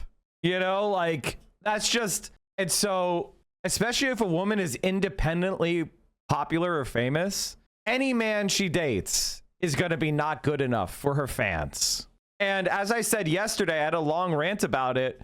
Remember when Caroline was brought on? Like, was people were talking about Caroline and they were saying, oh, she's the girlfriend of Will Neff or the one in the middle. And that pissed me off because it's misogynistic. Just because Caroline and Will are dating doesn't mean that Will owns Caroline. Like, and it's not the way you describe Caroline. Caroline is her own creator, her own person, and her relationship with Will is part of their life in the context of who she is, but it's not what she is defined by. Even though it's very important to her, it's wrong to define her through her relationship to the men in her life. And that was fucking annoying. And that's why women hide boyfriends too. That's part of the reason. You don't want to be defined by, you know, a man in your life. And honestly, the internet is fucking weird. Like the internet, I've been watching some TikToks, and what the internet thinks is normal behavior in relationships is reactionary slop, extreme jealousy, extreme expectations, exploitative, just like dumb shit that doesn't matter unless you are embarrassing. Welcome back to my channel. You know what? We'll go straight to the piece. No introduction needed. Is having a boyfriend embarrassing now? Question mark. That question mark is very important. I do the same thing every now and then when I have a title that feels very clickbait. I just add a little question mark to soften things a little bit. But yeah, the main argument of this piece is that the author perceives a trend where women are hiding their boyfriends from photos and stories. They don't speak about their boyfriends that much. The reason behind this is a fear to be perceived as, let's call it this way, a normie. In that case, it means a woman who cares too much about relationships, about having a boyfriend and having her social life revolve around that boyfriend. In other words, a woman who goes along with societal norms around womanhood. So that's not cool, the author argues. What's perceived as cool now is to be independent from one's relationship to a man, to not show the man, to not brag about the man, etc, etc. Now, before we get to the content, I want to highlight a few things about the form, the structure. First, there's no interview or academic source attached to this piece. There's a mention of a podcast and also a Substack post that itself doesn't contain any stats, interviews, or academic citations. Now, I don't say that to diminish the piece. I'm saying this because it impacts how we should view and judge it. This is not a sociological study, it's a take based on the algorithmically filtered feed of the writer, and it should be read as such. You know, there are a lot of great takes circulating on the internet, that's why I'm saying this is not meant to diminish it. But yeah, this piece doesn't have the ambition to be universal, to establish some grand truth. It's called an essay for a reason. It comes from the French verb essayer, which means to try, and I'm here to provide my own essay, my own try, and you will be the judge of it. Now let's move on to the content. I'll start with the title. Is having a boyfriend embarrassing? That title is polemical, it's satirical. A lot of people reacted to it by making fun videos or tweets saying things like, quote, Vogue is validating my lifestyle, which matches the ironical tone of the article. You see, it's polemical for the sake of initiating discourse, and let's be honest, it was successful at this. Now, despite the irony and the polemical tone, I still think it's interesting to engage with a piece like this. In the past couple of months, I've seen the word heteropessimism appear a lot in op-eds and Substack articles. Others prefer the term heterofatalism. I've actually used that term myself critically in my own book, and it's mentioned in this article as well. Heterofatalism is defined as the performative disaffiliations with heterosexuality, usually expressed through regret, embarrassment, or hopelessness about straight experiences. While the term sounds fancy, by the way, like I put this type of thought. There's something also called Afro-pessimism. There's a lot of this flavor of thought, which is basically like what I would term a radical liberal expression of resignation in the face of capitalism and patriarchy and white supremacy, which is basically just like what liberals fundamentally, like, even if you give liberals all the critiques and all the facts, they will eventually basically take what amounts to the black pill, which is white supremacy is permanent, patriarchy is permanent, capitalism is permanent, I give up, right? Like, that is the final stage of like a liberal ideology. And that's why you see a lot of this, because we live in liberal hegemonic worldview, and believing in something radical, believing in something better is cringe. It seems cringe to a lot of people that you'd be like, no, we could have sexual relationships that are not patriarchal, but between men and women. That seems almost impossible.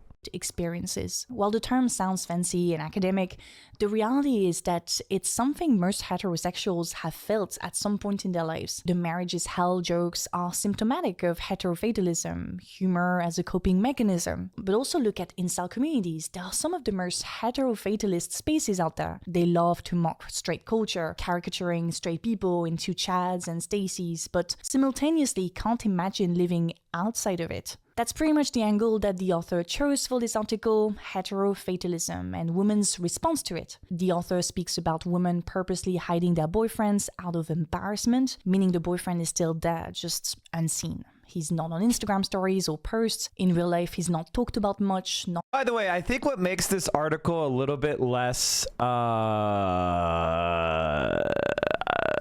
do I put this? I think what makes this article a little less approachable and puts people on edge is that you say it's because of embarrassment. I think embarrassment might be part of it because, as I said before, that panopticon being judged against the internet's ideal man, right? No matter what you do, you can't measure up to the internet, right? As an actually existing person. However, I think it's not just that. I think it is also just like, as I said before, the way women are patriarchally defined through their relationships with men. It's almost like feminist to have a man who dates you who is not trying to push himself to the front, but who's like, says, this is my private relationship, and out of respect for her, I'm keeping it quiet so that she can grow on her own and not just be seen as an extension of me. And in the public sphere, that is something that is very, very necessary. Not necessarily shown, maybe not good enough, maybe he doesn't say the right things or look the right way. To put it simply, he's seen as potential damage for a woman's reputation. The author mentions that some female influencers and author contributor, I believe, have lost followers after posting about their boyfriends, implying that the existence of a boyfriend made them lose appeal to, I assume, a predominantly female audience. By highlighting this, the author implies that the influencers, the writers, have lost value. They weren't. By the way, I fully believe in the evil eye now. I have been converted. I believe in the evil eye. I've been converted. I believe in it. And you know, instead of it being some sort of mystical thing, it is many other people are boiling with resentment that they never show. And so when they see you succeed, it doesn't matter that you're friends. It doesn't matter that you're on this, that you have their back. They will subtly and not so subtly aim for your downfall because it's an ego hit to them to see one of their friends succeed. It's like it's the reverse of being a social climber, right? Which is like a social climber leaves people behind as they ascend in success, whereas a like evil eye caster or a crab in a bucket, they try to pull down their friends so they don't ascend. And typically that's the same person. The type of person who's a crab in the bucket is also the same type of person who's also usually a social climber, which is one of the worst fucking types of people to have in your life. And you should get rid of them immediately as soon as you figure it out. And I do. I fucking do. This is what people don't like about me, is if I figure out that you're a social climber or a fucking evil like crab in a bucket type person, or you're a relational aggressor, you're out. You're fucking out. And people are surprised. People are surprised to see me do that, but I do. But if you're normal toward me, I'll be friends with you for decades. Like, all you have to do is be a normal person. What is a social climber? A social climber is somebody who has friends and relationships with people only in their class or above. And as they ascend, as they ascend in class or success or prestige or money, they will stop maintaining relationships with people that are in a lower class or lower income group or less successful in their careers. That's what a social climber is. They basically only try to make relationships and maintain friendships with people that are at their level or above. Perceived as cool. In that sense, the relationship with the man is viewed through the lens of what it can bring or take away from someone in terms of social value. Now, we could say that's a very transactional view of relationships. My first reaction to the piece was, gosh, should we really make our relationships with men so transactional? A matter of increased or decreased social value? A matter of bragging versus hiding? And then I remembered, duh, relationships have always been somewhat transactional. Trev. Back in the days, women were literally transferred from father to husband, and that transaction was calculated to enhance the reputation, to enhance the economic status of both the family and the future husband. Today, those transactions aren't as obvious, but still, when you look at the social classes of people who marry, who date, there are strong correlations. You tend to date someone, you tend to marry someone of the same social class, so there is definitely an economic, financial aspect to how we do relationships. This article just felt like the counterpart to how men have viewed women for so long as social assets to present to family or friends to gain social points. You know, it's in those few seconds following the introduction of the girlfriend that a man's social value is determined. If the girlfriend is good looking enough, she passes the test. Friends shake hands, an extra wink might be included. So what is she, like a 7 out of 10? I don't know if you know this, but there's a theory in psychoanalysis. It's been developed by Sedgwick, and it argues that heterosexual male relationships often depend on repressed or displaced homosexual desire, socially redirected into competition, camaraderie. True. And the thing is, it's so funny because I am straight and I don't feel this way. So much of straight male culture is repressed homosexuality. It really is. Or validation. Then there's the rare occasion when two teammates are really close friends and one of them randomly hits the other's ass super hard. It means your cheeks are looking nice. To come up with this theory, she looked at a wide range of cultural productions across time and came up with the idea that, yeah, hetero men aren't actually strictly hetero. After all these years, still close. If we accept the theory, then the girlfriend becomes just another trophy to increase one's social value among peers to please your male friends. So I wondered, isn't that Vogue article implying the same thing, but the other way around? Yes and no. You see, in the case described by the article, the quality of the boyfriend isn't what's being debated, it's his mere existence that is deemed uncool. Not having a boyfriend or not centering your boyfriend signals a rejection of gendered norms, a rejection of the culture most Gen Z and millennial women were brought up in, with, you know, Disney love stories and damsels in distress. It's countercultural not to center your life around your boyfriend, and the Vogue article highlights that. But, and that's where my criticism really begins, I think this piece is missing the bigger picture. And let's be honest, you know, I'm not expecting Vogue to provide a full analysis of the phenomenon it describes. That's not what Vogue is known for, and that's fine. Vogue's core audience is middle and upper class young women who want to know what is culturally relevant and what's not. That's the target audience, that's what we should expect. And Again, that's fine. This isn't the criticism is coming soon. The reason why I'm making this video is because the conversation about boyfriends being embarrassing has expanded beyond the usual Vogue demographic. It has entered public discourse, and it now feels important to me that the analysis provided in this article isn't the only way people look at this phenomenon, because once again, I think it's missing the bigger picture. So now that the disclaimers is done, what is the bigger picture? Well, let's look at one of the argument examples given in the article, where influencers, writers have lost followers after revealing their boyfriends online. The author uses this as an argument that boyfriends are in fact embarrassing. But personally, when I saw this, I thought about something quite different. You see, influencing is a job, and losing followers isn't just an inconvenience, it has real financial consequences. There is pressure on influencers to make sure their numbers go up. For lifestyle influencers, that means putting forward a version of themselves that's culturally relevant. One example is vlogger and influencer Moya Mohini, who once said in a video a year or so after lockdown that since she had stopped centering content around being alone in her lockdown space and started going out and seeing people again, she had received comments from viewers missing the quote old Moya, the quote lockdown Moya. The implication was that holy shit, we have got ourselves a Dennis raid.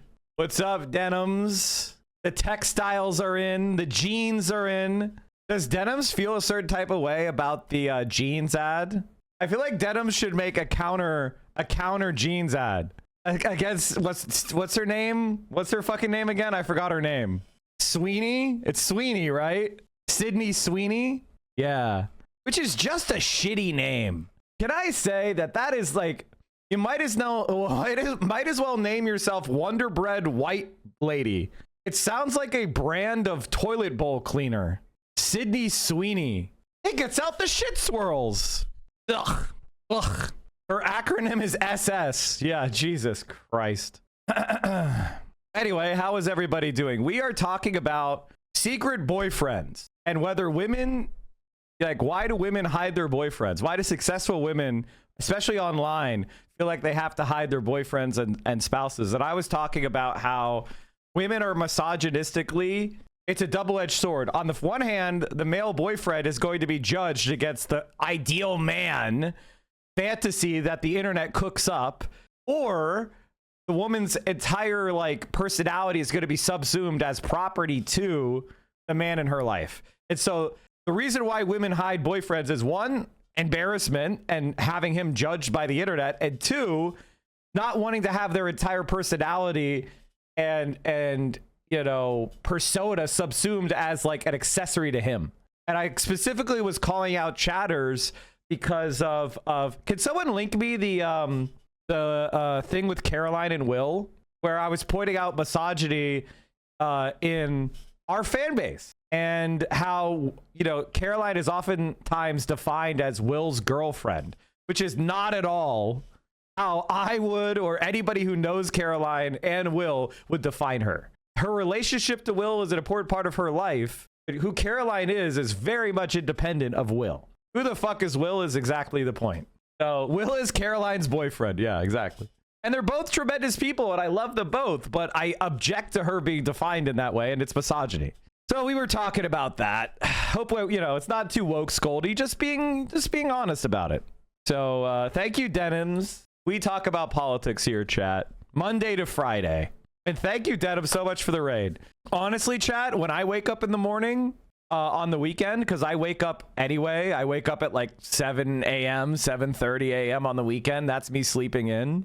I oftentimes will pop on a Denim's raid, a Denim stream. And during the week, I turn on a Denim stream whenever she's live. So definitely one of my favorite streamers in this space. Will is Hassan's bestie and Caroline's boyfriend in my world. That is still kind of unfair to Will, but I get your point. All right, let's keep going. Moya should tailor her content toward a specific lifestyle, introverted, lonely, instead of the one she truly wanted, extroverted, outdoorsy, social. If you watch lifestyle content, you know how popular the living alone videos are. The solo date with myself, solo travel, living alone diaries, they are so popular. I made a video about it a while back. But as you watch those videos, that content, it doesn't take too long to realize that the vlogger isn't actually alone. Sometimes they live with roommates, a partner, sometimes they see friends during the day, but those social bits are kept to a minimum. There's an incentive to present yourself as living alone to, I assume, preserve that special bond with the viewer who has, without realizing it, developed a parasocial relationship with you, a kind of dependency on you as a person, creator, product. So going back to Moya, she still uses the aesthetic of loneliness. She nevertheless reminded fans that she likes hanging out with people as much as she likes being by herself. In other words, she has a life outside you, the viewer, the consumer of her content. She's dependent on us for money, that's for sure, but she's not dependent on us emotionally. While Moya doesn't have anything to do with the boyfriend thing, her fans' disappointments at her post-lockdown social life is, to me, very similar to fans unfollowing creators who show their boyfriends. There is an expectation that influencers belong to— I, honest to God, personally think it's none of your business, right? Like, I honestly, I have a stream that is about politics and social commentary and philosophy and history and thinking about all this shit. And my family stuff is, now I occasionally will talk about things because I'm not keeping it hidden. I'm not like paranoid about it, but it's really none of your business. And the reason why I say that is when you're in, especially when you're in politics like I am, people do not, they're looking for any excuse to go after you because you are engaged in a competition for power, and that means resources. And so the people that benefit from the status quo, if you're somebody who's advocating reform or revolution, they're coming after you to maintain the status quo power that they have. And so me keeping my family private is a way of protecting them from the hostile forces that are out there trying to work against my ideas. You got a Ballotopedia, buddy? You're cooked? It's not that big of a deal. It's old. Hope you're not planning to platform your uncle at Thanksgiving. Honestly, my uncle would be so much more based than jank. It would be crazy. He would probably get me TOS'd for what he said about Trump. My uncle, he would be like, we ought that motherfucker. And I'd be like, God damn it. VOD deleted. And by what he said is hug. Us. They depend on us for money, and in return, we act like mini bosses, expecting them to devote all their attention to us, is awesome. to prioritize us, to meet our needs. Again, the creator economy is an industry with workers, business owners, consumers, and sponsors. And what happens in the creator economy also happens in traditional workplaces. Because women are socialized to care for others and tend to have more relationships than men, and by relationships I mean friendships, etc., well, they constantly have to prove their dedication to work. Men's dedication to work is never really questioned. Career success is seen as a man's true purpose, so we believe that men will always prioritize work over relationships. Women, on the other hand, are under scrutiny. They can be asked during interviews about their relationship status, or if they plan on having kids. As workers, women are sometimes shamed by managers when they announce a pregnancy, the implication being that they are selfish for letting their co-workers down and prioritizing their desire to have a child. I think it's important to keep that in mind when we look at influencers losing followers after showing their boyfriends, or women hiding their boyfriends altogether. To me, it's not just a matter of embarrassment or reclaiming agency against gender norms. I'm sure there's some of that. I want us to also look at the fact that this is something we see in traditional workplaces, pressure put on women to separate their emotional and social lives from their work, to constantly reassure their bosses, all their viewers, that they're fully dedicated to them. So maybe the real question isn't whether having a boyfriend is embarrassing, but why women still feel the need to prove their personal lives don't interfere with their worth, whether that's at work, online, or in relationships. You see, when I read that article for the first time, I didn't really see women being embarrassed about their boyfriends. I saw women trying to protect something, their image, their privacy, or maybe their sense of self in a world where everything is content. I understand that this phenomenon can be viewed in many different ways, and, that's just my take on it. This take is probably influenced by my own experience as a content creator, careful about what and who I post online. And I think that's ultimately what this piece reveals. Not just about influencers, but about how we all negotiate what we choose to share and what we choose to protect, and how those choices are influenced by a variety of factors we may or may not have control over. That's it for me. I mean, a lot of people are incentivized to share their private information, their private details, because because they need more, or they desire more attention, and they gamble that that's the way to get it. I hope you enjoyed it. As always, the conversation continues. Did Twitch remove the rewind live function already? No. Mine was broken for today. Sorry, chat. It'll be back next stream. About your takes on this. Actually, I really am. Sorry about that. I find this topic so interesting. So let's go to the comment section and share what you think about this whole phenomenon. If you enjoyed this video, don't forget to like, to subscribe, turn on the notifications, and you can also support me and my team on Patreon. That's the best way to support the work that I do. We have exclusive content over there, Discord chat, lots of things, lots of funny things. Great community. So yeah, I think that's it for me. I would like to say a big thank you to my Patreons and a special thank to top tier Patreons: Nofel Shamari, Fred, Hongqing Huang, Paul-Louis Agenot, Patrick Button, Jeff Lee, really cool Yilan, creator. I love French people. The French accent is one of the funniest accents.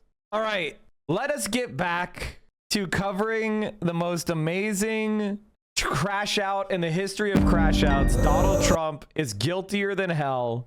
And it's not good, folks. The momentum building among House Republicans in support of bipartisan legislation to compel the Justice Department to release the Jeffrey Epstein case files. So much so that sources tell us now that House Speaker Johnson is abandoning his delaying tactics and will instead try to expedite a vote. Meantime, CNN has learned more about the special treatment that Epstein accomplice Ghislaine Maxwell is receiving at the so-called Club Fed prison, the camp she was recently transferred to, even as she pushes for the president to commute her sentence, something he has not ruled out.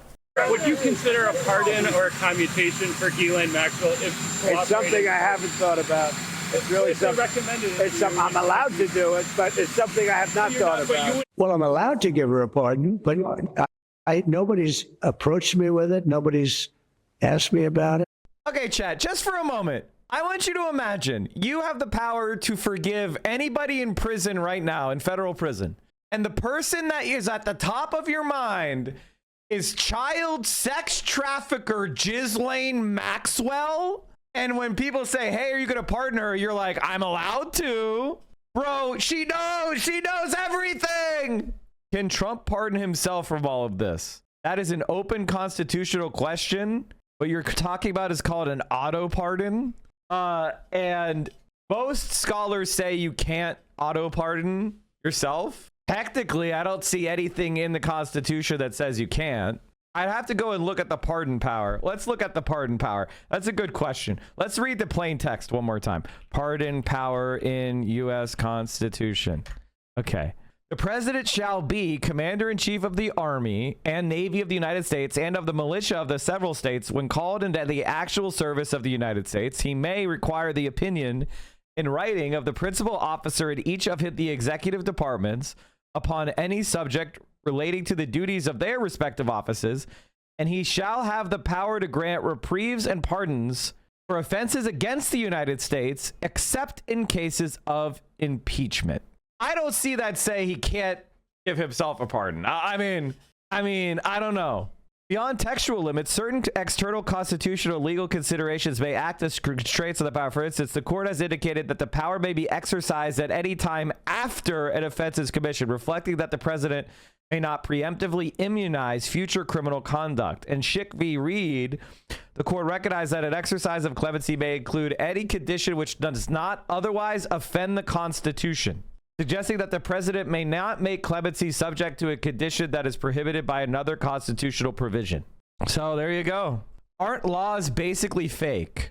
This is why you also study philosophy when you study law. Everything is fake. And I don't say that as a dodge. I say that as when you get into your car and you drive on the highway, how are you confident that what you're doing is not going to kill you? When you go through a green light at an intersection, why are you confident that you're not going to get into a T-bone collision? Basically, you think, well, Green light means go. There's a red light in the other intersection. The other drivers will see the red light. They'll know it's red. They'll stop their car. Now, you also know that sometimes people run red lights. That's what a law is. A law is basically a societal expectation codified with threats. If the societal expectation changes, if nobody's willing to carry out the threat, well, then the law is mute, right? It's just a piece of paper. When you go to Rome, you're not looking at what the Roman Senate said in the Roman Republic to determine what the laws are, because no one is following that shit anymore and no one is enforcing it. But if you violate the laws of the Italian state, well, then gendarme are going to show up at your house and they're going to fucking clobber you over the head. I say this because you're saying, Mike, somebody asked me, Mike, can Trump pardon himself? And I said, I don't think, I think the auto pardon is against the spirit of the pardon power, but it doesn't say they can't. Gendarme. Yeah, gendarme, the gendarme. So like, for example, if our president was a pedophile, if no one enforces it, it doesn't matter. So are you going to be one of the people that enforce it? It's like if Donald Trump sends ICE to the polling places and they try to take ballot boxes. Are you going to let them do that? I'm seriously asking you. If you find out in your town that ICE agents are going to your ballot locations and taking the ballot boxes, what are you going to do about it? I will do whatever is legally plausible. Exactly, chat. I say follow all rules and laws. Part of the reason why people don't do shit like that is because there is an implied threat of civil war. I promise to respect the results of the election as long as the elections are free and fair. And if you are not free and fair, then I will fight a civil war over it. That's the implicit. And the moment that threat is not credible, people will steal elections. If people think I could steal elections and everybody will let me do it, they will. And it's a constant test of how much each side can game the system before people are willing to fight a war over it. That is reality. Here's the thing. I don't know what you kids are up to, but I do know one thing. Laws are threats made by the dominant socioeconomic ethnic group in a given nation. It's just a promise of violence that's enacted, and police are basically an occupying army. You know what I mean? You guys want to make some bacon? He pulls a mask over his face, pulls a lit Molotov cocktail out of his mailbag, and whew, That was on fire the whole time? Hold on, kiddo! That's so brave! He goes, boom, hits the lock, opens the jail cell. You see the fucking halflings with like black ski masks rappel in, just start opening fires, smashing. Oh yeah, my mom works here. A lot of these people are good people. Let's make some fucking bacon! Let's go! Here's the thing. I don't know what you kids are up. The liberals becoming uncomfortable is always hilarious to me. Oh, fuck. Brennan is so great, dude. But my mom works here. Was that your mom? Murph is not a liberal, but his character is. Yeah, I know.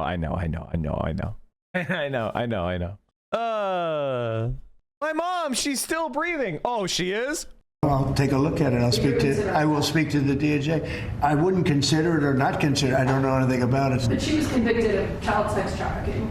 Yeah, I mean, I'm going to have to take a look at it. I have to ask DOJ.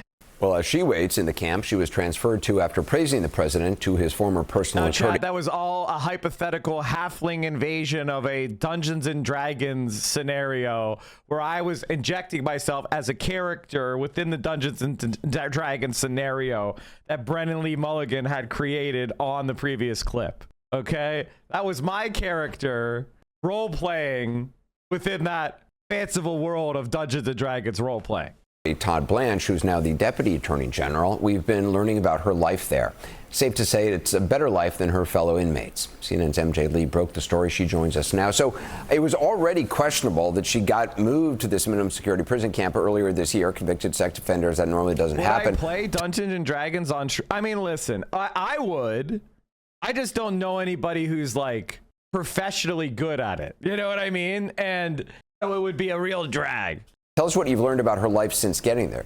Well, there's no question, Anderson, that she is being given accommodations that would not be typically given to the average inmate. And this photo, actually, that we're looking at on the screen was taken on September 20th at this Bryan, Texas minimum security prison facility. According to the photographer that day, she was seen during the lunch break carrying folders, a clear backpack, and headphones. But just in terms of the details that we learned about her life, the big thing is that she's largely isolated, and she's being afforded a level of privacy that inmates typically don't get.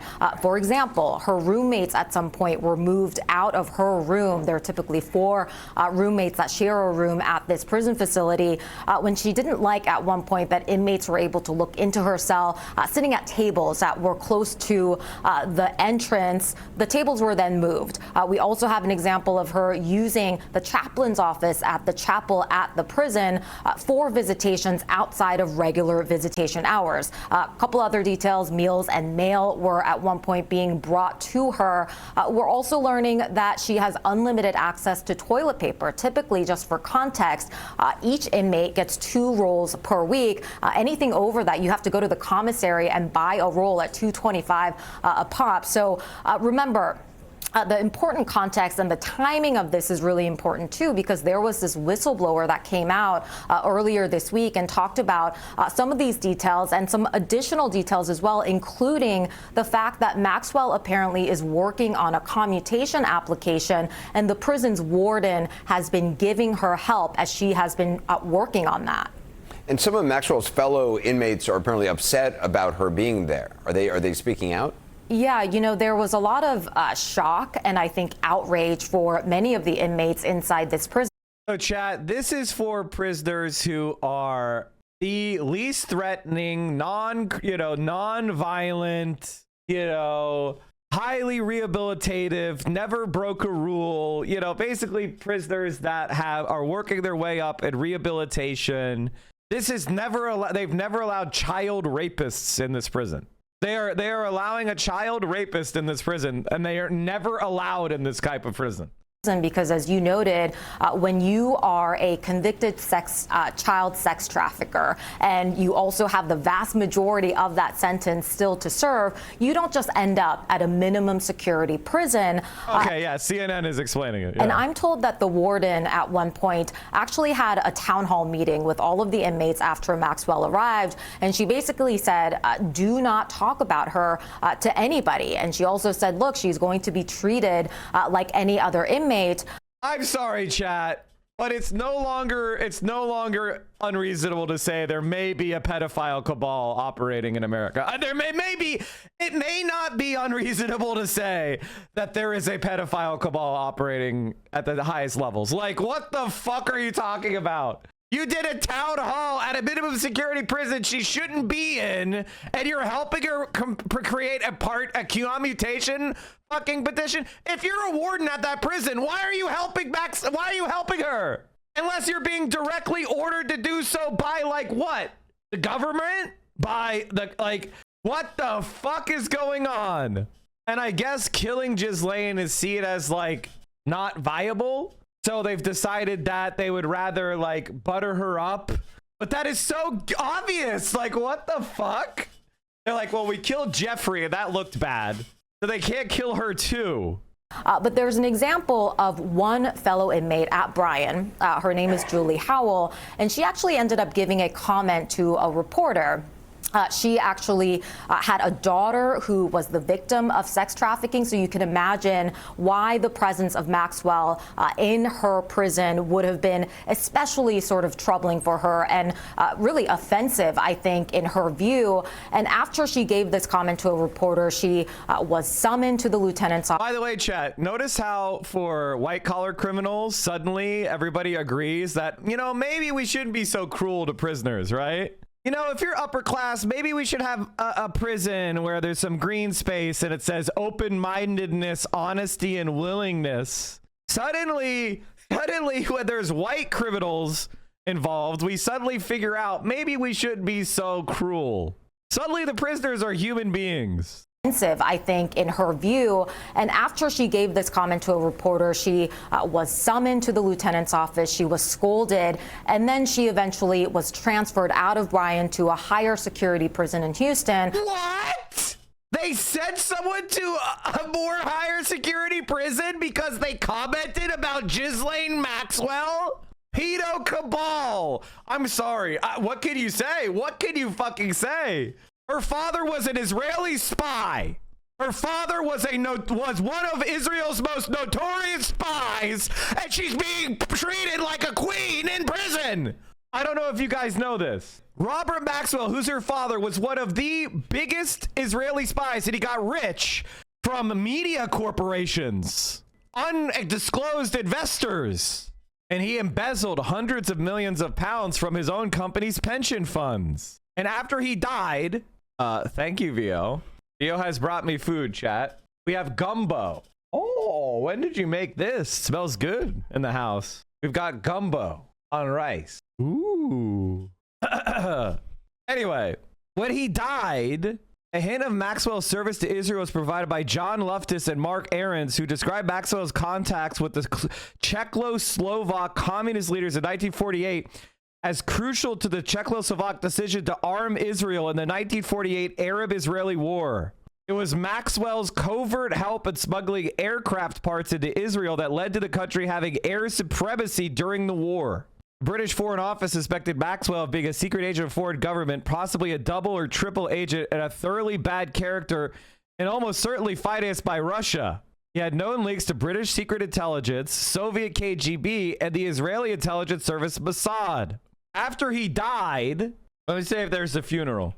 Maxwell was afforded a lavish funeral in Israel, attended by Israeli Prime Minister Yitzhak Shamir, Israeli President Chaim Herzog, and at least 6 serving and former heads of Israeli intelligence. And he was buried on the Mount of Olives in Jerusalem.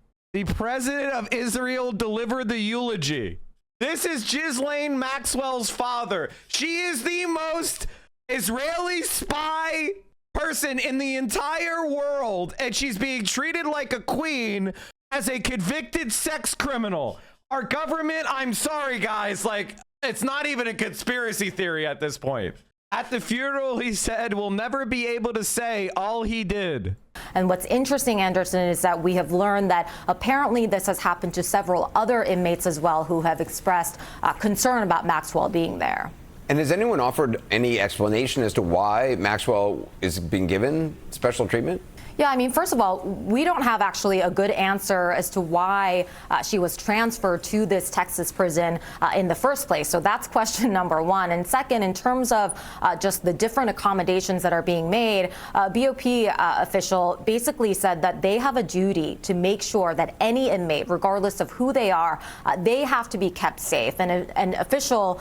This is an America where prisoners are routinely murdered, raped, abused, put into fight clubs, and they're like, no, sorry, we have to keep Ghislaine Maxwell in the minimum security prison where no other pedophile is.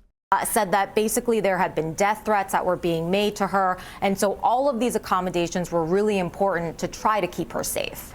All right, MJ Lee, thanks very much. I want to get perspective now from former Trump campaign advisor David Urban and former Democratic South Carolina State Representative Bakari Sellers.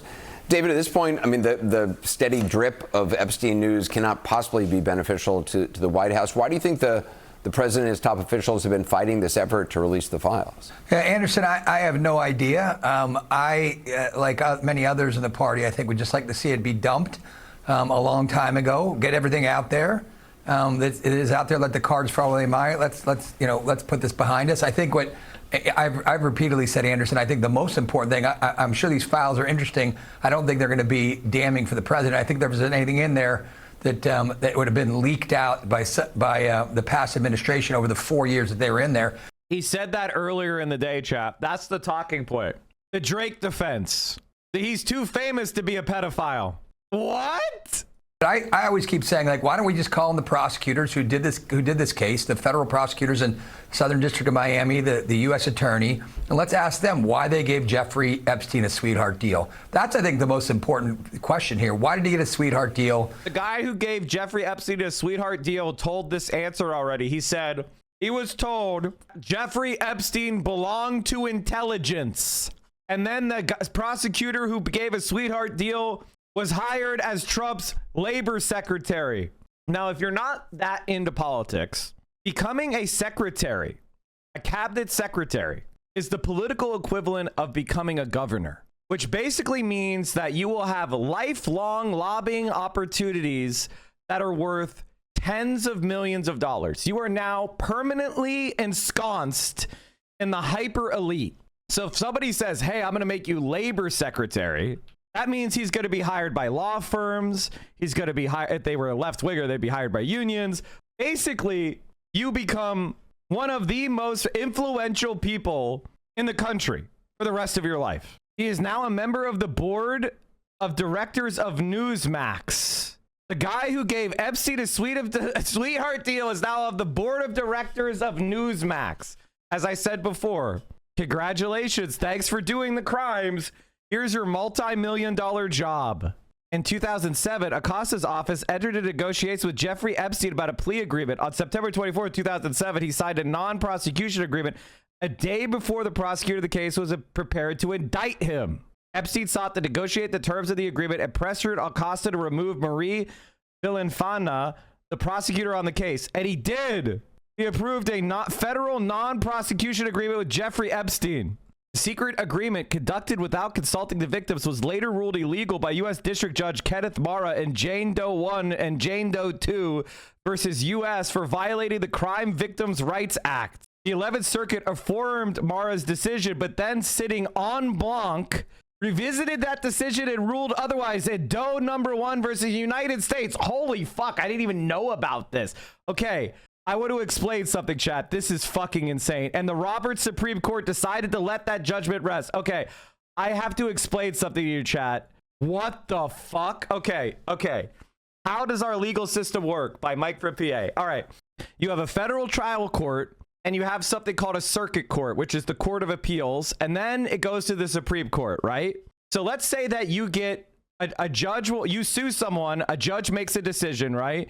You don't like that decision. You can appeal it to the Court of Appeals, all right? That's the circuit court. That's your guaranteed appeal, all right? No further appeals after that are guaranteed. You're guaranteed one appeal that will be heard. So the circuit court, he lost at the trial court level. He appealed and then had a circuit court. So circuit courts have like 21 to 25 circuit court judges. And then what happens is when you appeal your case, they do a random drawing and 3 judges hear your case at that like 21, 18, 21, 25, whatever. Okay. And so 3 judges will hear your case and then they vote and majority rules. 2 judges vote your way. You win. You could also have all 3. But there is so after that, so he lost that. So he lost his trial court. He lost the appeals court. So then he appealed for something called en banc. En banc means you appeal to the circuit. So he lost his trial court. He lost the appeals court. So then he appealed for something called en banc. En banc means you appeal to the circuit court again, and all the judges hear it. You have a new hearing and it's in front of all of the judges. So like 18 judges. I want you to understand something, chat. En banc appeals don't happen very much. Usually the circuit court doesn't agree to that shit. It's pretty fucking rare, okay? How many en banc decisions were even given last year? That's a good question. For example, the 9th Circuit granted and decided a total of 9 en banc cases in 2024. So this happens like a couple times per year. I am like, holy CIA. Holy CIA. At the 2021 trial of Ghislaine Maxwell, prosecutors of the U.S. attorneys of South District of New York proved in abeyance of Epstein's sweetheart plea deal with Acosta that she was guilty on 5 counts related to sex trafficking. And then Acosta did this massive sweetheart deal that's super fucking shady. And then his reward was becoming the Secretary of Labor under Trump. What else do you even say? What were the causes behind that? Not so much what's in these files at this point. I mean, I think everything that is going to be out at this point, but just dump it, get it out. I mean, the president ran on it. I think people. I wish I could explain to you how unbelievable the en banc thing is. I'm trying to put it into words, and my words are failing me. Let's just say the federal system is incredibly biased against criminal defendants, okay? And this is a pedophile sex trafficker. And he lost at the trial court, and he lost at the appeals court level. And they decided to all sit down to overturn the decision. There's only one word for this: intelligence services. This would never happen but for intelligence services going to these judges and saying, overturn this. This is not normal. Sorry, did I say one word? I was going to say CIA, but then I realized that's an acronym. But 2 words: intelligence services. Want to know Republicans, Democrats, and it is not getting better. It might go away after the House has this vote. The Senate's not going to take it up. The president surely won't sign it. So it'll become a moot point at some point soon. But they're a big part of the MAGA-verse and others that want to see transparency. Bakari, I mean, it's interesting because David was talking about the prosecutors down in Florida. One of them had reportedly been prepared to have a multi-count, I mean, dozens of count indictment, but that was not taken up by the lead attorney, obviously, who has appeared before Congress. Do you see any alternative strategy the White House could adopt besides releasing the files? Obviously, I mean, if the president, if they did pass the Senate and it got as far as the president's desk, which, as David says, is highly unlikely, do you think the ramifications of him not releasing them would be great? So there is an alternative strategy. I think you just laid it out, which is just to kind of let time heal all. The problem is this is a bed that Donald Trump has made. I mean, he's been talking about the Epstein files since 2015.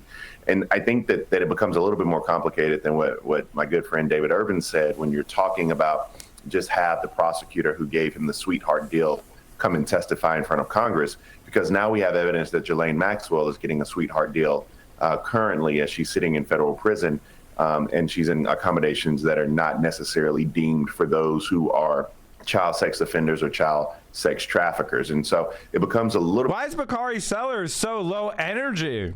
Why are you so low energy, bro? What's going on? Aren't you excited that Donald Trump is covering up pedophilia? Why are you so low energy, bro? A bit more complicated than that. And we also know that she sat down with Todd Blanche for, I believe, 9 hours. And we know that the comments she gave Deputy Attorney General Blanche are diametrically opposed to the emails that came out. And so, yeah, I think that the only thing that you can do, people always say that sunshine is the best disinfectant. Right now, there is a great deal of hesitancy, not just from the MAGA base, but everyone.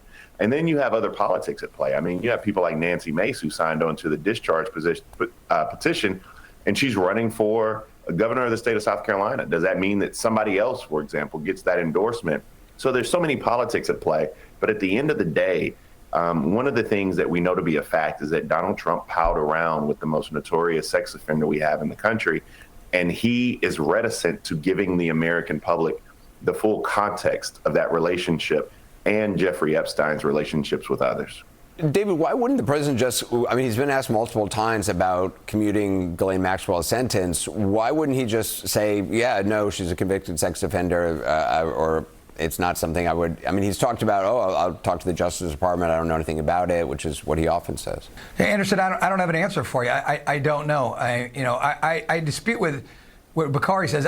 Listen, at the end of the day, when all this gets out there, I don't think Donald Trump's going to have any fingerprints anywhere on these documents. Obviously, I can't be certain. I've not reviewed 30,000 plus pages or whatever there is left remaining. But again, I would suspect that during the 4 years of the Biden administration, if there were some damning, Anderson, you and I and Bakari, we sat and watched Donald Trump be led into courtroom after courtroom by Democrats, in power, trying to take the guy down. If there was a kernel of something in there that could take Donald Trump down, it would have been leaked already many years ago. So I think they should dump it, get over it, move past it quickly, move on to things that people care about in America, like pocketbook issues, their inflation and jobs. And I think this administration would do well to get to that point and start talking about the things they're doing to make people's lives better. All right, David Urban, Bakari Sellers, thank you. Oh, look, the right is co-opting affordability. Well, the difference between the Democrats and the Republicans, as I said before, is that Republicans are just blatant liars. and they're going to say, we care about affordability. And then you ask them about affordability and they're like, well, the markets will fix it automatically. We just need to make sure there's less regulations. Soy face. But first, to some breaking news. President Trump is calling on the FBI and the Justice Department to look into the relationships between Jeffrey Epstein and a number. What happened to CBS? Of prominent Democrats. The names on that list include Bill Clinton, Larry Summers. It looks like it looks like something from Israel. Like it literally looks like Israel's biggest channel. Hoffman and many others. The president made that announcement in a social media post. He went on to accuse Democrats of trying to use the Epstein investigation as a way to deflect criticism on the government shutdown. He also says this is simply a Russia. Let's bring in CBS News Chief White House correspondent Nancy Cordes. Nancy, thank you for your time today. What does the president say is the reason for this investigation? Well, Mugo, setting aside the fact that presidents typically try not to call on the FBI to investigate anyone because they're wary of the appearance of political interference. In this case, President Trump says that he is calling on the FBI to investigate these individuals, several Democrats whose names have come up in connection to Jeffrey Epstein and one financial institution, because he says Democrats are using the Epstein hoax to try and deflect from the disastrous shutdown. So now he wants his Attorney General, the Department of Justice, to investigate Jeffrey Epstein's involvement with Bill Clinton, Larry Summers, Reid Hoffman, and J.P. Morgan Chase. He says this is all another Russia scam. Arrows actually pointing not to him, but to the Democrats. President Trump apparently feeling the heat because his name has come up in connection to Jeffrey Epstein quite a bit in the recent emails that were released by the House Oversight Committee. And Mugo, we now have a reaction from J.P. Morgan Chase to the president's call for them to be investigated. Here is what a spokesperson is saying. The government damning information about Epstein's crimes and failed to share it with us or other banks. We regret any association we had with the man, but did not help him commit his heinous acts. We ended our relationship with him years before his arrest on sex trafficking. All right. Nancy Cordes at the White House for us today. Thank you so much for joining us. Now, this is also a story on Capitol Hill where Georgia Representative Marjorie Taylor Greene joined CBS Mornings earlier. She criticized her Republican colleagues for failing to release the full Epstein files, but she is still defending the president. Here's what she had to say. It's for the victims. These women have been waiting, some of them for decades. I talked to several victims that were raped by Jeffrey Epstein back in the 90s. And so this is information that has needed to come out for a very long time. And the American people have demanded it. And so the American people deserve to see transparency from their government. Rich, powerful people should not be protected. That is completely wrong. And it's a message to victims everywhere, victims of rape, human trafficking, and children who are trapped in terrible situations, that the government will not protect the predators, that we will work hard to protect the victims. I believe the women, and the women have said over and over again that Donald Trump did nothing wrong. Even Virginia Giuffre said it under oath, and she wrote it in her book. And so if we listen to the women, they say Donald Trump has done nothing wrong. All right, let's bring in CBS News congressional correspondent Nicole Killion, who is on Capitol Hill for us today. Nicole, good to see you again. Can you walk us through the next steps on how this vote will take place and even the process behind it? Yeah, that's right. Well, keep in mind this is something different than a traditional bill in the sense that this vote will be taking place because of a discharge petition, which basically an effort to kind of go around the regular process to force a vote on the calling on the Justice Department to fully release the Epstein files. We saw Arizona Congresswoman Adelita Grijalva become that final signature on that petition, which kind of triggers a vote. And while typically these things have to sit for a few days before they can be called up, Speaker Mike Johnson has indicated that he intends to move forward with a vote as soon as next week. So really kind of fast tracking the process. And at this point, he has indicated, petition has 218 signatures, there's really what's kind of the point in waiting here, and he does have that authority to call this up at any time. So once it is called up, it's really just a matter of the process and how leadership decides to do this, or whether they kind of hold a standard vote, in which case it will have to kind of go through a rules process, and you'll just need a simple majority of 218 members, or whether or not they raise that vote threshold by going through a different process, suspension under the rules. And I don't mean to get into the weeds here, but it's just basically a matter of, are they going to require the bare minimum votes or a higher threshold level of votes to try to push this through, because there is a sense that we could see more Republicans join on to this measure besides those who have already signed on to this discharge petition. Yeah, and this is in line with my next question, because how do all these latest developments, what do they say about how this is being handled on lawmakers on both sides of the aisle? Yeah, well, again, I think in terms of this discharge petition, what it shows is there is bipartisan concern over this issue, and that many lawmakers, both Democrats and Republicans, want some transparency here in terms of calling for the full release of the Epstein files. That being said, there is an investigation underway here on Capitol Hill by the House Oversight Committee, which has, secured a number of documents from the Epstein estate. Some of those documents were published this week, including those emails that named Donald Trump, even though, there was nothing necessarily incriminating, but just seemingly to suggest that he may have known more about Epstein's criminal behavior. We know the White House has kind of pushed back against some of those emails, saying that they were cherry-picked. But that being said, this is something that this Congress has taken very seriously and deliberately. So these processes are kind of playing out on two tracks between the vote and this ongoing oversight investigation, all with the end goal of trying to get the full release of those files. We'll see if we...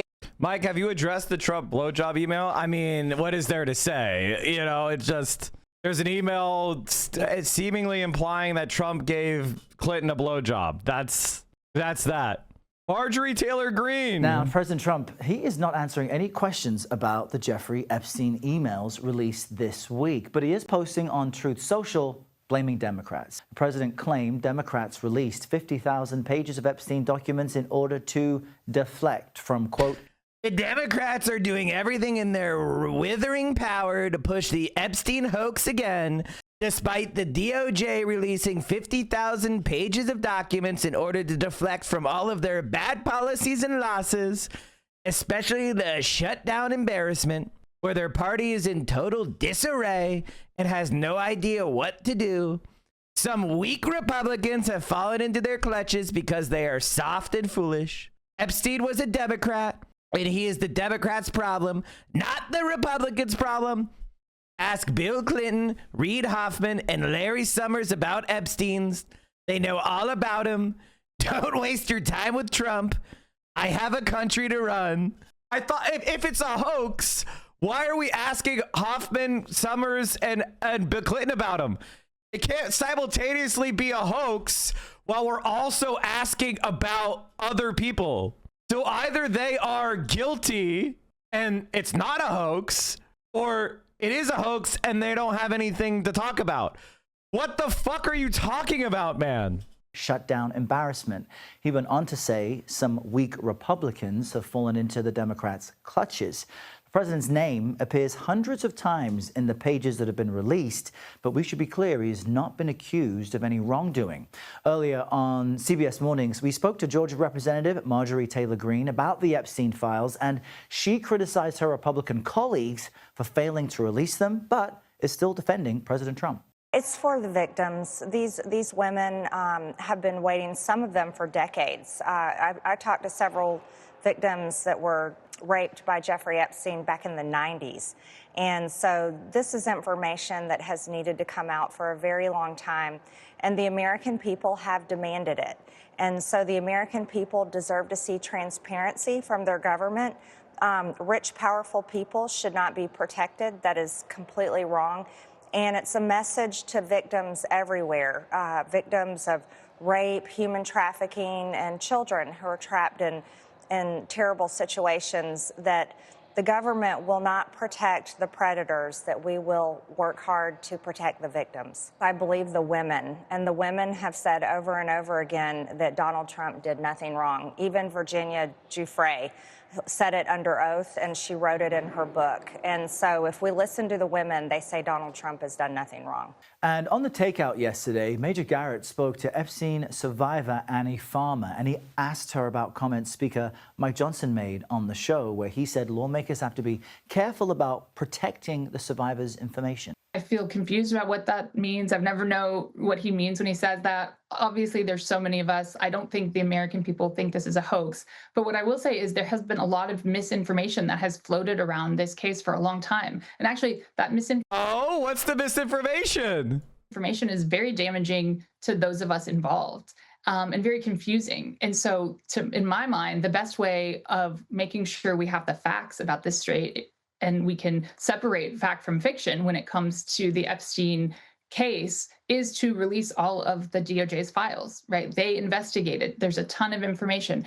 I think that just speaks to the importance of transparency. The way that things have unfolded, there has been, it felt like just one stall after another. And that's really hard on the individuals.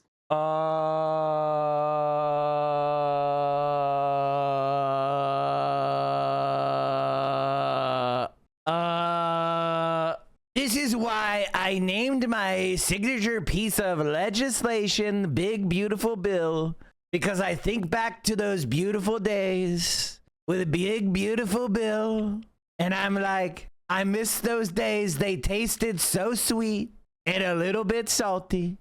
That, you know, like myself, my sister, so many of the survivors I know personally, this trickle of information is really difficult, right? We're just asking for the full files to be released, so we don't have to continue to live, you know, in this roller coaster world where you never know what's coming one day to the next. And you'll want to pay attention to this. A vote to make the Epstein files public is expected next week. The Economist put out a poll on Jeffrey Epstein issue.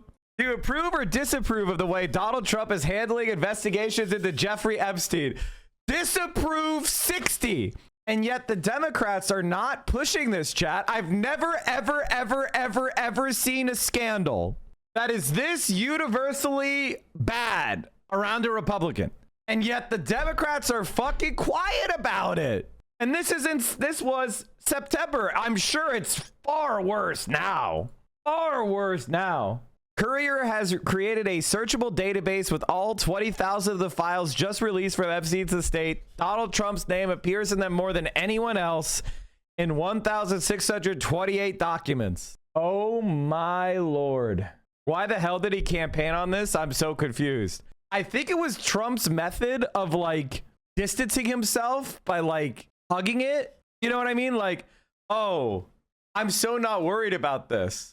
So I'm going to I'm running on this so as to make sure people were like, well, if he was guilty, he wouldn't be saying he's going to release the files. I don't know what else to say, man. This is bad. This is so fucking bad, dude. I'm trying not to become a conspiracy theorist. I'm trying not to say that where our country is run by a pedophile cabal, but you combine everything we know. You know, we talked about this the other day, that the key way that, you know, the way you get people to spy on their country or help a spy is MICE. It's an acronym.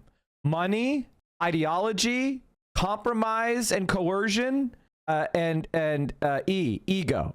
And I feel like there has been an operation run by Israel to compromise key people at the top of the Republican and Democratic Party through sexual encounters with underage girls recorded by Epstein in order to induce their cooperation with a certain foreign government.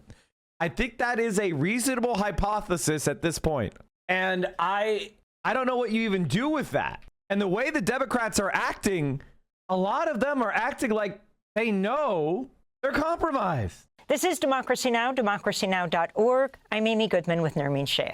Arizona Democrat Adelita Grijalva was finally sworn into the office by House Speaker Mike Johnson. I'm so excited for her because She's so much more left-wing than people realize. And it's so much, it's like, yes. I love when someone wins without truly getting the, like, someone really left-wing wins and they didn't get the, like, obsession of the internet first. And then you're like, oh, she's being pretty based. Oh, she's being pretty based. And remember how dumb fuck pieces of shit like David Hogg wanted Deja Fox over her.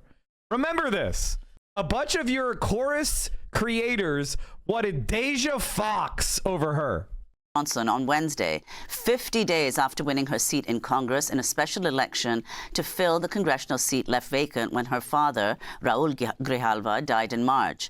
Up until yesterday, House Speaker Mike Johnson had refused to swear her in to prevent her from submitting the final signature on a discharge petition to force a vote on the Justice Department's full release of the Jeffrey Epstein files. In a moment, Congressmember Adelita Grijalva will join us. But first, let's turn to her speaking on the House floor on Wednesday. I rise today the proud granddaughter of a bracero, a hardworking Mexican immigrant who came to this country for a better life, and I stand as the proud daughter of a U.S. congressman, a man who spent his entire life fighting for justice, equity, and dignity for the most vulnerable. Yeah.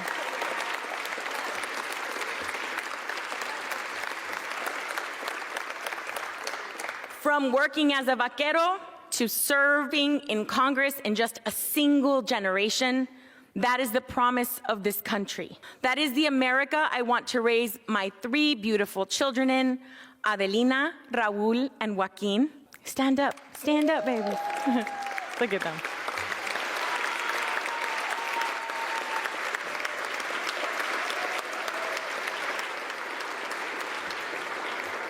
They, along with my amazing husband Sol and my wonderful mama Ramona, are here with me today.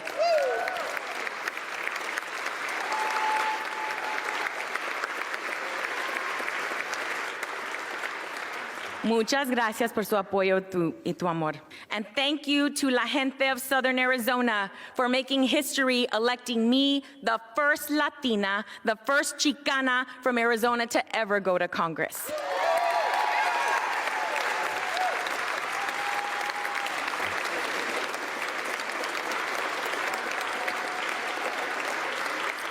Este momento es histórico para nuestra comunidad. Es un honor ser la primera latina en representar a Arizona en el Congreso y les aseguro que aunque soy la primera, no será la última.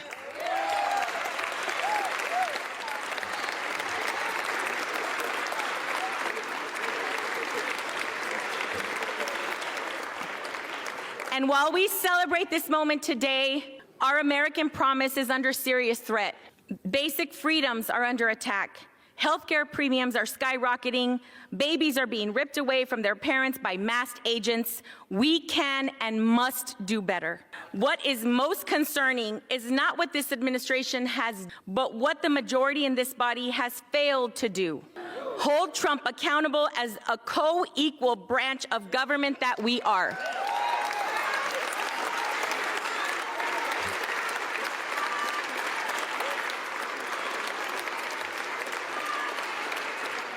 It has been 50 days since the people of Arizona's 7th Congressional District elected me to represent them. 50 days that over 800,000 Arizonans have been left without access to the basic services that every constituent deserves. This is an abuse of power. One individual should not be able to unilaterally obstruct the swearing in of a duly elected member of Congress for political reasons.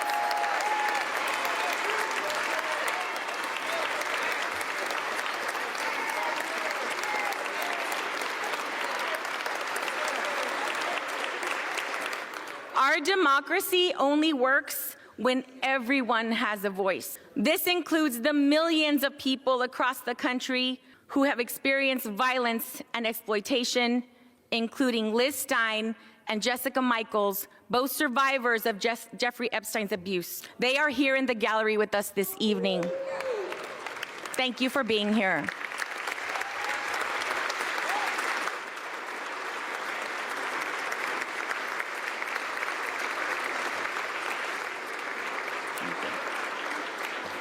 Just this morning, House Democrats released more emails showing that Trump knew more about Epstein's abuses than he previously acknowledged. It's past time for Congress to restore its role as a check and balance on this administration and fight for we, the American people. We need to fight for our immigrant communities and veterans. We need to stand up for our public schools, children, and educators. We need to respect tribal sovereignty in our environment. We need to stand up for LGBTQ+ rights, because that's what the American people expect us to do. Fight for them. That is why I will sign the discharge petition right now to release the Epstein files.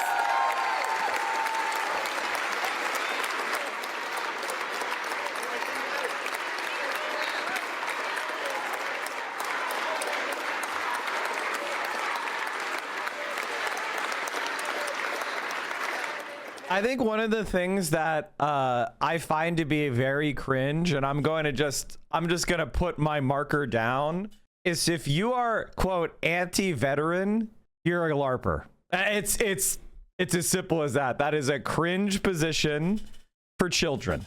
Every single revolution in history has included veterans of imperialist armies who renounced it. Every single one. And if we're going to be a left-wing movement, and Bernie Sanders has always had, one of the reasons he opposed empire was the harm caused to veterans. That's always been part of the left. Lenin was the representative of the Baltic Sea Fleet. Like, you know, this has always been part. If you're trying to do some like online, I'm 18 and I think that veterans are cringe or whatever the fuck, stop LARPing. Stop being a fucking moron. You're an idiot. You're actually embarrassing. And I know that it's been tolerated for a while in this space because, yes, I care about imperialism. I think what they did overseas is criminal. I think the war in Afghanistan, the war in Iraq were imperialist ventures, and those people were murdered. I agree with that. But I also understand that the parties responsible are the capitalist class. Now, if somebody's saying, no, it's good, actually, the war is good, actually, well, then they're a piece of shit. They're not part of our coalition. We don't have warmongers at our coalition. That's fine. But just saying, oh, I declare anybody who is a veteran to be bad, that's cringe LARP shit. It really is. And like, that's the way it's going to always be here. If you want to be a cringe LARPer, that's fine. There are plenty of very small splitter discords where you could demonstrate to each other how left-wing you are since you became a left-winger 18 months ago or whatever the fuck it is. Do I think Plattner is anti-war now? I am still formulating my thoughts on Plattner.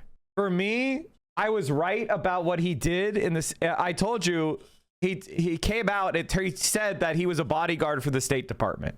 Like he didn't do anything. That's what his official job was. I said that's what it was when it first came out. But I have a bigger concern with the SS tattoo. Like, I'm sorry, chat. That crosses a line for me. That he had that for so long. I don't believe that he's that incurious. I just think he's lying, and that bothers me. So I am still reflecting. That being said, he has all the right enemies. Everybody who I hate hates him. And so, as far as in the establishment, and Janet Mills is fucking terrible Zionist. So we'll figure it out. We'll figure it out. That being said, I'm still a Plattner. I'm waiting and seeing. I'm going, you know, we don't have that primary for a while. So I'm going to see how things go. Speaking of LARPers, the FBI posted a guide to distinguishing between real LARPers and violent extremists. Where figure out whether the locals are proto-fascist terrorists or just playing the latest expansion to Shadowrun. That's funny. That's funny. Anyway, I'm sorry, chat. I just had to have that rant because, like, I see... Quite frankly, no other streamer is going to say this shit that needs to be said. And many other streamers are going to be like, oh, I don't like veterans either. And they're going to do this posturing shit because they believe in nothing and are not actually part of any movement. I have met so many people that used to be members of the military who now renounce it completely and are dedicated to overturning an American empire. And I welcome those people. Yeah, I see. I saw this Reddit post, guys. I'm still processing it. Justice cannot wait another day. Adelante, mi gente. Muchas gracias. Thank you very much. I yield back.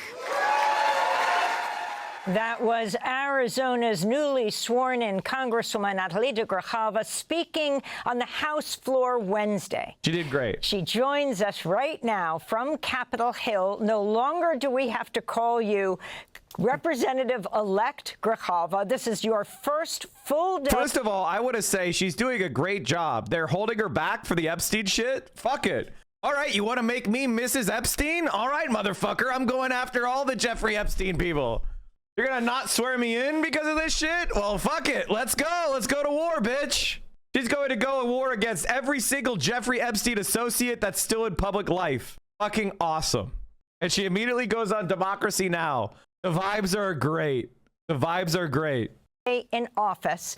As you took the floor yesterday after being sworn in, you spoke in English and in Spanish. This is the first time in more than half a century that a Kathy Hochul is preparing to bend the knee. I thought it was impossible, guys.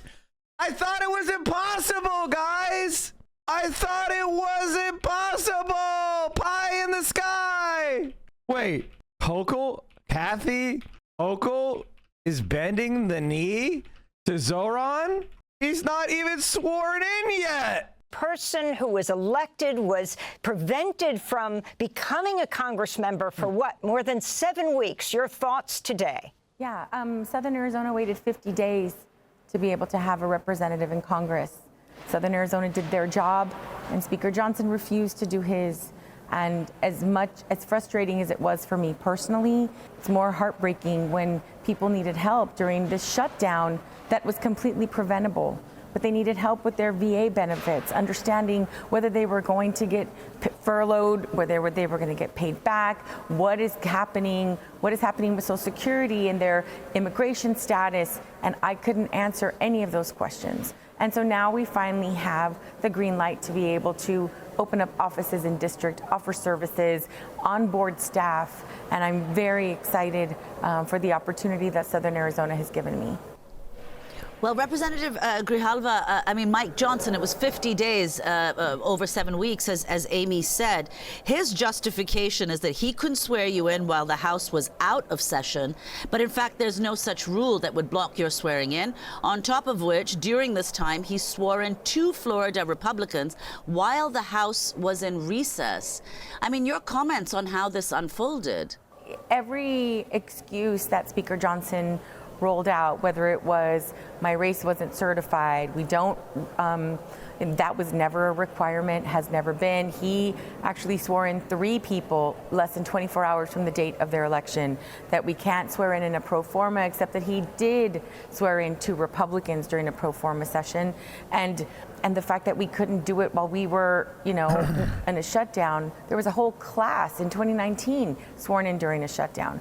Every excuse was literally just that. Speaker Johnson was making a political ploy, was preventing my swearing in for a number of reasons, one of which was, I believe, the signing of the Epstein files. And so now that that's all out, my hope is that very shortly Congress will be able to vote, the House will be able to vote on that very important issue, so the public in general will know where their representative stands on getting that information out and holding people accountable. So it is believed, of course, that he didn't want to convene the House because he didn't want what you had promised, which was to sign off on that discharge petition, which now has to go to the floor of the House, calling for the DOJ to release the Epstein Maxwell files.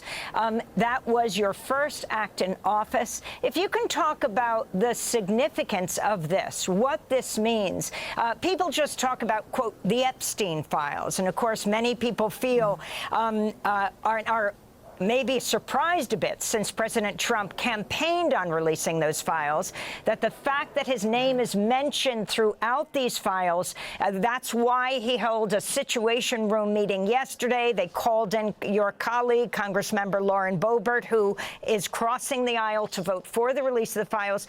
If you can talk about what it means as a young woman yourself, we're talking about possibly more than 1,000 sexual assaults assault victims, many of whom were underage. Yeah, well, I sat next to Miss Michaels for a period of time yesterday, and just the strength that she has in having to tell her story over and over again, her credibility being questioned, and when a tiny fraction of these files are released, we can see how many people are going to be implicated. It is so critically important justice is finally served to those predators, to those people who committed pedophilia and rape against children and women. And every single individual, I don't care what their background is, I don't care what their political party is, has to be held accountable. And what my concern is this administration is doing literally everything they can to ensure that that information doesn't get out. And what we've seen is this is a bipartisan push, not just here in the House, but across the nation. Everyone wants to know what is going on and who is sitting in the White House and in positions of power throughout our nation.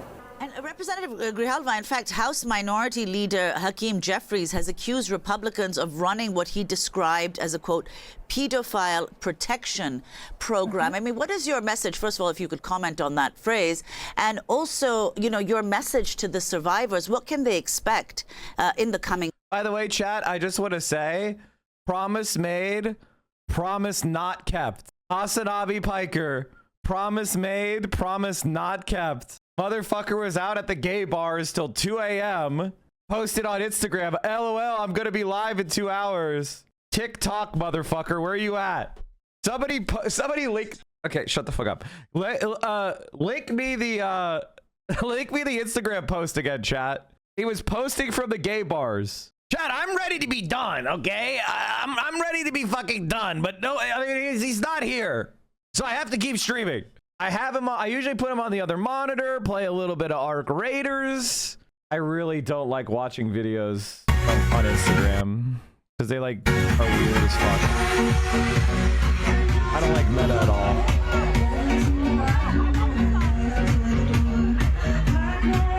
There is no shot I'm going live in 2 hours. He was right. He was fucking right. Caroline's story showing Hassan pouring drinks.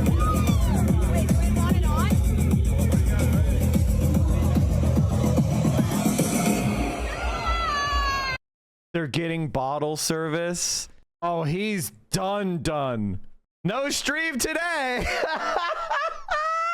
They're also going to Chongqing today. Oh, they are. Oh. Well, I mean, they have to travel, right? They might as well just go live sitting there on the train. What time are they going? He's supposed to have a suit fitting today as well at 6 a.m. Okay, hold on. What time is it in China right now? Okay, it's 6 a.m. right now. So I'd say he's deep into it. So he's probably, maybe in like 3 or 4 hours he'll be live for sure, but we'll see. It's 6 a.m. in China right now. You have to be our eye candy today. Your wish is my command. Easy clap. He's abandoning us for Bibli. Yeah. He was supposed to leave Shanghai in the afternoon. Gray Ratchet, thank you for the 5. Hell yeah. Chat, we are dangerously close to 69 subs. Dangerously close to 69. Okay, well, we just blasted past it. Thank you, Ham and Fist. He should have tweeted a blast off for you. Okay, guys, calm down. I'm a different streamer. We don't do that. We don't do shit like that. Like, come on. Calm down. Calm down. No, ain't no way I'm getting up in 2 hours to stream.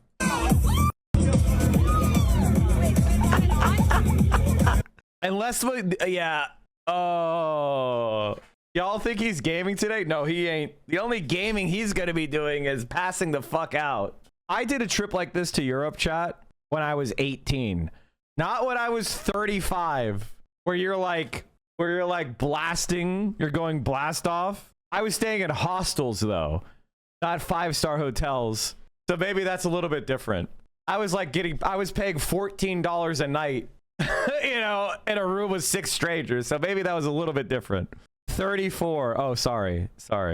I'm a Wendy enjoyer. Wendy is like probably one of the better Hostwit posters. If I'm not gonna, you know, I don't think Wendy fucks with me, but that's because I think she's a Caroline super fan. But it's okay. It's okay.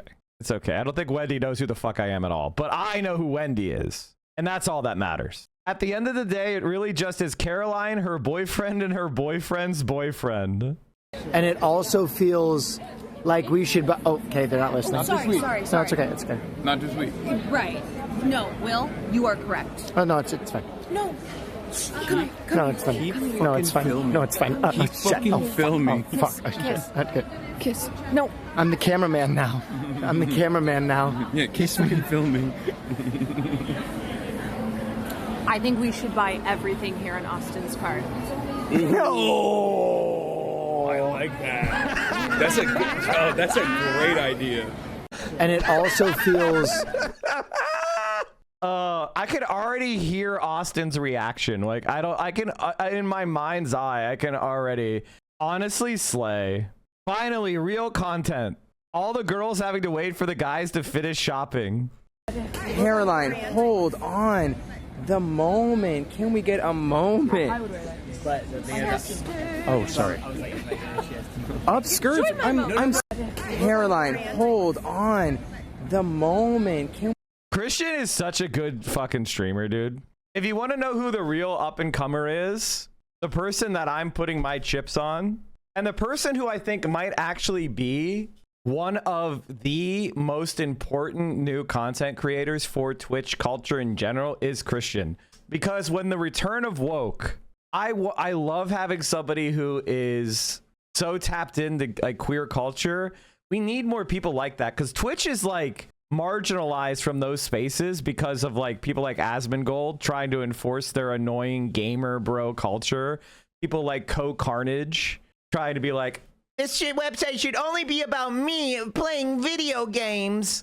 So Christian as like a counterweight to that is so important. I really hope I feel like it's gonna happen, you know? Hopefully he doesn't forget about me when he makes it big. Robbie the Giraffe made a little song about Trump and Bubba.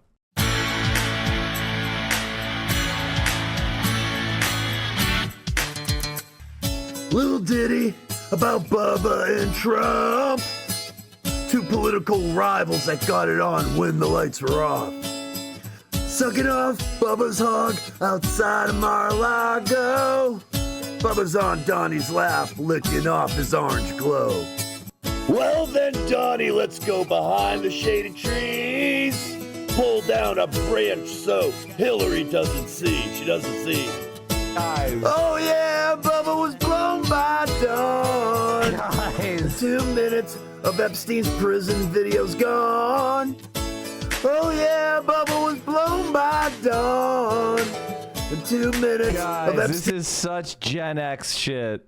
I'm sorry, this is such Gen X shit. You're like, come on. I'm an elder millennial, but it's cringe even for me. That being said, I am happy that Bill Clinton is being hated. Like, honestly, thank God. Fuck Bill Clinton. Bill Clinton is a piece of shit. Hey, Maple Takes, what's up? It was so cringe, he almost brought it back. Yeah, but it's kind of... It just has that latent Gen X homophobia going on, you know what I mean? Where it feels bad. Hate to be woke of the day, Mike, but you know what I mean? It has that, it kind of ruins the fun a little bit. That being said, if it's true... All right, a story we don't want to read. Trump weighs Venezuela strikes as U.S. forces prepare for attack order. Oh my God. He's gonna invade Venezuela to distract from the fact he's a pedophile. That's what they've been doing this for. They're doing a Venezuela war because they knew the petitions were gonna happen. So they've been using the last month to start a war. They're wagging the dog. This is exactly what Bill Clinton did with Monica Lewinsky. Operation Desert Fox. Oh my God. On 16 December 1998, Bill Clinton announced that he'd ordered airstrikes against Iraq. The bombing was criticized by Clinton's detractors, who accused him of using the bombing to direct attention away from the ongoing impeachment proceedings he was facing. This is what happens when you know your history, chat. I pulled that right out of my ass immediately. Operation Desert Fox. What other streamer has this breadth of historical knowledge? And they even made a movie about it called Wag the Dog. Or was Wag the Dog before it? Oh my God, Wag the Dog happened before it? And then they did it in real life? Oh my God. There's a movie called Wag the Dog. Here, I'll show you what I'm talking about. There's a crisis in the White House. What's the crisis? And the president's top advisors have been called together. Oh, jeez. The sexual misconduct occurred inside the Oval Office. With the election only days away, how much will this scandal affect the outcome? The president spent the weekend pressing the flash. He wasn't campaigning, he was dating, actually. Now, Washington's top spin doctor. We can distract the press for 11 days till the election. I think we got a chance. Has an idea. We can't afford a war. We're gonna have the appearance of a war. But he can't pull it off without Hollywood's top producer. Do I know you? We have some mutual friends in Washington. Why come to me? We want you to produce. You want me to produce your war? Not a war, it's a pageant. We need a theme, a song, some visuals. We need, it's a pageant. New Line Cinema presents. How close are you to this? What do you want the kid to say? All the spectacle. I know we're all concerned for the president. I know we're all concerned for the president. I know that we are all concerned for the president. He didn't sell the line. All the drama. The president's going to go to war with Albania in about 30 minutes. Albania's hard to run. These are chips. We need it for the armed position on the screen. It'll be a kitten. We'll punch it in later, right? And all the effects of real war. Okay, put the village behind her. Give me some sound of screaming. Without the casualties. America has seldom witnessed a more poignant picture of... They used the same process with the last Schwarzenegger movie. You're the man. Albania, Albania. That rhymes. I can't believe that we forgot a hero. It was like we sent him the Christmas card and we left out the, what do you call it? Fruitcake. There you go. Except they're actually going to do it. They're actually going to do a war on Venezuela to distract from the Epstein files and the fact that Donald Trump is a pedophile.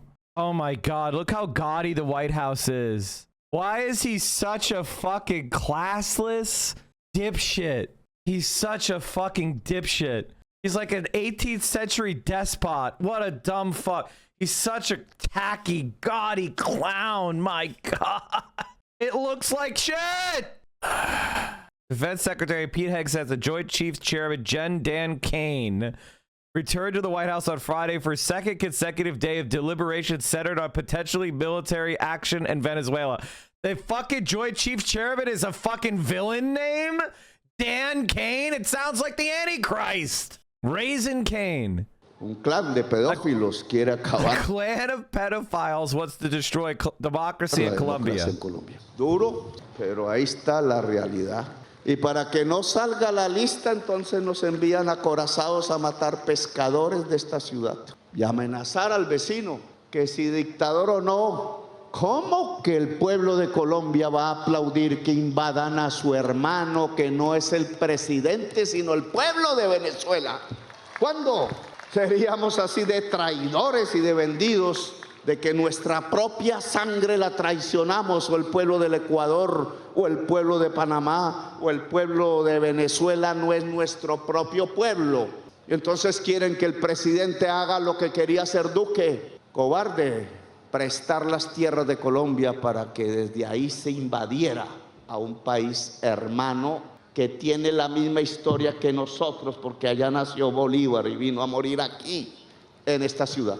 No se puede. Presidente de Colombia que haga eso, presidente maldito por las generaciones futuras, porque nunca será olvidado como un traidor. Y yo no pertenezco a los que querían matar a Bolívar. El gobierno de Venezuela ha hecho muchas críticas, pero no me burlo del pueblo de Venezuela, ni construyo una trampa para que caiga el pueblo de Venezuela en la trampa de una invasión que solo va por su petróleo.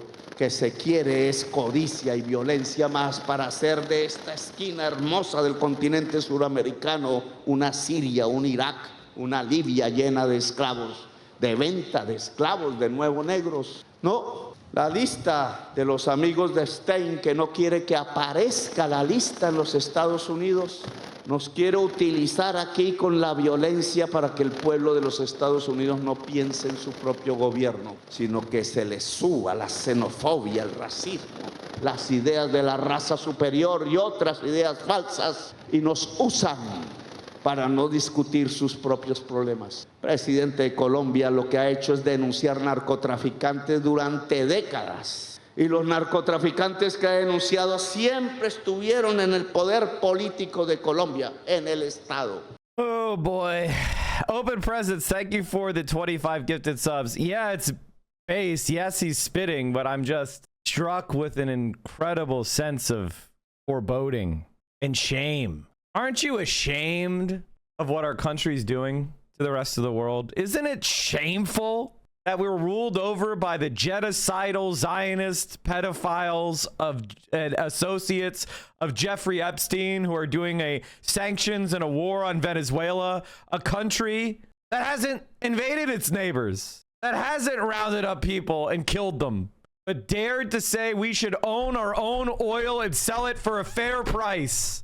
What the fuck is this? And if you are somebody who's seduced by the idea of greed, the idea of might makes right, the idea that we will be able to tramp around the world committing atrocity after atrocity, and that same file won't end up on our own fucking shores, you're nuts. God, disgusting. Weeks. I think that Leader Jeffries is right on. The fact that this information hasn't come out, that Trump ran Open on Presence, thank you for the 25. You're platform king. as part of his campaign on day one, he was going to release these files. And here we are, we're into November, and he is doing literally everything he can, bringing in individual members of Congress and applying what I can only imagine is an incredible amount of pressure on every single one of them, remove their names. He did not want to see what happened yesterday. And if you look at the pressure that he was applying, it's no wonder that Speaker Johnson didn't swear me in for 50 days. I believe that we have to apply as much pressure as possible, not just to representatives to vote their values and vote their conscience, but when it goes to the Senate to do the same. Trump, I would love for him to be sitting at his desk and being forced to sign this document. And if he doesn't, then there should be legal consequences for him as well. I mean, it is remarkable that the possibility that the House went out of session to prevent you from being a Congress member, to protect what someone called the Epstein class. And what this means, and then there's everyone else, and this goes to another issue. You represent more than 800,000 people. This was not just a violation of your rights, and we'd like to ask what's going to happen with your lawsuit brought by the Arizona Attorney General at this point, Chris Mays, but not only a violation of your rights, but of your constituents' rights. You represent many people who lost their food stamps, who lost their SNAP benefits. What is your congressional agenda now that you're in office? What do you hope to accomplish? And the fact that so many have still not yet gotten their food aid. Yeah, well, one, this administration, I mean, it really is a campaign of cruelty.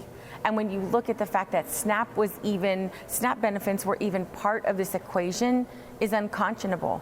Take food away from people in poverty across the nation. When we've had shutdowns before, SNAP was never impacted because it's always funded. When you look at what Trump did with furloughed employees, threatening them if they don't show up, they were not going to, get hired back, and maybe we'll just fire everybody. It's that kind of cruelty, I think, that motivated those Senate Democrats to compromise. And that compromise is a horrible compromise that I hope goes down. I mean, that's one of the things that I was hoping for, is that we would have bipartisan support in some of the basics in providing health care and food. But here we are. And so for the constituents in Southern Arizona, I'm going to continue to push an agenda of transparency, of affordability, trying to hold on to every right we have in this democracy. And, the issues that I was elected to fight for are public education, environmental justice, looking at our immigration policies and trying to make them more humane, and working with wherever I can with any bipartisan group that wants to work for the American people and for rights of people. I will be there. Talk about your decision to speak Spanish and English on the floor of the House yesterday as you were sworn in. And, I mean, there was a standing ovation for you throughout. Yeah, I was really appreciative of that. I felt it very important. In Southern Arizona, we have a lot of Spanish-speaking families and even many that are bilingual. And so I wanted to let them know that I was there for them and that I appreciate this glass ceiling that was broken and Southern Arizona's faith in me, but that I will not be the last Latina from Arizona to hold this position.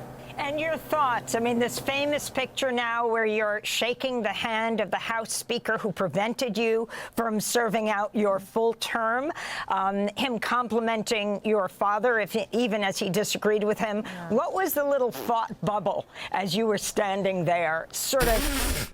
Her father was one of the more left-wing congressmen. He was a he's not a so-called squad member, because those people are more like social media post-2016 people, but still one of the more left-wing people in Congress. So people were worried that she might not be as left-wing as her father, which was a idea that Deja Fox was happy to spread, even though she's a disgusting ghoul. Half smiling. Well, I mean, my face is, I don't play poker well, but I knew that it was something that I had to go acknowledge the speaker's role and for him to look me in the face and understand that all of this was completely avoidable.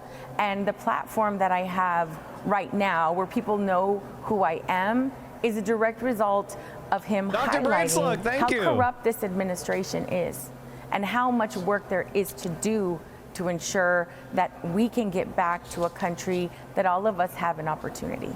And the report that in the Senate right now, part of the deal that was passed was that a number of senators can get up to $1 million if their phone records I'm half Cuban, born in Miami. I work with a Venezuelan and a Cuban lady and asked the Venezuela how she feels about the invasion. She admits she doesn't know what's happening, but she hopes for it. I try to explain that when Americans invade, many innocent people die. The Cuban lady says, well, they're going to die either way from hunger. Hunger is what? From sanctions? Sanctioning people? Removing their ability to trade? Lift the sanctions on Venezuela. See if they suffer. See if they starve. Were being observed by the FBI after the 2021 insurrection. Let me just say this, chat. I don't care what someone's background is. If they live in Miami, I don't care if they claim heritage to any country. If they're calling for that country to be invaded by the United States and they're not going to face the consequences for that call, they're no different than any other dumb American. And you shouldn't care either, quite frankly. Have I seen this banger reel? That was included as millions lose their food stamps, that these senators can get up to $1 million of government money. They can sue the DOJ. Well, Trump is suing Trump is suing us. That's so why can't millions. they? I mean, that is to me just some of the most outrageous examples of how people under the Trump administration are enriching themselves. We don't have enough money for SNAP. We don't have enough money for affordable health care. We don't have enough money for basic infrastructure throughout our nation, but we do have money for a ballroom and retrofitting a plane and giving, building up Trump's own army in ICE agents throughout. I mean, that's it's the priorities. A budget is a value statement.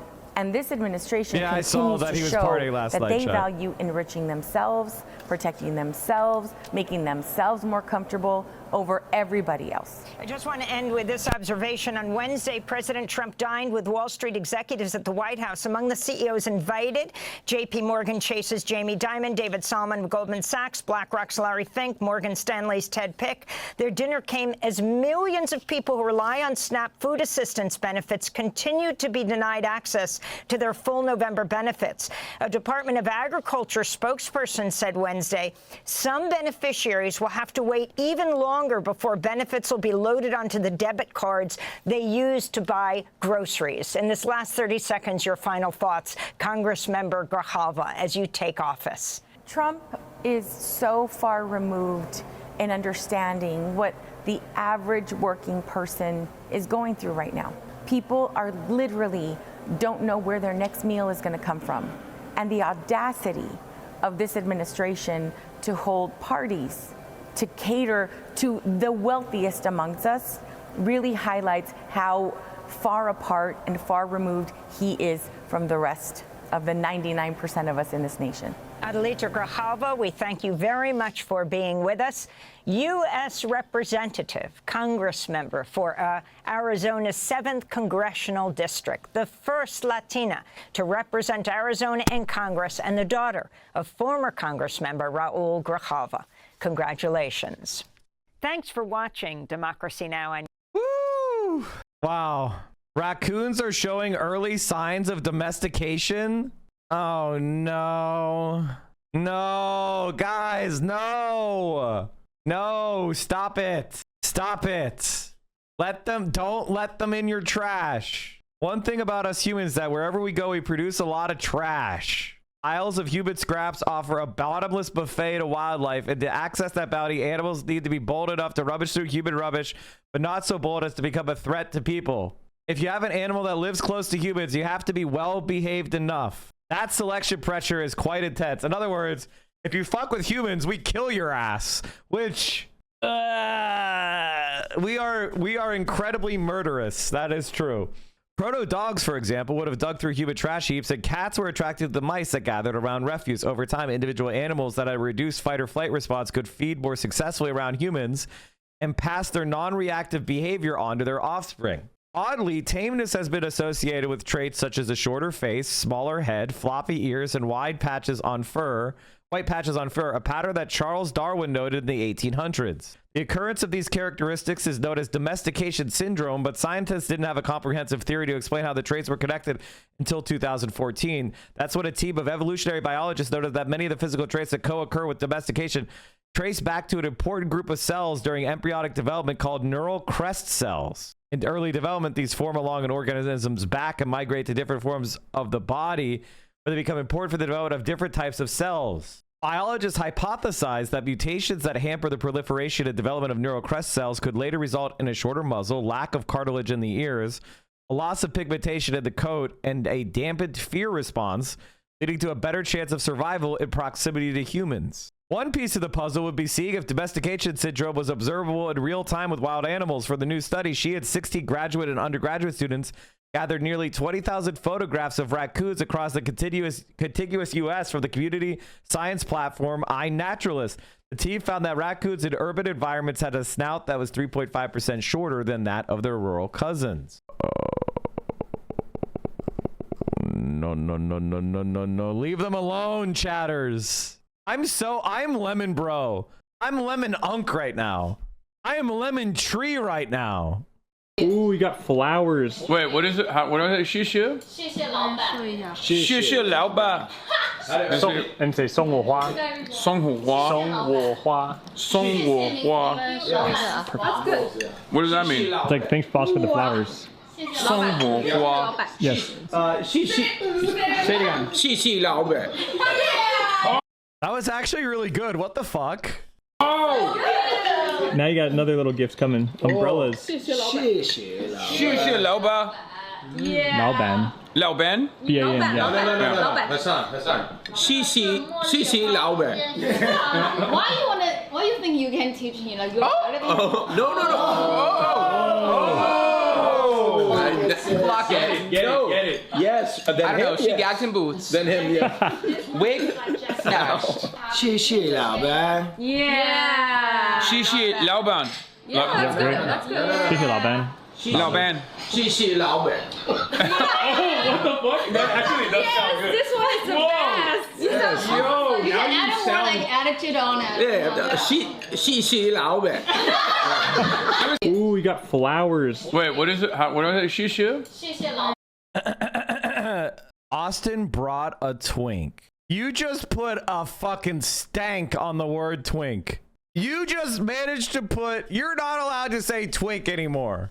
You are, as an individual, you have been put in timeout. You cannot say twink anymore. I was just saying Christian, or Cringe Chin, as he's known on Twitch, is one of my... Can we get a shout out for Cringe Chin mods? Is one of the up-and-comers on Twitch, and you should keep an eye on them. And in another year, you're going to be all spamming Mike was right. Some people are just going to win, you know? Some people are just going to be the next big thing.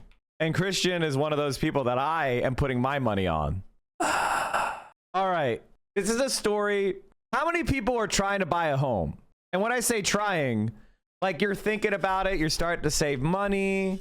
You're like maybe trying to put together a down payment. You're paying down debt. How many people are trying to, or at least you want to do it, but you don't think you could afford it? Well, what if I told you maybe things are going to get worse? How much worse can home prices possibly get? The median age of a first-time homebuyer is now approaching 40, not even accounting for the people who will never buy a house. 1% down mortgages are becoming increasingly common, and so too are 40-year terms. The median family now needs to spend almost... All right, hold on. My earbud is all fucked up for some reason. Let me reconnect. I've been using this Bluetooth for fucking 7 hours and 40 minutes. Brennan Lore, he moved to LA by winning $50K on Who Wants to Be a Millionaire. Wait, really? What the fuck? No shot.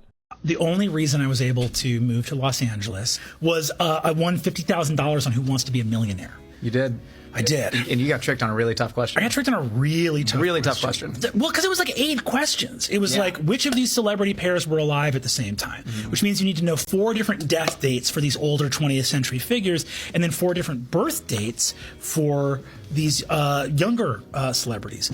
The correct answer was Charlie Chaplin and Pharrell, which is nuts. There were like 2 years where Charlie Chaplin was alive and Pharrell was a baby. And that is not okay. I agree. Charlie Chaplin lived to the ripe old age of 5,000, and Pharrell it's very hurtling towards 5,000, looking 34. Yeah, he has looked the exact same since the Neptunes. Well, it's a very funny thing too. There's this moment where you can see me in the crowd, in the actual television thing, where I'm going like, well, Pharrell is so young, and it's me saying that, and it cuts out to an audience with a bunch of white people going, and one older black man going, no. Oh, so Pharrell owes me 50 grand for looking so baby-faced. Your white ass not knowing black celebrities, and you paid a penalty, and you deserve to pay the penalty. I'm a huge Brennan Lee Mulligan simp. Now, I don't particularly watch D&D content, but all the content I've ever seen of him is fucking amazing. And I would love, I mean, there's a million people that like I would never be on any list anywhere to do anything. But that being said, I think he's a cool guy. 40% of their income to cover the median loan repayment. And that's before counting income taxes and other expenses like insurance, property tax, and maintenance. In certain cities, this number is over 90%, which effectively just means that the average family cannot afford the average home. For most people, the only feasible way to buy a house is to have just sold a house, with first-time buyers now representing the smallest share of the market since economists started collecting this data over 4 decades ago. I mean, like that's basically it. None of us could afford a home. Like, you have to be in the top 20% to be anywhere near affording a home. And that's if you're a super saver, or you have something like veterans benefits to get you into a first mortgage. Numbers are not great, but at least they seem to suggest that affordability can't get any worse, right?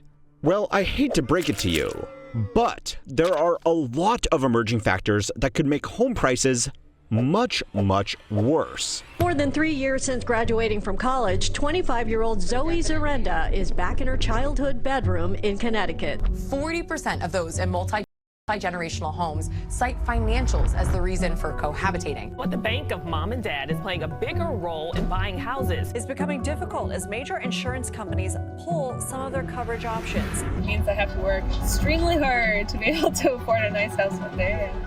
Now, before we get into crushing your hopes and dreams, there is some good news to get out of the way first. The median sales price of a household in America over the last 3 years has actually trended downwards from its all-time peak in 2022.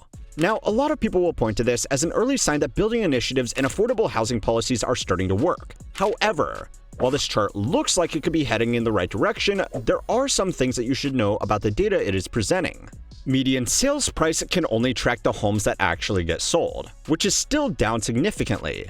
According to the National Association of Realtors, there are now almost 25% fewer houses trading hands every month than there were before the pandemic, and almost 40% fewer than there were just 4 years ago. Now, you probably already know some of the reasons behind this. People who were able to lock in sub 3% mortgage rates 4 years ago are simply not willing to sell their homes even if they move to a completely different city. They would rather rent out their existing home to someone else while they go and rent a house themselves. This trend has actually been even more important in other markets, so remember it for later. This number also depends a lot on the type of houses that have been selling. The reality is that the people who have been forced to sell their home are more often than not those on lower incomes, and simultaneously, the only homes that buyers can afford are more likely to be budget-friendly starter homes.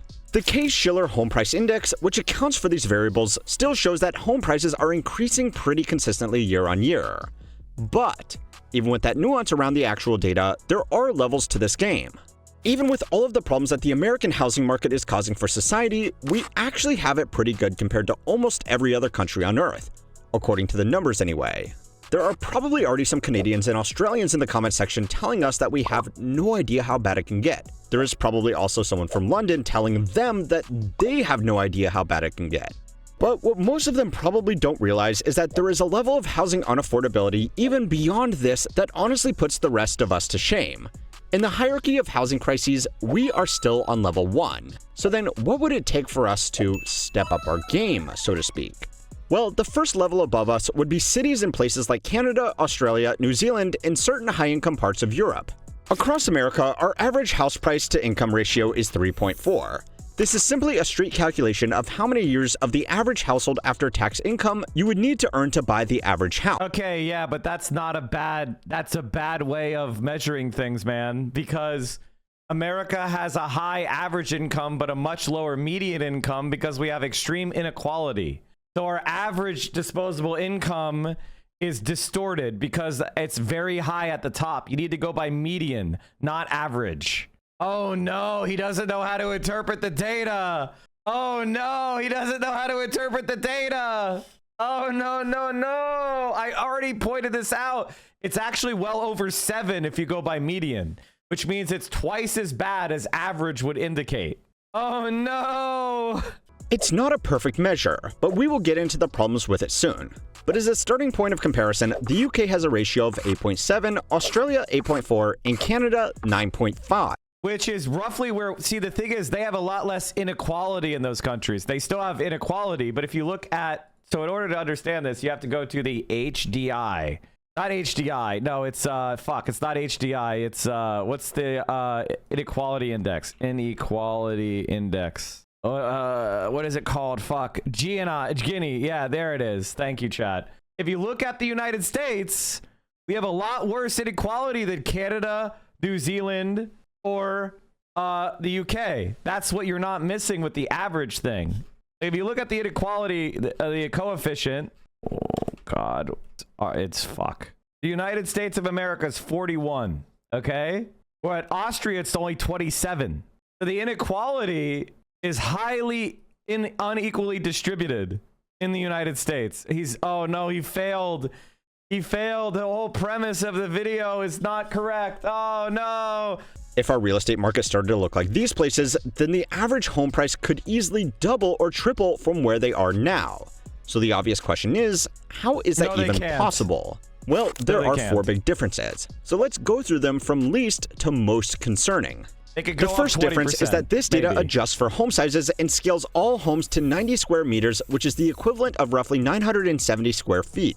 Per square foot, our homes are significantly cheaper. But instead of making them more affordable or just constructing them out of something other than chalk, popsicle sticks, and hot glue, we have instead chosen to just make them bigger. Now, this is made worse by the fact that we generally do not share our households nearly as much as people do in other countries, although that is starting to change out of necessity. But I am getting ahead of myself. Either way, it's not exactly fair to compare $500,000 7-bedroom McMansion to a $500,000 studio apartment, even if this trend has caused other problems like urban sprawl, huge transport costs, and more expensive utilities and maintenance. But even accounting for home sizes, that still doesn't explain the whole difference. If by some miracle we were willing to actually give up our third guest bedrooms, house prices still have a lot of headroom to rise much higher than they are today if we are not extremely careful around some major issues. So it's time to learn how money works to find out how much worse home affordability can really get. I don't agree with the premise because I don't think he's understanding the difference between the different countries' inequality, where American housing prices are really bad. And there are regions in the country where there's extreme poverty, so their housing prices are still low relatively. Like if your income you make, the average income you make in New York goes a lot further if you went into Alabama. And the reason is because Alabama is really poor. Is sponsored by Odoo. Odoo is a complete business management free for life, no credit card required. So one other thing that we have going for us that has kept our real estate market in check, if you could really call it that, is that we are— Oh, no, no, no, no. Oh. Okay, I shouldn't.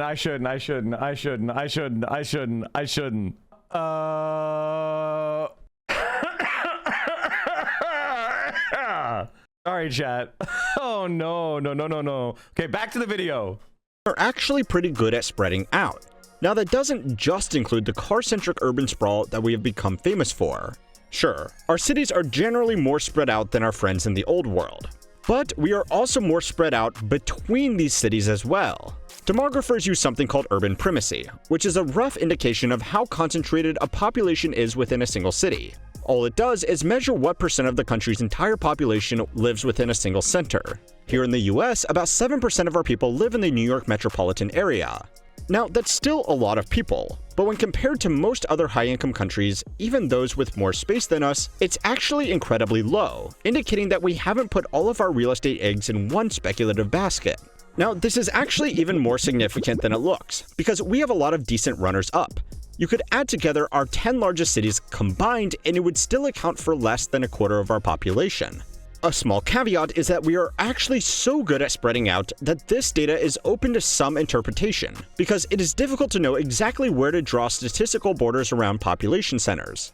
Either way, if we compare our urban primacy to a country like Australia, we are already significantly more diversified. But if we include the second largest city in this calculation, then almost half of their population lives in just Sydney and Melbourne.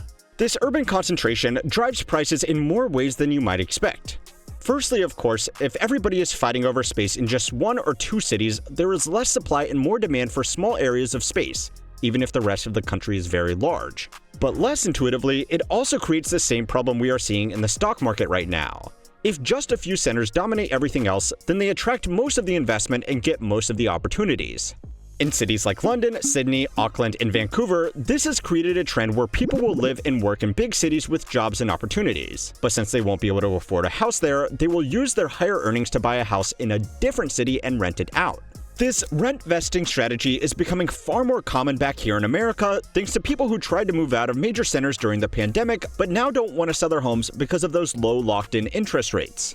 This has basically let us outsource the housing crisis into a lot of cities where people don't earn enough to compete with the few centers that are driving the most growth. These other countries have had a big head start. Yeah, so in other words, housing will be unaffordable even in shitty towns. But Amazing. We are heading in exactly the same direction. A report by the Bureau of Economic Analysis found that as of 2024, just 31 counties accounted for more than 1/3 of the country's entire economic output. This statistic has only been getting more concentrated, as certain industries like finance and tech have become increasingly dominant, while other industries have seen continual declines. Finance. AKA, we're trading real work in the real world for fictitious capital. There's no way this could go wrong, by the way, chat. There's no way this could ever go wrong. Keep doing what we're doing. There was a really nice chart prepared in the Bureau's report showing this, but their site has gone offline during the government shutdown, so for now you are just going to have to trust me, bro. Anyway, as job opportunities continue to consolidate, we are already seeing house prices in certain cities outpace the already elevated prices everywhere else. For a property roughly the size of a 2-bedroom apartment, the most unaffordable city in America is New York, where average prices are 12 times average disposable incomes. This is close to what we see in cities like Sydney and Vancouver. They are slightly less affordable, but the difference is a lot smaller. The problem is, this basically means that in these countries, half of their people deal with housing affordability problems that are just as bad as New York. For now, we at least have the luxury of alternatives. But if industries continue to consolidate, more and more of us are going to have to make the same decisions, picking between a place where we can afford to live and picking a place where we can get a decent job. But it gets worse. A 2-bedroom residence in Sydney costs 12.5 times the city's average household disposable income. In Beijing, Shanghai, Taipei, and Colombo, that ratio is approaching 40 times. Someone would need to dedicate more than 30 years of their entire take-home income to afford a home that would be considered extremely small by our standards. These cities are often ignored in the usual lists, talking about the most— Okay, this is not accurate for a lot of reasons. This data has problems if you're talking about China because they have social and public housing, which is given to people at very below market rates. If you're talking about housing on the market, yes, it's way more expensive in places like Shanghai. But you can't, it's pretty clearly he doesn't know anything about China, which of course he doesn't.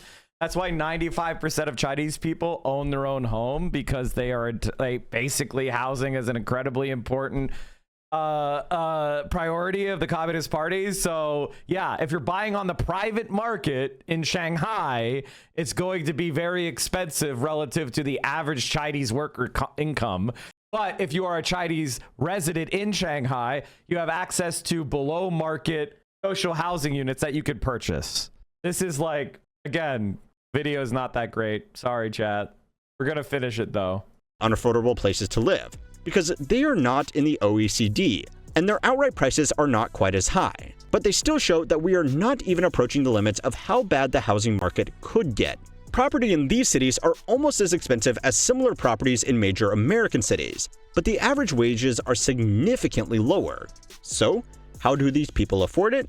Well, their homes are, on average, much smaller.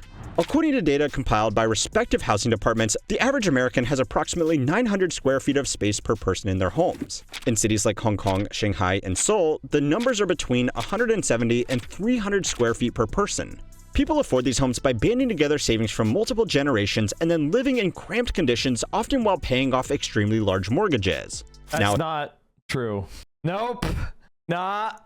See, again, confusion about the separation between the private market and social housing.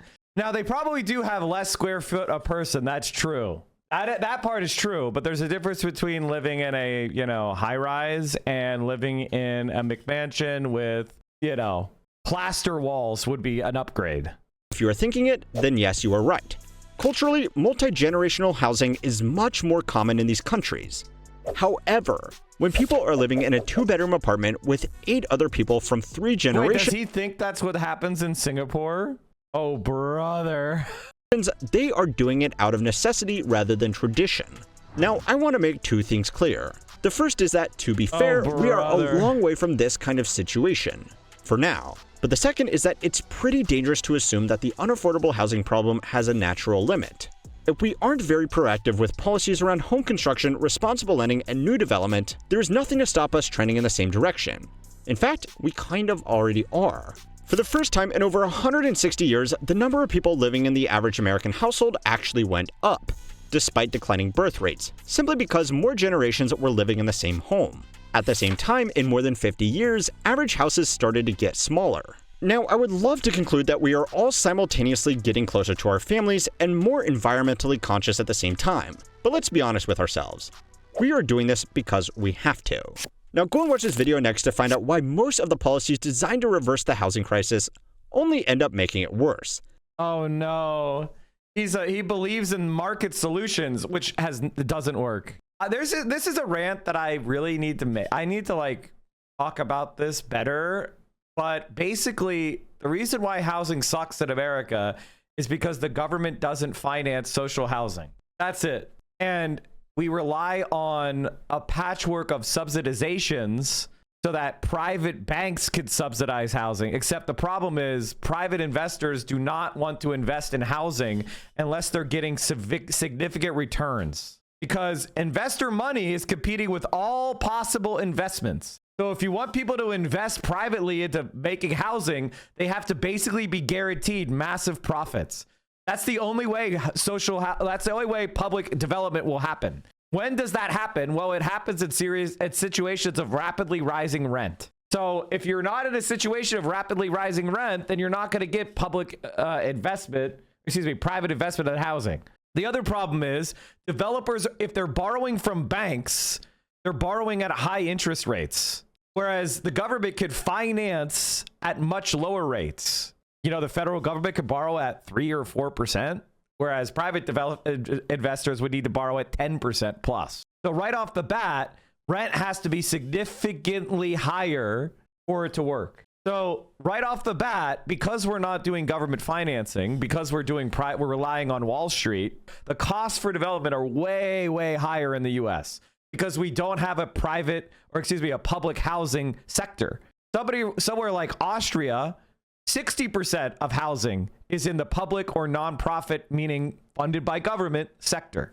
And they leave only the top end to be private development, which makes sense because the luxury housing has a lot of margin. Like you could charge rich people high margins on their fucking marble festooned mansion, right? Of course, you're going to make a lot more money off of that. So there's always private investment that's willing to build those. Whereas cheap housing for a fucking minimum wage worker, there's not a lot of margin there. So investors are not investing in that shit. This is very obvious if you understand how building a house actually works in the real world. And you just don't have some sort of like weird faith in like markets of figuring things out. This is why China's kicking our ass. New Hakeem video, my lord? Oh, I don't know, man. I'm getting tired. 8 hours is rough. I gotta pee. Be right back. Canadian real estate versus literal European castles, part 25. That's right, I'm back. And for those of you who haven't seen me before, yes, there are 24 more of these. Check the playlist, haters. This is 16 Chamomile Street, a 4-bed, 3-bath home in Vaughan, Ontario.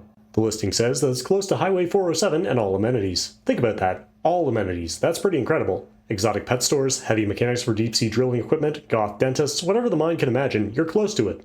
It also says it's a handyman special, whatever that means. So let's take a look inside. Here's your living room with hardwood floors, that's pretty nice. Here's another shot of your living room. You can see that the floors are in a little bit of rough shape, so that's probably the handyman special part of it. This is your dining room, good natural light, although once again, some work to be done on the floors here. This is part of your kitchen. As you can see, the floors here could use a mop as well, and there's a little something going on with the ceiling up there. Here's a bedroom. As you can see, there's a little bit of clutter, and again, the floors need some cleaning here, but this is fine. This is where you're going to be sleeping from now on. Here's your spacious walk-in closet. Now, for some reason, the person taking the photo doesn't actually want to walk into the walk-in closet, and he's also wearing a mask, which is a little unusual because this is a recent listing, but it's probably fine. Here's another bedroom. At this point, I might just replace this floor. It's going to take a long time to clean that. Here's another one of your bedrooms. You can see that there's a lot of clutter in here, but longtime viewers will recognize this as the potential for buried treasure. You can also see that the ceiling fan in this room is drooping, which does sometimes happen to ceiling fans when they get tired. This is the bathroom. You can just have a look at that. We also have this fun note here that's been posted about excessive mold throughout the first and second floors of the building. And finally, here's your staircase down to the basement, which as you can see is a little bit blurry, almost as if the person taking the photo was starting to run away as they were taking it. Now, this may seem a little off-putting because of the amount of mold in the picture, but I really wouldn't worry about it. Chances are it's just someone who is using their basement as an artisanal cheese cave to age their homemade cheeses. It's not really anything scary. There's probably nothing down there that's, growing or changing or becoming something else. Just don't think about it, put it out of your mind, just go to sleep, don't worry about it, nothing bad's gonna happen, okay? So what'll it cost you to live here? Only $759,000. That's fair. So as always, if you're feeling a little bit strapped for cash, you can buy this castle in France for only €499,000. This castle, situated on just over 3 acres of land, features 9 bedrooms and 3 bathrooms with a total living area of 4,000 square feet. The property, which can be accessed by an automated wrought iron gate at the end of a private lane, boasts a garden planted with a variety of well-tended species, including many century-old trees bordered by a river. The home features multiple fireplaces, a spiral staircase, a luxurious office, and stone steps leading up to a terrace at the back of the chateau. A 2-car garage is attached to the building in case you don't want your car to be soiled by century-old tree leaves.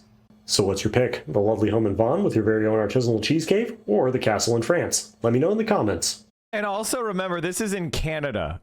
which is like the largest, one of the largest, is it the largest, second largest, one of the largest countries in the world. I mean, most of that land is completely impassable and unusable frozen wasteland, but you get my point. They still got a lot of like land in the plains. Like, what the fuck? Canada and the US having housing problems is funny. All right, a chatter sent me this because they thought I would have good opinions on it. This evening, we're officially launching America 250, an enormous year-long they're going to be a nationwide celebration of our heritage. It's really also a celebration of our flag, our great American flag, and our glorious American freedom. Did anybody see the beautiful flag I put up in front of the White House?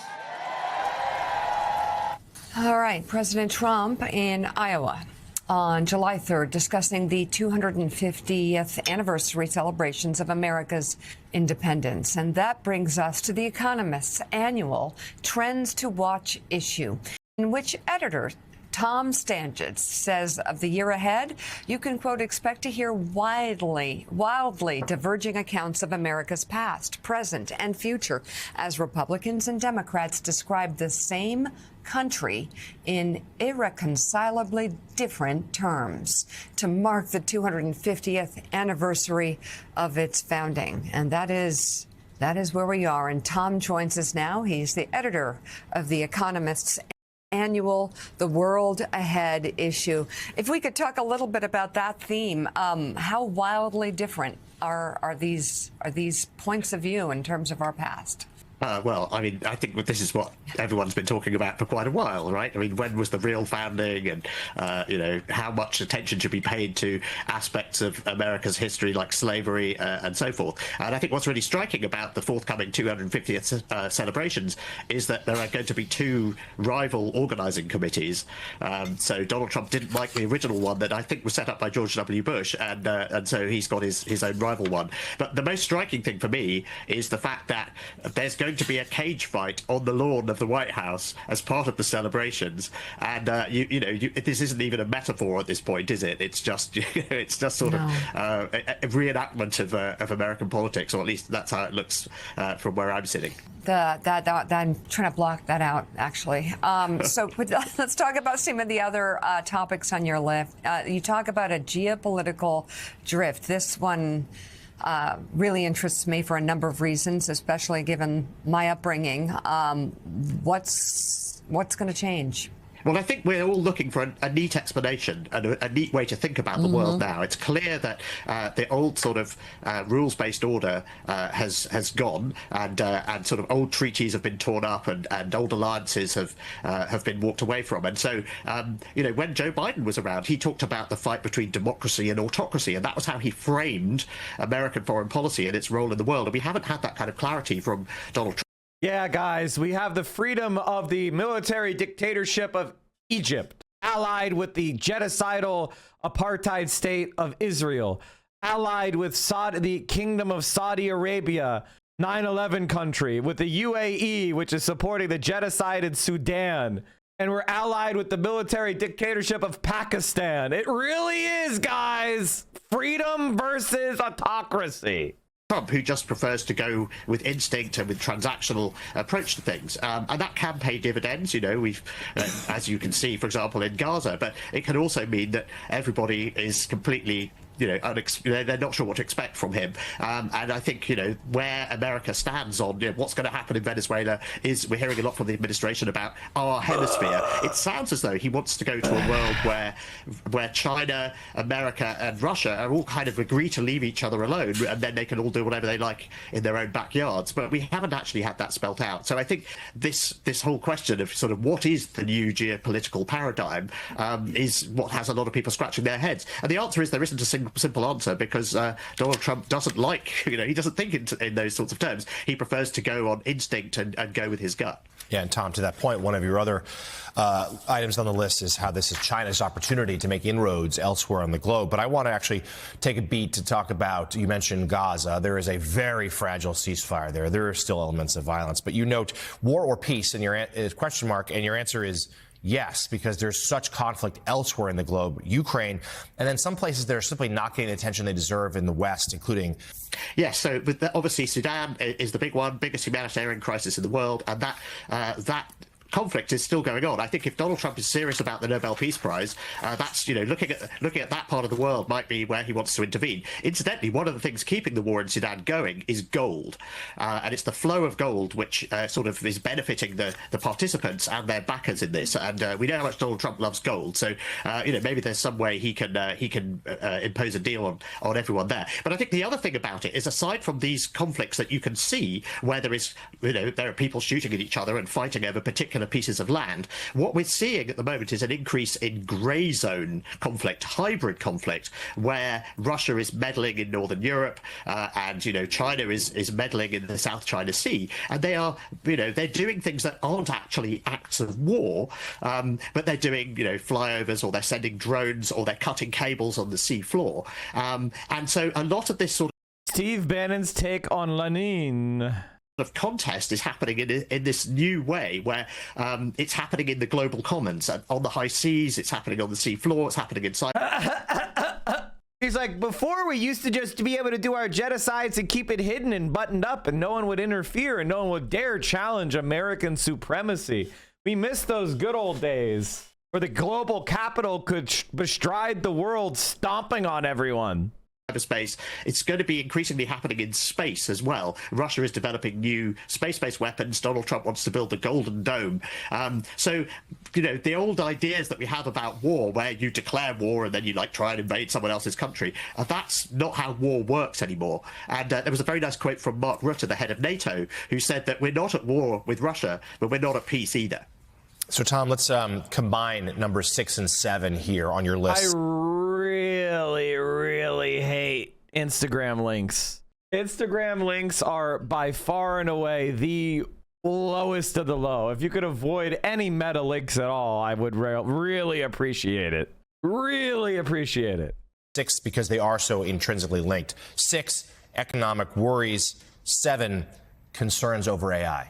Exactly. So we have big worries about the economy next year, and there are two sources of a possible economic crisis. The first is a bond market crisis, and in America that really depends on who replaces Jerome Powell as the head of the Federal Reserve, and what will the markets think about that replacement. Will they be too concerned? They're gonna put on it's gonna be a person who does exactly what Donald Trump tells him to do.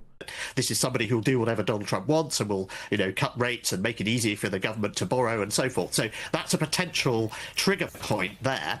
And then the other is AI. Will the AI bubble burst? We've seen share prices coming down this week, and lots of people. The weird thing is, everyone talks about this and says it's a bubble, even the people in the industry. So if there is if the bubble does burst, it will be like the. I mean, the one thing that's really fun about The Economist is they have to recognize that China is just so fucking dominant. The China's gonna explode lie didn't work. It didn't actually produce the kind of animal spirits depression that they were hoping for. And now it's like, well, China has to be simultaneously weak and strong, right? Predicted stock market crash ever, because everyone's kind of assuming it's going to happen. But they're also talking about this, you know, Sam Altman of OpenAI sort of implies, yes, it's a bubble, but not his company is sensibly valued. It's the other companies you need to worry about. And if there is, Sam Altman is, when people look back in history at this period and everyone sees Elon Musk and Sam Altman, they're going to be like, you guys got tricked by that. Mike is drunk on Hassan being in China. He is milking 5K viewers to the max. I love to see it. Let him enjoy it before he's brutally brought back to reality. The DGG psycho came back. Chad, I'm being brutally brought back to reality. I'm brutally brought back to reality. You see how that line just keeps going up higher and higher? Do you see how it goes from down here? This is about how big Destiny's stream was when he was banned. And now it's over here. Higher and higher. Thanks for the long stream today. Keeping the Hassan community occupied is an actual public service. I mean, most of them aren't here, but some of you are. So thank you. Fuck, it's so funny, dude. It's so fun. It's so enjoyable. It's so enjoyable to just make everybody mad. I watch you every morning before Hassan on my way to work. Thank you, Izzy. He doesn't even do news in China. He just gets sidetracked, proving how goated China is for 6 hours straight. So true. All right, we need better content. This content sucks. Ooh. New China plane. This isn't good. Developments in Venezuela as the White House is weighing an attack on drug cartels there. We have been tracking U.S. military movements in the area, and as Erica Brown reports, the U.S. already has a strong presence in the region, including the largest aircraft carrier in the world. Mike, any chance of you playing Sea of Thieves? I never see you play games. Is it just me missing it every time? Wait, is that in my... I'm sure I played it on stream before. You can see my games. Call of Duty Warzone, Minecraft, World of Warcraft, This War of Mine. Like, look at all the gaming I did. All right, chat. Listen, as much as I want to keep streaming, I'm going to have to call it here, my friends, because I'm just brain rotted. And I really don't have anything more to say. I could feel my voice is dying. Who shall I support? I know who to support. Calm like a Tom. Thank you so much. The goatess of all goats. The woman who made Twitch possible. Casey Tron. Without Casey Tron, there is no Twitch. And right now, Casey Tron is facing a frivolous lawsuit by Zionist bastard and honestly one of the most unlikable creators on the entire website. Not on this website where he's banned. Sorry. YouTube. Ethan Klein. A lot of people, you know, that drama, the Ethan Klein drama has gone away. But you know what hasn't gone away? The lawsuits that these young women are facing.